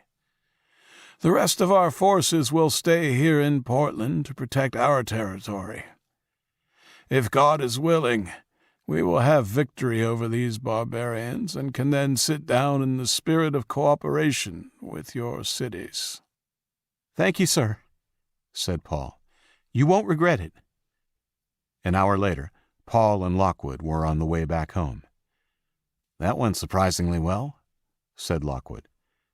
You mean apart from you getting shot? The soldier laughed and then winced immediately. Yeah, apart from that part sucked. They were headed back to Concord with a commitment from the Brotherhood to send 300 troops. They would depart that very evening. 21.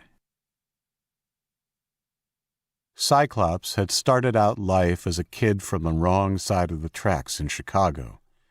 He often wondered if he'd still be alive if China hadn't attacked the U.S. He'd been 14 when that shit went down, and already a big, man-sized kid who'd been drawn into gang life. The answer to that what-if question was, he'd almost certainly have been dead or in prison. Now, here he was, 6 or so years later, leading a troop of 500 men into battle. He and his contingent had crossed the Merrimack well south of Manchester via Raymond-Wichurich Drive 2 hours before, and were now holed up in the Manchester-Boston Regional Airport.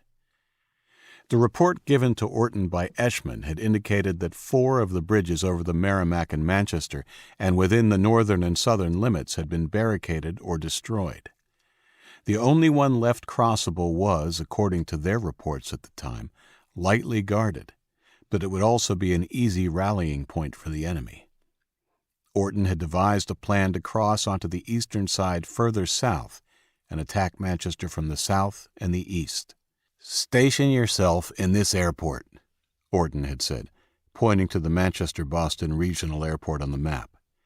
"Separate into 2 units and head out at dawn, attacking from the east and 1 from the south. Have 350 men attack from the south, while you and a team head in from the east. Leave Khan in charge of the bigger force, but have them hold off while you try and negotiate. I want you to head to the tower. Eshman thinks it will be hard to defend and that they won't be inclined to risk their women and children when faced with a decent-sized armed force. Offer them terms, but smash them if they resist. After Manchester is taken care of, I want you to head north to Concord and attack at will. We'll be coming from the west." Cyclops, who had captured William Orton all those years ago, still resented the fact that Orton had risen through the ranks to become general. He hid it well, though sometimes when on the end of a tongue-lashing from the blonde general, he wished he'd shot him in the face back then. Still, he did respect Orton, the way a burglar respects a dangerous Rottweiler. Perhaps his patience was to be rewarded, though. As they were leaving the briefing, Orton had pulled him aside and made him an offer. A dangerous offer, but one with a big payday. Cyclops agreed to it, but he also knew that Orton had handed him power by just making the proposal to kill the president. He would play along for now, and when the time came, he would be the one to decide whether President Riley or General William Orton lived to see the triumphant end of the battle for Concord. Isaac and Ben beat Paul back to Concord to tell Colonel Randall about the commitment from the Marauders.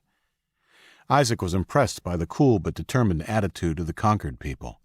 Their team for the ambush had already left, and when they arrived, Randall was busy organizing his remaining forces into two contingents. One to seal off the bridge, the other a defensive failsafe should they not halt the progress of the new Americans. "Will you command from Concord?" asked Isaac. "No, son. I'll be holding the line at the bridge. If your Marauders and the Brotherhood do show up, the Brotherhood will bolster the defense of Concord." "And the Marauders?" "Well, from what you've told me, the Marauders are the more ruthless fighters, and it sounds like they're spoiling for a fight. I have a plan for them." "Okay. Well, they should be here sometime tomorrow. I hope it's soon enough." "It'll have to be," said Randall. "My man Saracen will be in command of the forces here when the Brotherhood arrives." "Are you sure you don't want us to send anyone?" "No," the older man said, shaking his head. "You're in just as much danger as us. You look after your neck of the woods and keep them off our tails. While they might not have any military expertise on their side, I have the feeling Aidan Riley is no dummy and might split his forces. Our best advantage lies in attacking them before they get here. They won't be expecting that." Isaac and Ben said their goodbyes and left for Manchester. Paul and Lockwood arrived in Concord barely 10 minutes after the other two had left. The Brotherhood were the ones that Randall had doubted would come to the party, and he was extremely happy when Lockwood reported they would be. "That's fantastic news," said Randall, clapping him on the back, causing him to wince and double over. "Sorry, Lockie. What's wrong?" "He got shot," blurted Paul, feeling a little bit like a kid trying to talk with the adults at a barbecue. He cringed when Randall turned his intense gaze on him. "What?" "It's okay, Colonel. I was wearing my vest. One of their boys got a little trigger-happy and tried to ventilate me, but I'm okay." "Show me," said Randall. Paul edged behind Randall to have a look, too. Lockwood turned around and lifted up his shirt. The mottled green and purple welts that marked the impact zones of the bullets had spread and merged at their perimeters, almost covering the soldier's back. "They gave me some painkillers, but I won't be wrestling anyone for a few days." "Right. I've got just the job for you. I have something planned for these Marauders, and I need someone with experience to pull it off. Come to see me off. I'll give you my instructions while we walk." The two men left his office, and Paul stood where he was, unsure if he should follow. By the time he decided he should, he felt like it was too late to do so without looking like an idiot. That's when the decision was taken out of his hands. The pretty, dark-haired girl who had seen them into the office poked her head through the door and smiled at him. "Don't you think you should go with them?" "Oh, sure," said Paul, attempting to sound nonchalant as he headed past the smiling Becky, with his face burning. He caught up with Lockwood and Randall as they headed out the main doors. "Ah, Paul," said Randall. "Lockie was just telling me what a big help you were with the Brotherhood. Would I be able to convince you to stay and help him? You'd be his aide-de-camp until all this is settled." "Yes, for sure, sir. I'd love to." You sure the people back home won't mind? Well, I think my sister would be fine with it, and I know she'll be looked after by Isaac and the rest. So yes, I think it'll be fine. Excellent. So, I was just telling Lockie. 22. Even though the wind whistled through the broken passenger side window of the Mustang the whole journey back from Ashland, it was only halfway back to Manchester from Concord that Isaac remembered it. Oh, crap. Luke is going to kill me. Ben laughed. I'm sure it won't come to that, but he is in for quite a nasty surprise. When they rolled up to the tower 10 minutes later, Luke was, of course, the first one down the steps to greet them. He cradled Erin in his good hand as he took the steps 2 at a time, holding her out in the Superman position. "There's Uncle Ben," he said, and Ben rushed over, cooing as he took his niece in his arms. "Whoa, what happened to you?" said Luke, the smile on his face fading when he saw the crusted blood on Ben's shirt. His eyes widened when he looked at the car and saw the jagged glass around the window and realized it wasn't just down. Isaac came around the front of the car. Sorry, Luke. "Dude," his friend said, shaking his head ruefully, "you had one job." Isaac looked at the ground. I know. "It's fine, man. I'm just messing with you," Luke said, lightly punching him in the shoulder. "What the hell happened, though? Ben looks like he went 10 rounds with Edward Scissorhands." Isaac and Ben explained everything after they'd gone inside and cleaned up. They also informed the council of the latest news from Concord. So, it's really happening? Said Indigo. Afraid so, said Isaac. The good news is we have an experienced military commander on our side and a fair-sized contingent of soldiers here in Manchester. Do you think they'll attack us? Well, it's hard to say for sure, but I don't think so. I think the colonel is giving them too much credit. I think they're itching to roll right over Concord. If it was them the night Ben and Diana got shot at, I think they would have seen that we don't pose much of a threat. Luke wasn't so sure, and he didn't think Isaac believed it 100% either. His reasoning seemed to make everybody else feel better, though, so he kept his mouth shut. Their core group spent a peaceful few hours eating and talking together before everyone went to bed. Bowman and half his men made a clearing and set up camp about 50 yards into the forest. The other half were sent to work on the edge of the forest, digging light trenches and building hidey holes. The trees wouldn't offer much cover once the shooting began, but it would definitely keep them out of sight until they chose to start the party. It was hard work once the sun had gone down, but after a few hours they had achieved what they had wanted. 3 hours earlier, they had left the smaller team behind to begin building the combustible barricade. Everything was in place. It was now just a matter of timing the retreat right. He would need to engage the enemy enough to stop them in their tracks and thin them out before he and his team made a hurried retreat along the forest edge and back to the barricade. It sounded easy enough, but Bowman knew there was a very good chance that he and a lot of his men could die when the new American army finally rolled through. His last task before bedding down was to send his fastest man, a skinny kid called Lachlan, on foot to wait on the western edge of the forest. He was to run back as soon as the enemy army was sighted. If the new Americans were traveling as slowly as they had been when he'd spied them 2 days before, the men would have plenty of time to get back and raise the warning. A 3-man team took the first watch, and he bedded down for the night in a flattened area of grass under a pine tree. That night, for the first time in a long time, Daniel Bowman dreamed of his parents. Isaac's eyes snapped open. It was still dark. He needed the whiz, but knew if he got up to relieve himself, he wouldn't get back to sleep. In the end, his restlessness was disturbing Indigo, so he got up anyway. After visiting the bathroom, he felt wide awake and decided he'd go up to the roof and get some fresh air. He snuck out of the room as quietly as he could and headed up the stairs. When he stepped out onto the roof, he took a surprised step backwards. Someone else was up there leaning over the rail and looking to the west. As his eyes adjusted to the darkness, he recognized the familiar figure. Luke, you scared the hell out of me. His friend turned from the rail as he walked over. Sorry, I couldn't sleep. Worried about what's coming? Luke thought for a second, then nodded. Yeah.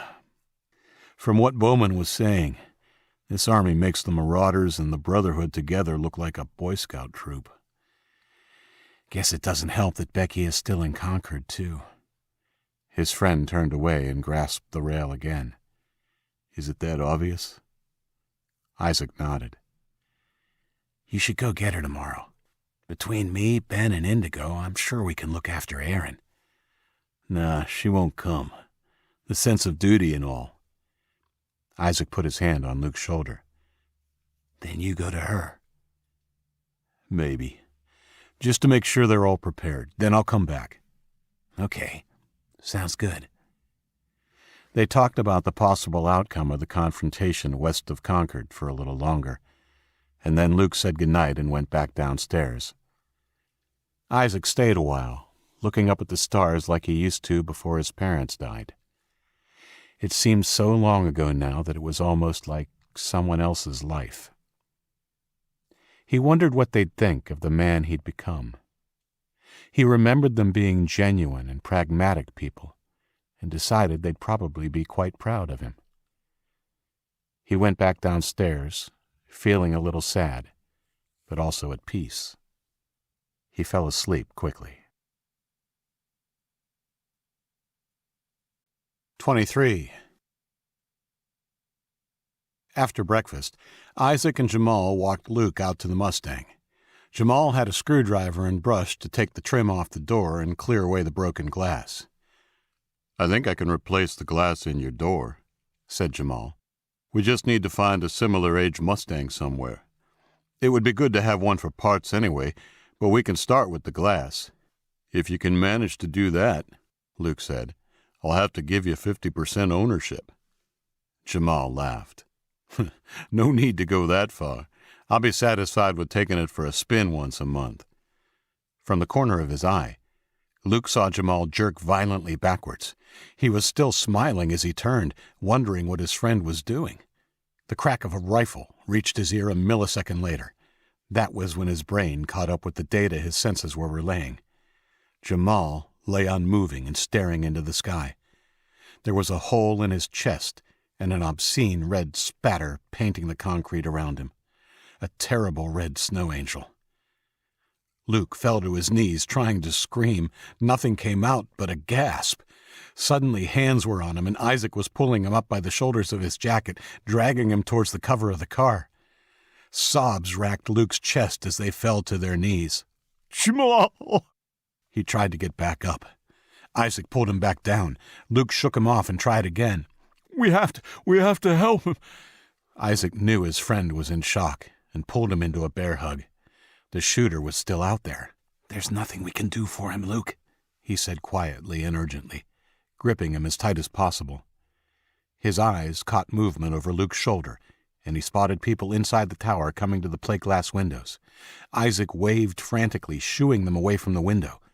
He heard muffled shouts and screams as they realized the danger they were in. That didn't matter. What did matter was that someone in there took charge and appeared to be ushering them back from danger. Not 10 seconds later, the general alarm started to sound. I was just talking to him, said Luke. He was... I know, buddy. Luke, I need you to focus. The shooter is still out there. Luke nodded, sniffling, and wiped his eyes with the sleeve of his jacket and pulled away from Isaac's embrace. What direction was it from? He said, putting his head up a little to look through the broken window of the Mustang. 300 yards to the left, he could see the sentries at the gate were nowhere to be seen. From the east, from across Elm Street. Jamal had been hit directly in the chest and thrown backwards. It had come from the buildings directly east of them. How the hell are we going to get out of this? Said Luke, unable to prevent himself looking back at Jamal's body. Isaac warily rose to his knees next to Luke and looked across Elm Street through the glass on the driver's side. Luke's hand grabbed his wrist. Movement. Luke was right. At first he didn't see, but then from the shadows between the buildings, he saw soldiers in black began to emerge into the daylight. Lots of them. They gathered slowly on the sidewalk on the other side of Elm Street, quiet and well organized. One stepped forward, a big guy with a shaved head and an eye patch. He put a bullhorn to his mouth. "We're here in the name of New America," he said, and a cheer went up from the soldiers around him. "We claim the old city of Manchester and demand that you surrender to us." While he spoke, Isaac and Luke looked at each other. Luke looked angry enough to go and take them on himself. In fact, as the bald man finished his spiel, Luke began to stand up. Isaac grabbed his arm. "Cool down. It won't help anyone if you get your head blown off." "If you surrender," continued the new American, "you will be welcomed as citizens of New America." "Where are Randall's men?" Luke said, frustrated. "I don't know, but we're here and they're not. Let me do the talking, and I'll try to buy us some time." "They might take another shot," said Luke. "No, I don't think so. Killing Jamal was meant to shock us into submission. I have the feeling they would rather take us without a fight." He stood up before Luke could protest further. The men across the way twitched into life, and Isaac found himself facing at least 100 guns. He put up his hands quickly. "Keep those hands up," drawled the leader into the bullhorn, "and have the guy with you stand up." Luke rose and stuck the middle finger of his good hand up. There was a ripple of laughter from the new Americans at his petty defiance. They'd seen it all before. "You put your hands up too, big guy." "Screw you," said Luke, his fingers still up. "Luke," hissed Isaac, "just do it. We need to get back into the tower in one piece." Luke gritted his teeth and nodded before complying. "Good. Now who are you?" "I'm Isaac Race. This is Luke." "Where's your leader?" "We don't have one leader. A council governs here. I'm on it." "A council? Well, how very democratic. So what do you say, councilman? Surrender or die?" "Well, that's the thing about councils. They have to vote on any decision as important as the one you're offering." The words were no sooner out of Isaac's mouth than distant gunfire and explosions sounded south, toward where Randall's men were stationed at the bridge. "Well, it sounds like your army friends didn't take the deal. Maybe we should just shoot you down now and storm the building." Isaac's heart sank. He'd assumed this was all of them. With Randall's contingent engaged, they were on their own. "No, please. Allow us to take a vote. It will literally take 5 minutes." The big man lowered his bullhorn and talked to the man next to him briefly, before raising it again. "I'm a big believer in democracy myself, so I'll give you 10 minutes. If you're not back out here when that 10 minutes is up, though, we're turning that tower of yours into Swiss cheese." "Okay. Thank you. 10 minutes it is," called Isaac. "Come on, Luke. We don't have much time." "We should take Jamal." Isaac nodded. They didn't really have the time, but it was the least they could do for their friend. Isaac took Jamal's shoulders, and Luke picked up his legs, pinning them under his arms. It was a struggle. Jamal was a solid guy and quite tall. They were both puffing with exertion by the time they got up to the doors. Tears sprang to Isaac's eyes as he heard the wails of grief behind the glass. "Bastards," hissed Ben, as he helped them through the doors. "Oh, poor Jamal," cried Indigo, as she comforted Allie and Ava, who was racked with grief. "What do they want?" The 3 boys lowered Jamal onto a bench seat, and Ben took his jacket off and put it over his face. "They want us to submit or die. I told them we'd vote." "We're going to vote?" she asked. "Hell no. We're going to fight." 24. Bowman and his team were fully prepped 1 hour after sunrise. He walked along the dugouts and hides where they nervously waited on the arrival of the enemy. He was by far the most senior person there, and had to keep reminding himself that these soldiers had just been kids when the shit had hit the fan. The three men with the RPG-29 rocket launchers were spaced 10 yards apart and about 20 feet behind the first line of trees. As soon as Bowman gave the word, they would step forward and position themselves at pre-designated trees, ready to fire on his signal. They were all confident kids, and he was hopeful they could pull off accurate strikes before the return fire began. He gave each of them quick pep talks as he walked along. The tanks would be traveling one after the other because the road wasn't wide enough to accommodate two across. Each of the three would target a different tank. If you strike your designated tank, fire your next grenade at the car, or at a different tank if your buddy has missed their shot. If you miss your designated tank, and I'm sure you won't, fire at it again. The rest of the men were fanned out either side of the rocket launchers. They would begin firing at will once the first salvo from the rocket launchers had been fired. Once he'd done all the talking he wished to do, Bowman sat down with his back against a tree and rested. His night's sleep on the rough ground had been sporadic at best, and he soon dozed off. He was awoken by a hand shaking his shoulder. "Lachlan's back. They're coming." The rumbling sound and faint vibration under his body reiterated the warning. He grabbed his Kalashnikov and shot to his feet. "Ready, everyone?" he yelled. Yes, sir, Came the excited responses. remember, wait until all three are in view. They didn't have long to wait. Just 3 minutes after Bowman was awoken, the first tank growled around the last bend and into view. He saw the men around him tense in anticipation. The black-painted tank, with leaves and dust swirling in its wake, was quite a sight on that overgrown New England road. "Hold," Bowman called as the second came into view. Then the third. "Wait." The vibration from the three tanks was enough to make his guts quiver now. Finally, they were all directly in front. "Fire!" Like clockwork, the three men fired. The first man scored a direct hit on the turret of the first tank. It exploded and caught fire. Bowman saw from the twisted metal and odd angle of the turret that it had been damaged badly. It slowed and began to veer off the road towards the trees on the other side. Clearly, its operator was out of action. The second rocket-propelled grenade whizzed right past its target, the middle tank, and exploded in the same trees about to be bulldozed by the disabled tank. The third hit the last tank on its road wheels, damaging its track but not enough to stop it. "Take a second shot," called Bowman as he began firing his Kalashnikov at the Mercedes. The driver had slammed on its brakes, and as its side windows exploded inward, immediately threw it into reverse and planted his foot.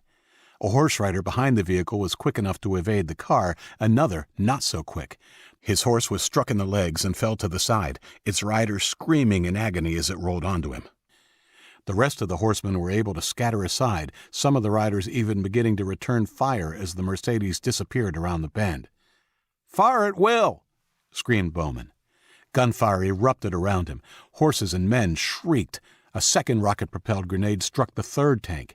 This one hit the turret near the front and blew off its cannon.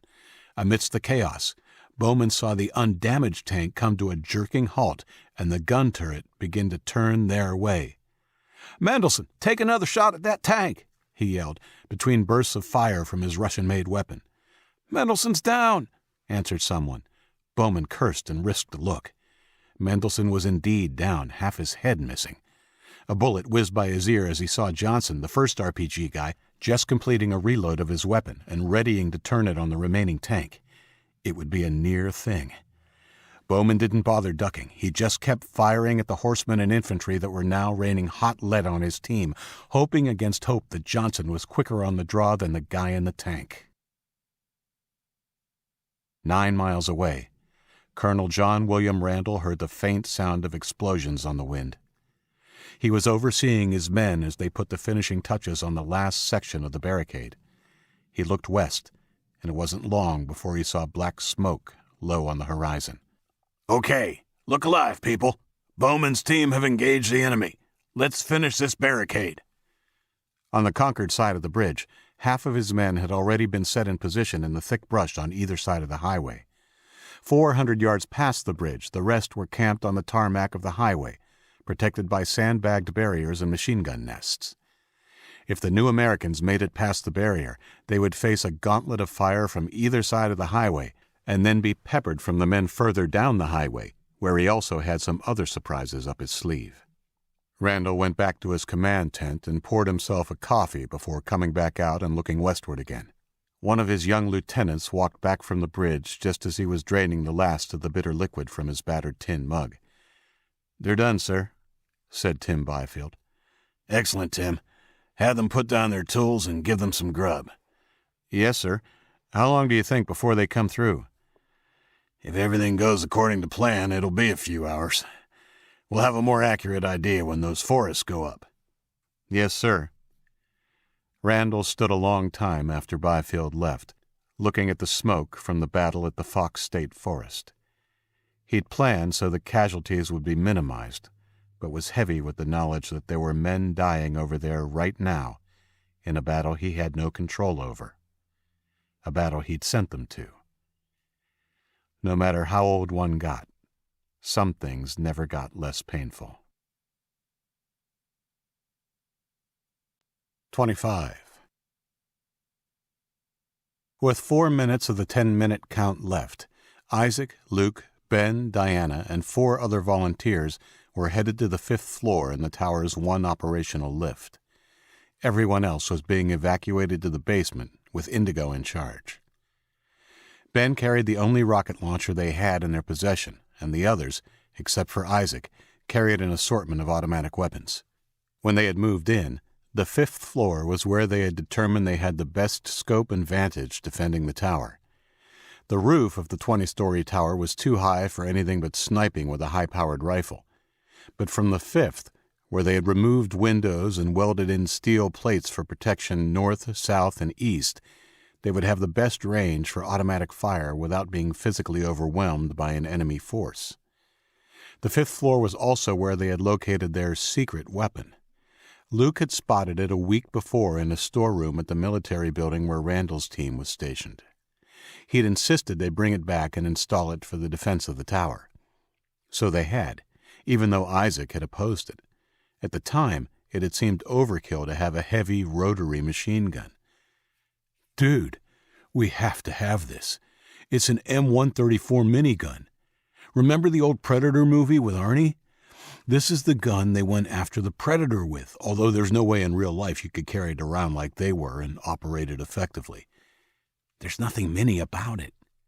"No, but this baby shoots thousands of rounds per minute." Isaac had still looked doubtful. "Dude, I'm not shitting you. If there is even a remote possibility we'll be attacked, this thing might be the difference between winning and losing." "This is not because you want to go all Arnie on me?" Isaac asked. Luke laughed. "I wish," he said. He held up his hook and gestured at the handles at the rear of the gun. "It needs 2 hands to operate, so that'll be your job. I don't want it for a toy." "Well, it kind of looks like the leaf blower my dad used to have me clean the yard with, so I guess it can't be that hard to use." "Yes, dude," Luke had laughed. "It shouldn't be any harder than that."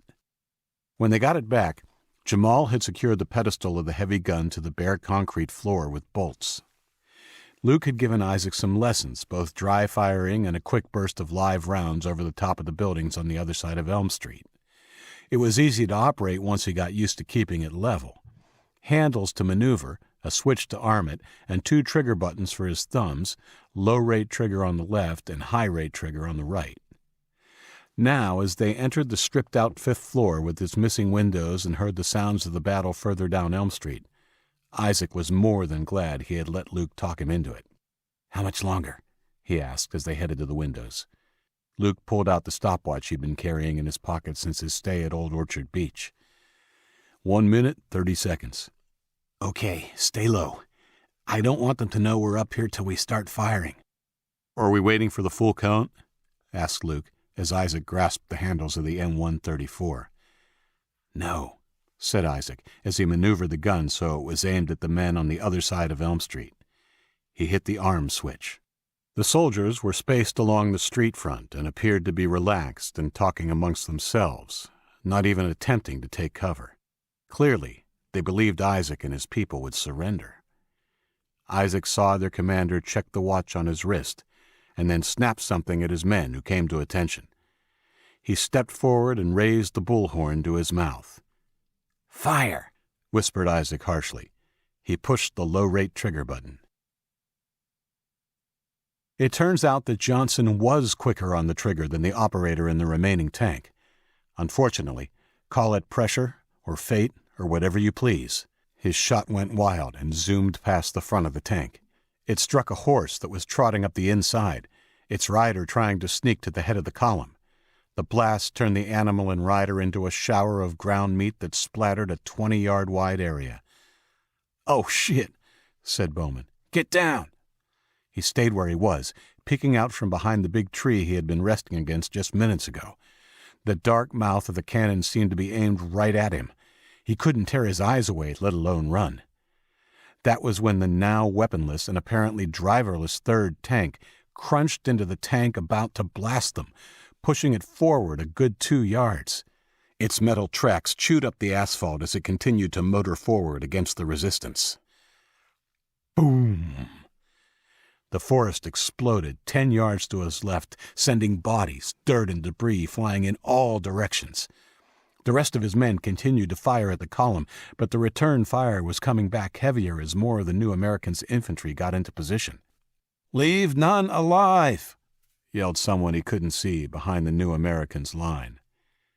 Bowman squeezed off another burst of fire in that direction and was rewarded with a curse but no scream of pain. When the turret of the live tank began to crank back in his direction, he knew it was time to withdraw. "Retreat!" he yelled. "Fall back!" Inside the Mercedes, William Orton had stayed down and out of sight until the driver gave the all clear. When Orton put his head up, crumbs of glass fell out of his hair. A pale-faced Riley was upright, a wild look in his eyes. Riley's guard was slumped in his seat, blood seeping from a bullet hole in his right cheek. Next to him, Bull moaned, holding his bloody side. "The assholes ambushed us," said the president. As if to punctuate his point, another explosion rocked the tank that had been in front of them. Horses and men fell. That explosion seemed to spur Riley into action, and he grabbed the snub-nosed machine gun from his dead guard's hands and jumped out of the Mercedes. "Come on, you sons of bitches!" he screamed at the men around him. "They're in the trees! Attack!"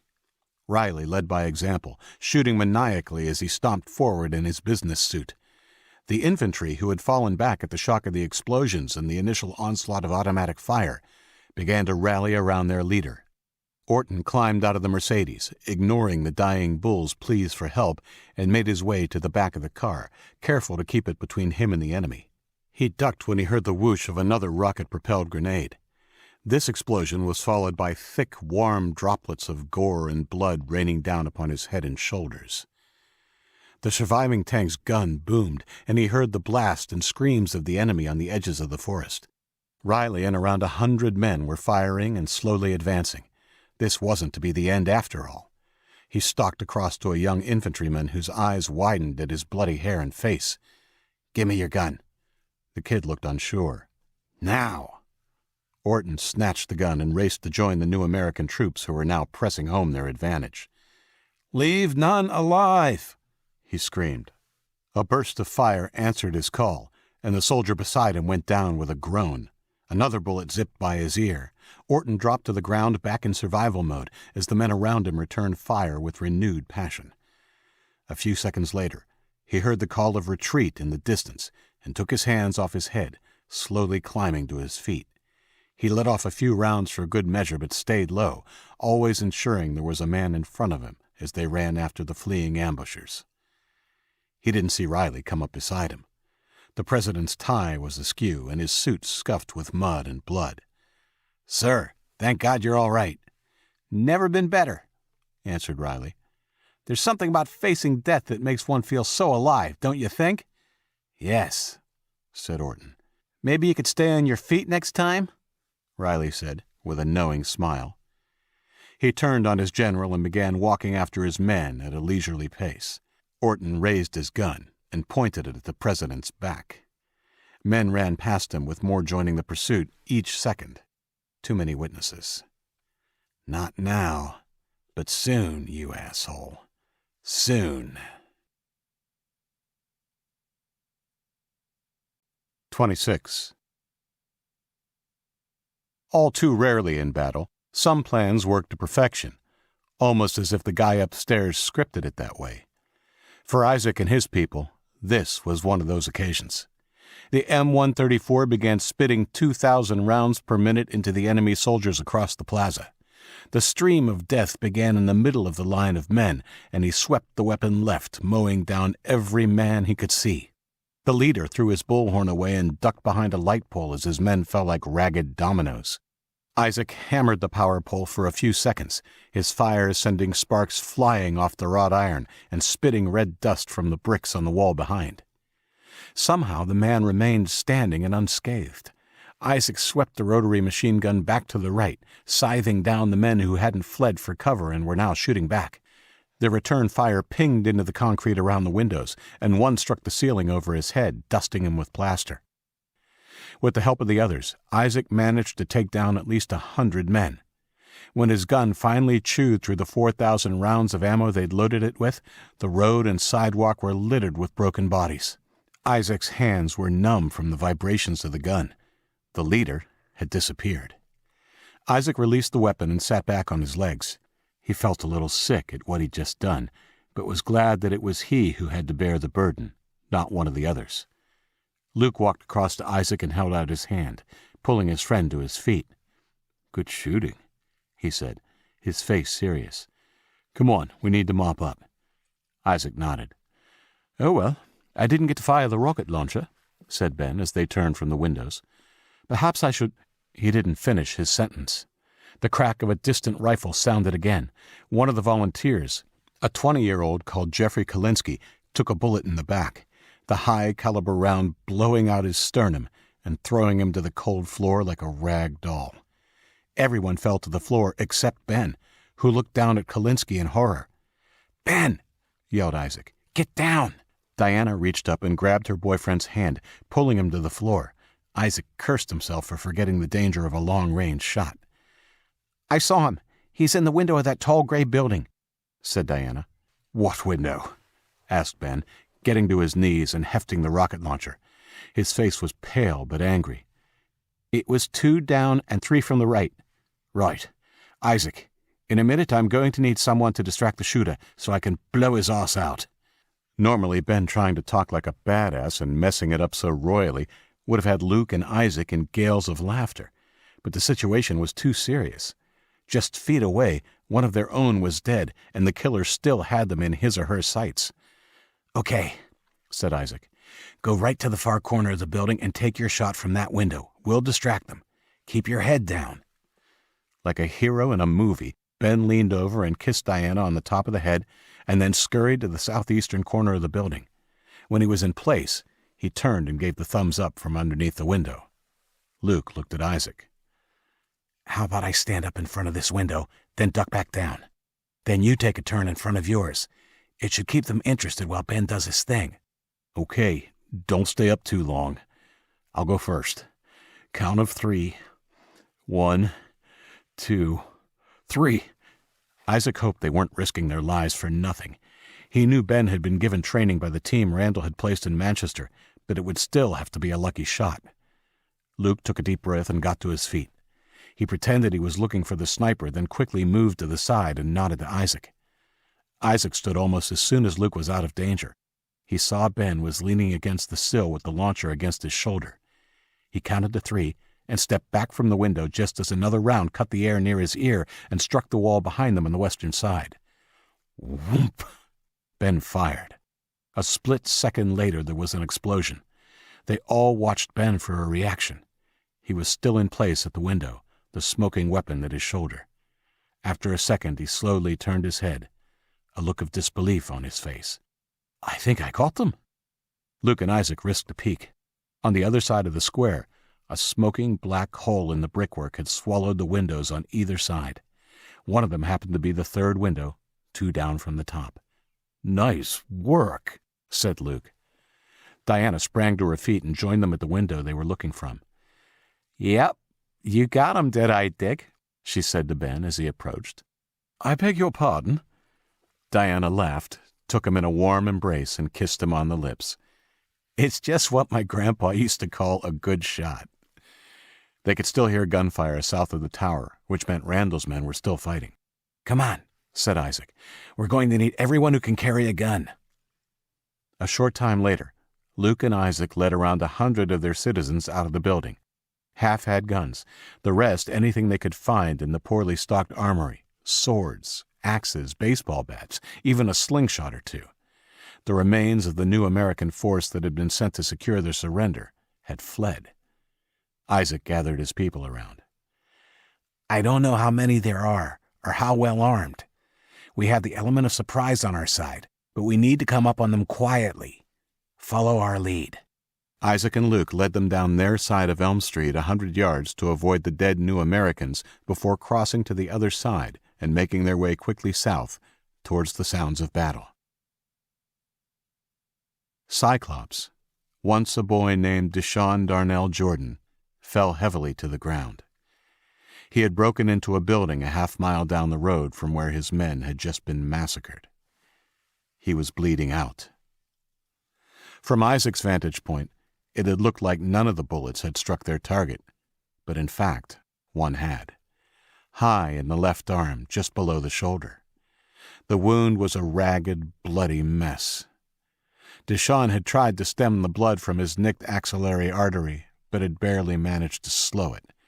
And now, as he leaned his head back against a steel filing cabinet in an abandoned store's office, he felt a deep heaviness in his limbs and knew his time was up. So much for deciding who would lead New America. In the seconds before he died, he remembered his mammy on her deathbed. God has a special plan for all of us. We must be thankful for the part we play and head off stage quietly when our part's over. When his remaining eye glazed over a few minutes later, Deshaun's face was peaceful. 27. Bowman and the remains of his team ran through the forest, 30 yards deep but parallel to the Franklin Pierce Highway. He tried to count his men, but it was difficult. His best guess was 15. That meant he had lost half. There had been more when they began their retreat, but the enemy had done the unexpected, pursuing them on foot and shooting at their backs long enough for Bowman to fear that none of them would make it. Luckily, they were finally called off. Approximately 20 minutes after they began their retreat, they reached the roadblock that was to be set on fire. The men that Randall had stationed there emerged from the brush on either side of the road with their guns at the ready.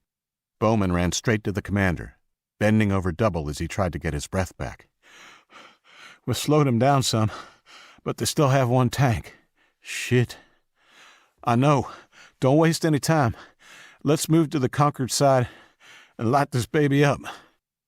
Bowman and the rest climbed the barrier. It had already been doused in gasoline and stood around 8 feet tall, stacked with tires, assorted rubbish, trees, branches, and heavy timber beams scavenged from houses in the immediate area. It spanned the entire highway, then snaked into the brush on both sides. "Do you want to do the honors?" asked Sashi Patel, holding up a match. "No way," he told the leader of the small team.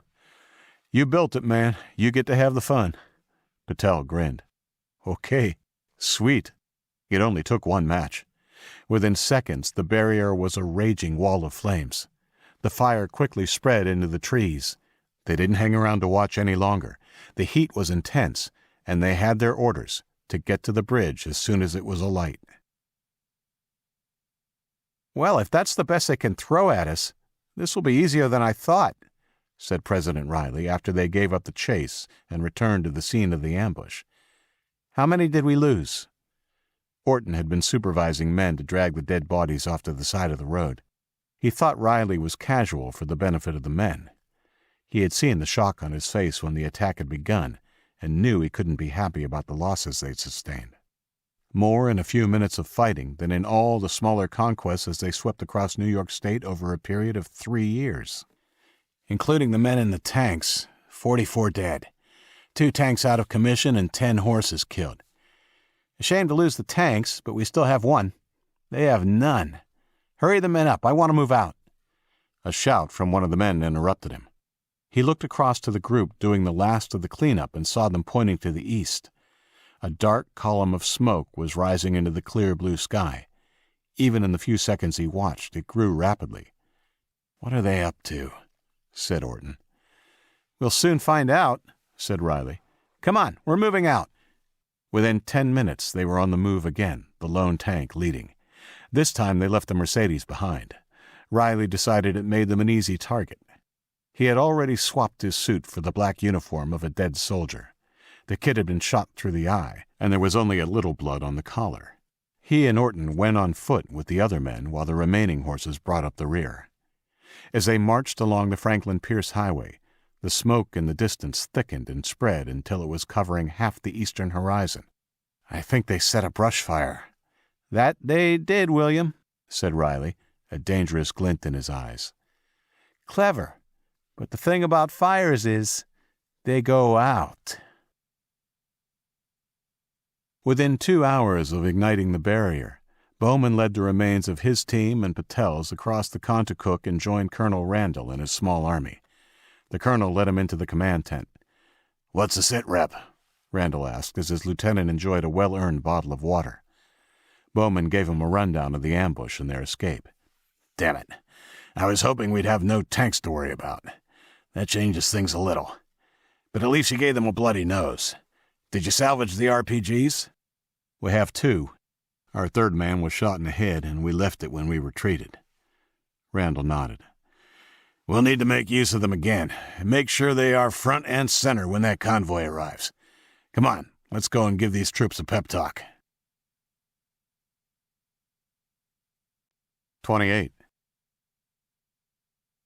The Concord contingent had managed to fight off the surprise attack of the New Americans and turn their battle into one of attrition, killing 2 New Americans for every Concord man they managed to take down. They were ensconced on the bridge, managing to get behind the barriers that were supposed to protect them from an attack coming from the other direction, and pinning the invaders down in the valley between buildings that led up to the bridge. Still, they were outnumbered, and their leader, Lippman, knew before long they would be defeated, even as the casualties on the other side mounted. The 100 from the tower hit the rear of the New American forces hard and had an immediate impact on the battle. The invaders turned and began to fight as the Concord contingent laid down suppressing fire at their backs. Luke and Isaac and the others with firearms speared the charge, shooting as they went. Luke screamed his battle cry, shooting and swinging his vicious hook as he went. He was indiscriminate, shooting and gashing anyone within sight or range. Isaac followed, carefully taking down anyone that looked like a threat to his friend. Ben and Diana were alongside them as well, watching out for each other and adding to the tally of New American casualties. The enemy rallied as the second wave of Manchester people began their close-quarters attack with handheld weapons. In the thick of the battle, Isaac saw his people being shot down. Their charge had the desired effect, though. The enemy was in disarray, sandwiched between 2 smaller forces. The well-trained Concord soldiers took advantage of the situation and jumped the barriers, charging from their position to hit the New Americans with close-range fire. Isaac and the rest of his gun-wielders renewed their efforts when they saw the New Americans falling, and he dared to hope they might eke out a victory. That lost any importance for him when he realized Luke was gone, though. He shot a man in the face and strained to see over the heaving bodies. He finally spotted Luke. He could only see his head and his bloody hook rising and falling as he took turns shooting and slicing the enemy. Isaac let off a burst of rounds at the men in front of him and rushed over the fallen bodies to help his friend. A man came at him swinging his empty rifle at Isaac's head like a club. He ducked and put the barrel of his gun against the man's stomach and squeezed the trigger. When he rose, Luke had disappeared again. "We surrender!" a voice called, and suddenly the black-clad men around them began laying down their arms. Isaac ordered them to drop to their knees with their hands on their heads. He found Luke bent over a man, his chest heaving with recent exertion. It was the leader of the New Americans. He'd been shot through the chest. Luke had a bruised cheek and bloody lip. The dead guy looked worse, his demise at the hands of Luke the obvious reason for the quick capitulation of his troops. After the dust had settled, there were 79 surviving New Americans. The conquered contingent had lost 31 men, and another 5 were suffering bullet wounds. Of the 100 that Luke and Isaac led into battle, 22 had been killed. There were no celebrations. The conquered soldiers collected the enemy's weapons and secured the prisoners in their base while Isaac and his team tended to their dead. As they worked at their gloomy task, they quietly discussed the next steps. It was clear that the key to their survival was the outcome of the Battle of Concord. They had been lucky so far, but there was no way they could fight off another attack. Diana and Ben pulled Isaac, Luke, and the commander of the conquered contingent aside. "You should take our remaining people and head to Concord with the soldiers," she said to Isaac. "They're going to need every person at their disposal, and together with these guys you can bring at least 60, all armed now that we have the New Americans' weapons." "I was thinking the same," said Luke.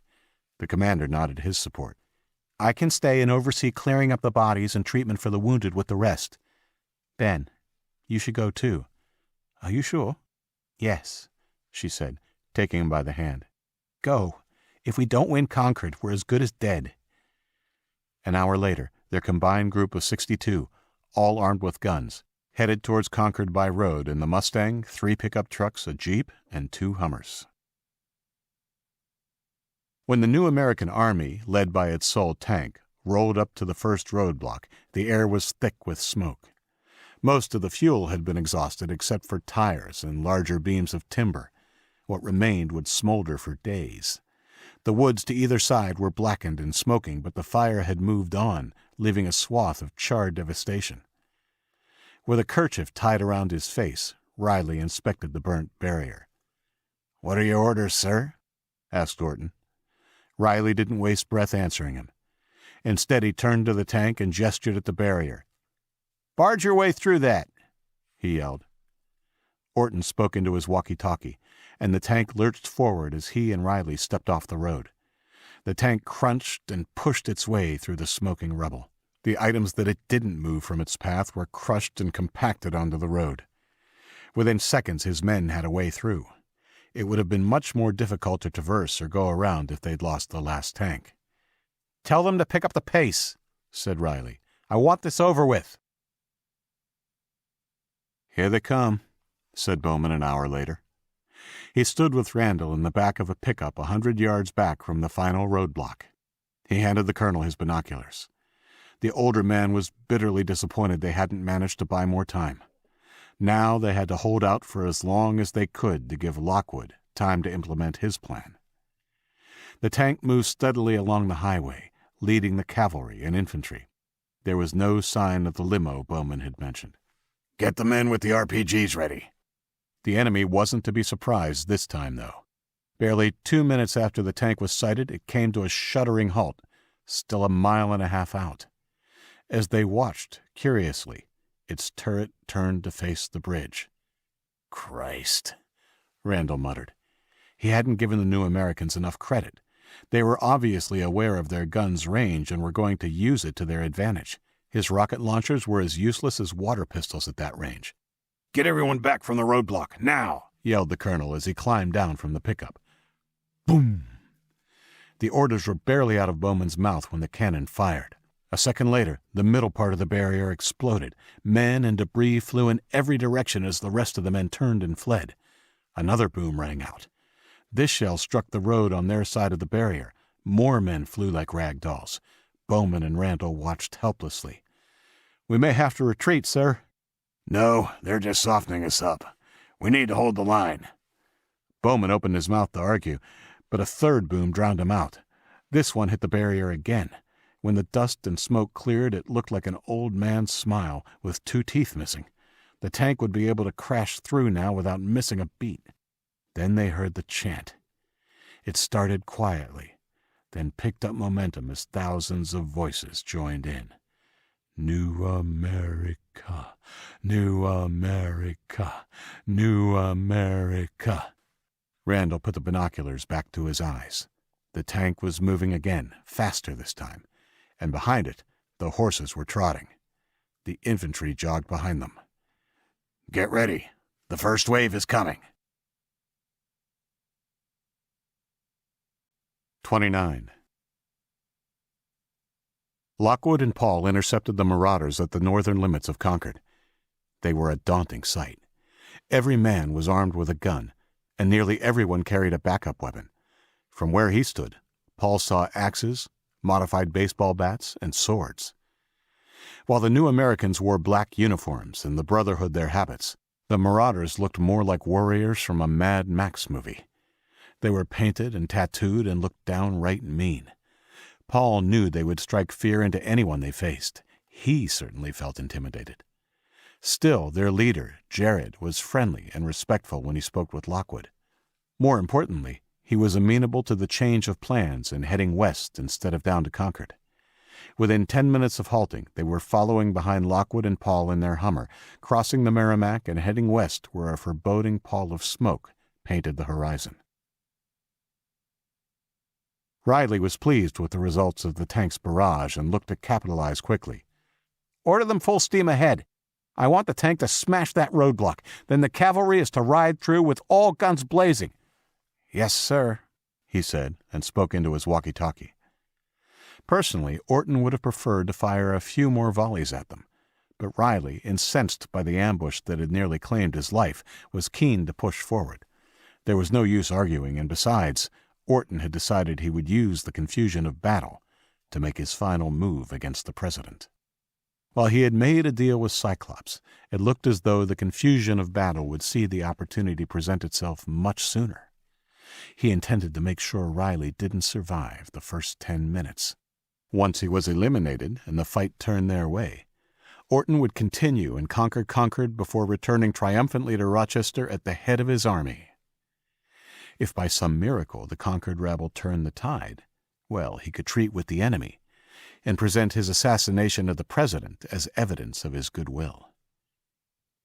Eshman had made his way slowly from the rear of the column until he was in the third row from the front. Ahead, he could see the president and General Orton near the rear of the tank. Orton spoke into his walkie-talkie, and the tank jerked forward. It wasn't held back to ensure men on foot could keep up this time, and gathered momentum as it sped along the highway headed for the damaged roadblock. "Go!" yelled the president to the men on horseback, and they spurred their mounts, galloping after the armored vehicle. Eshman, watching with interest, ducked out of sight behind the man in front when Orton turned to address the men on foot. "Forward march!" he called. Eshman stepped forward with the other men as they fell in behind Riley and his cruel general. Isaac and company arrived in Concord just as the Brotherhood was getting set for the defense of the city under Saracen's direction. Coupled with the men the colonel had left behind, they numbered 500. "Do you think you're covered if we head out to back up the colonel?" Isaac asked Saracen. "Of course, 60 men aren't going to make a difference here, but they might there. Go for it."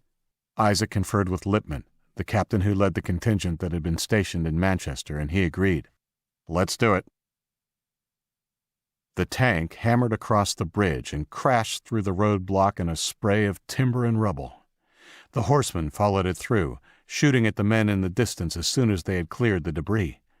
The armored vehicle traveled another 20 yards, its operator seemingly intent on running right over the sandbag nests ahead.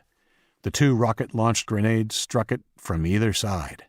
One hit the turret, blowing it askew, and the other whizzed under the tank and exploded, lifting it 2 feet into the air before it crashed back to the asphalt and shuddered to a halt.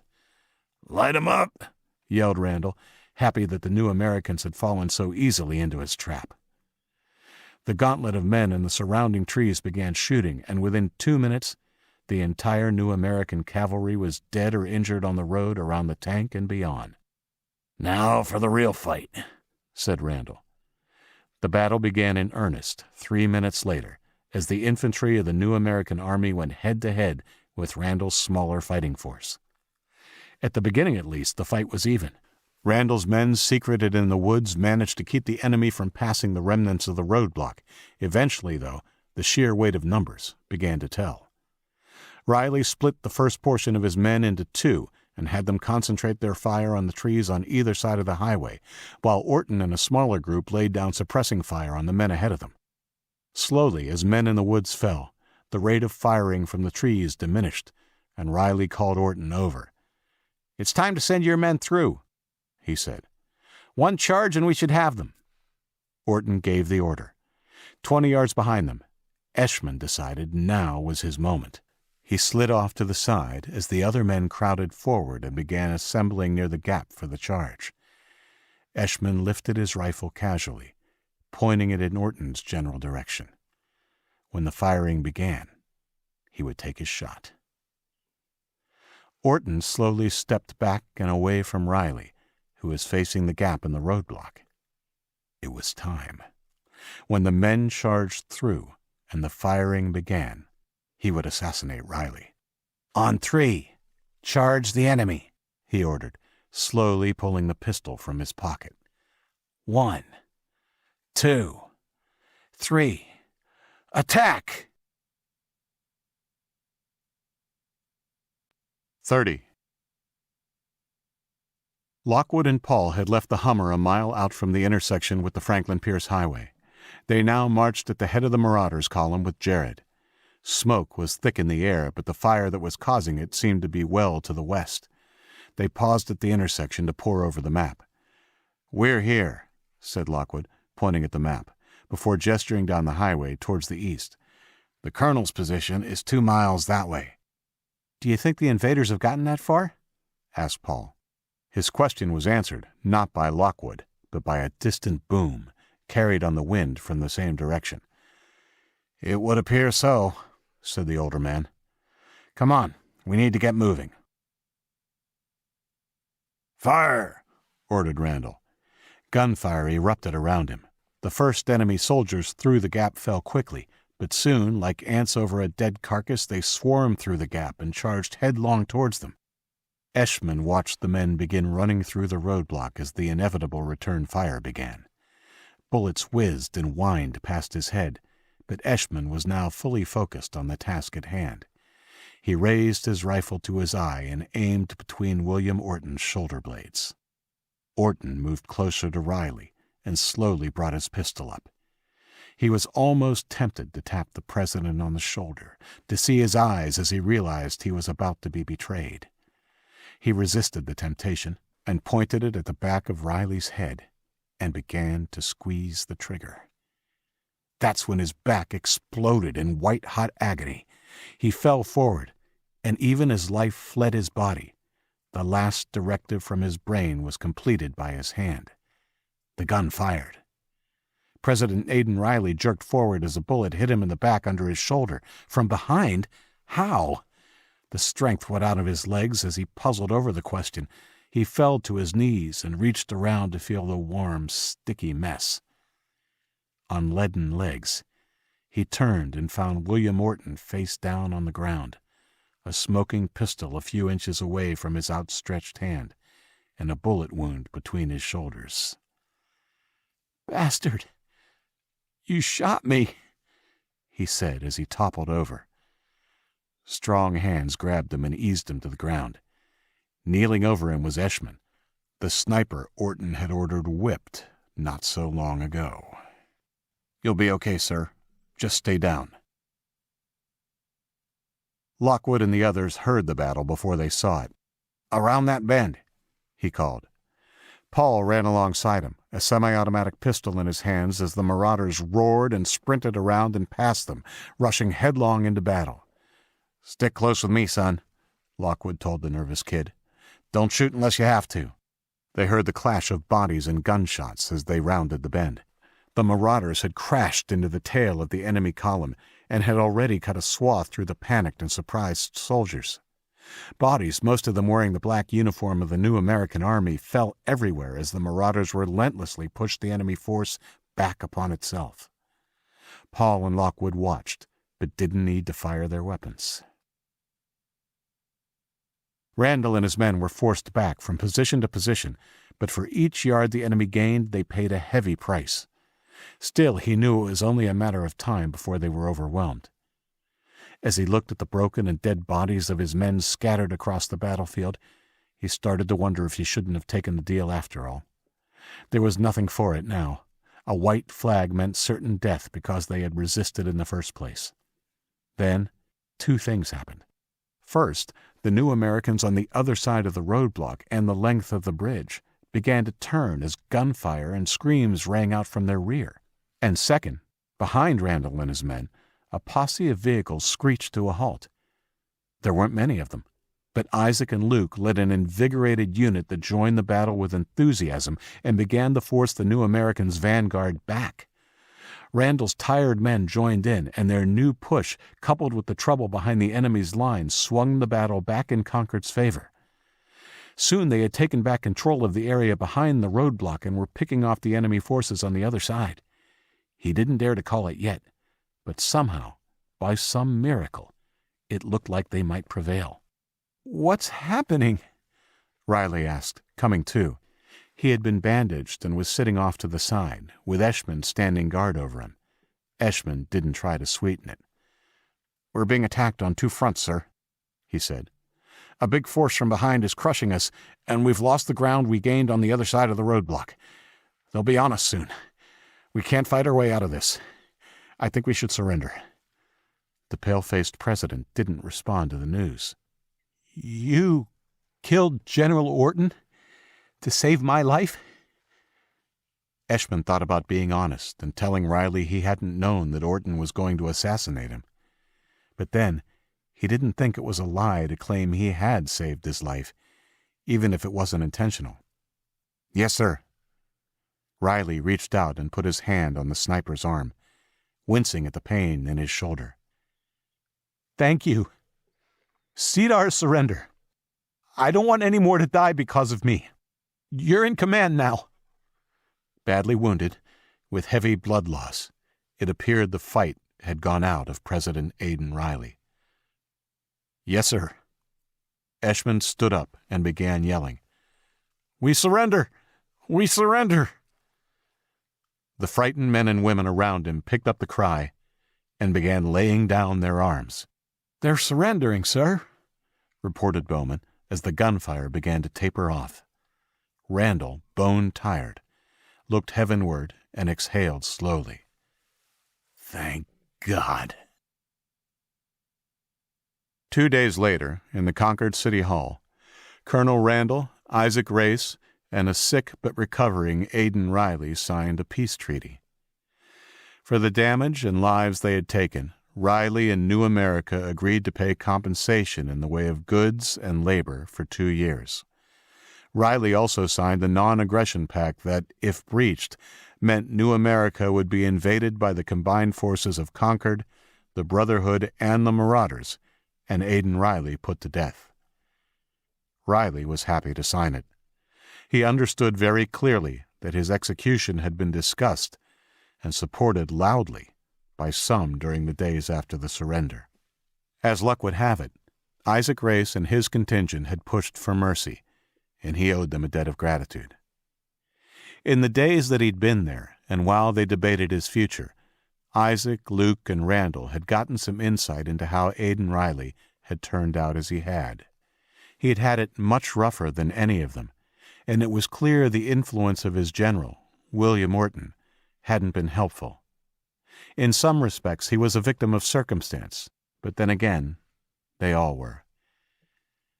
"You know, all I ever wanted was to put America back together again," said Riley, as he was climbing into his damaged but still running Mercedes. Eshman sat in the driver's seat. "Maybe this is the beginning of that. I'm sorry I didn't try another way to start with." In the end, he'd taken full responsibility, and they'd all agreed that the last president's son was not a lost cause, and that some good would actually come of the Battle of Concord. The last act of the peace accords was an agreement to form a council between all 5 cities to begin working on trade and mutual assistance between the members. The council was to meet every 6 months and would include setting a framework for military cooperation in case of another threat arising. No one named them, but everyone knew that was likely to come from the Chinese occupiers if they ever came back across the Mississippi. "Maybe he's right," said Luke, as they watched the car turn and head back out of Concord. "Maybe today is the rebirth of America." Randall put his hand on Luke's shoulder. I hope so, son. I hope so. Epilogue. I pitched the ball. Max struck it clean, and it flew over Luke's head. He turned and began sprinting after the ball even as Becky made a beeline for it. "Run, Max!" called Indigo as she sprinted from second to third base. Cade was already headed for home. Becky and Luke ended up in a huddle wrestling over the ball as Aaron, standing in the bleachers of the small park, jumped up and down next to her sister, squealing in delight. In the end, the ball rolled free, much to the disgust of their teammate Sam, who retrieved it. "Get a room, you two," I yelled from the mound. "We have a game to win."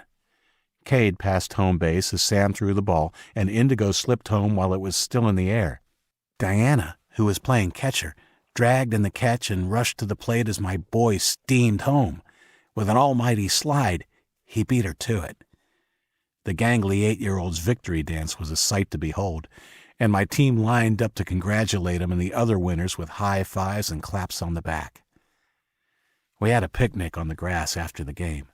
Indigo and I, Ben and Diana, and Luke and Becky watched the kids playing together. Ben and Diana's 3-year-old, Blake, played with his cousin Aaron and her raven-haired little sister Elizabeth, who had just turned 2. The bigger kids played some catch. "I still can't get over how much she looks like you," Indigo said to Becky as they watched the girls. "Her good looks, my smarts," piped up Luke. We greeted this with the groans it deserved. "Seriously, though," said Luke, taking a sip of cold lemonade, "does it get any better than this?" Things had changed markedly since the battle for Concord. The spirit of cooperation between the signatories after the battle had continued, and we now had a healthy, loose collaboration between settlements. Concord and Manchester, along with Rochester, were growing quickly as word of the cities and the lifestyles they could offer spread. Aidan Riley came to understand it was possible to grow without conquest, and when he died tragically of a blood clot on the brain at the age of only 24, President Eshman had continued his good work. Colonel Randall stepped down as leader of Concord a year ago, saying it was time for democracy to begin again. Their first election was won by Daniel Bowman, who became governor in a landslide. He immediately appointed Colonel Randall as his senior advisor. The Marauders and the people of Ashland began migrating to Concord and Manchester as soon as the accords had been signed. Word had spread quickly about the comfort and safety that the cities had to offer. Their army blended with Randall's and despite some teething problems had settled in nicely. Their leader, Jared, was appointed general after Bowman won the role of governor. He had proven himself an extremely capable leader in the few years since the battle. The Chinese in the West were always a consideration, but whether it was because of fear of the virus or superstition or just plain indifference, they had never crossed the Mississippi in the intervening years as far as anyone knew. Randall believed if they left the Chinese alone, they in turn would leave the survivors in the East alone. I hoped he was right. I also worried that the bigger and more sophisticated we got, the more of a curiosity or threat we might become to them. Hopefully, that was a long way off. For now, it was time to enjoy the present. "You know what, Luke?" I said. "I don't think so. I don't think it does get any better than this."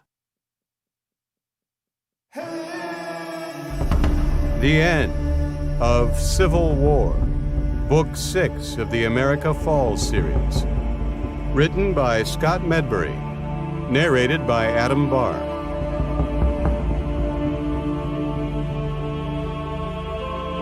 If you're enjoying Scott's audiobook content, please like and subscribe. It's the best way to help out the channel.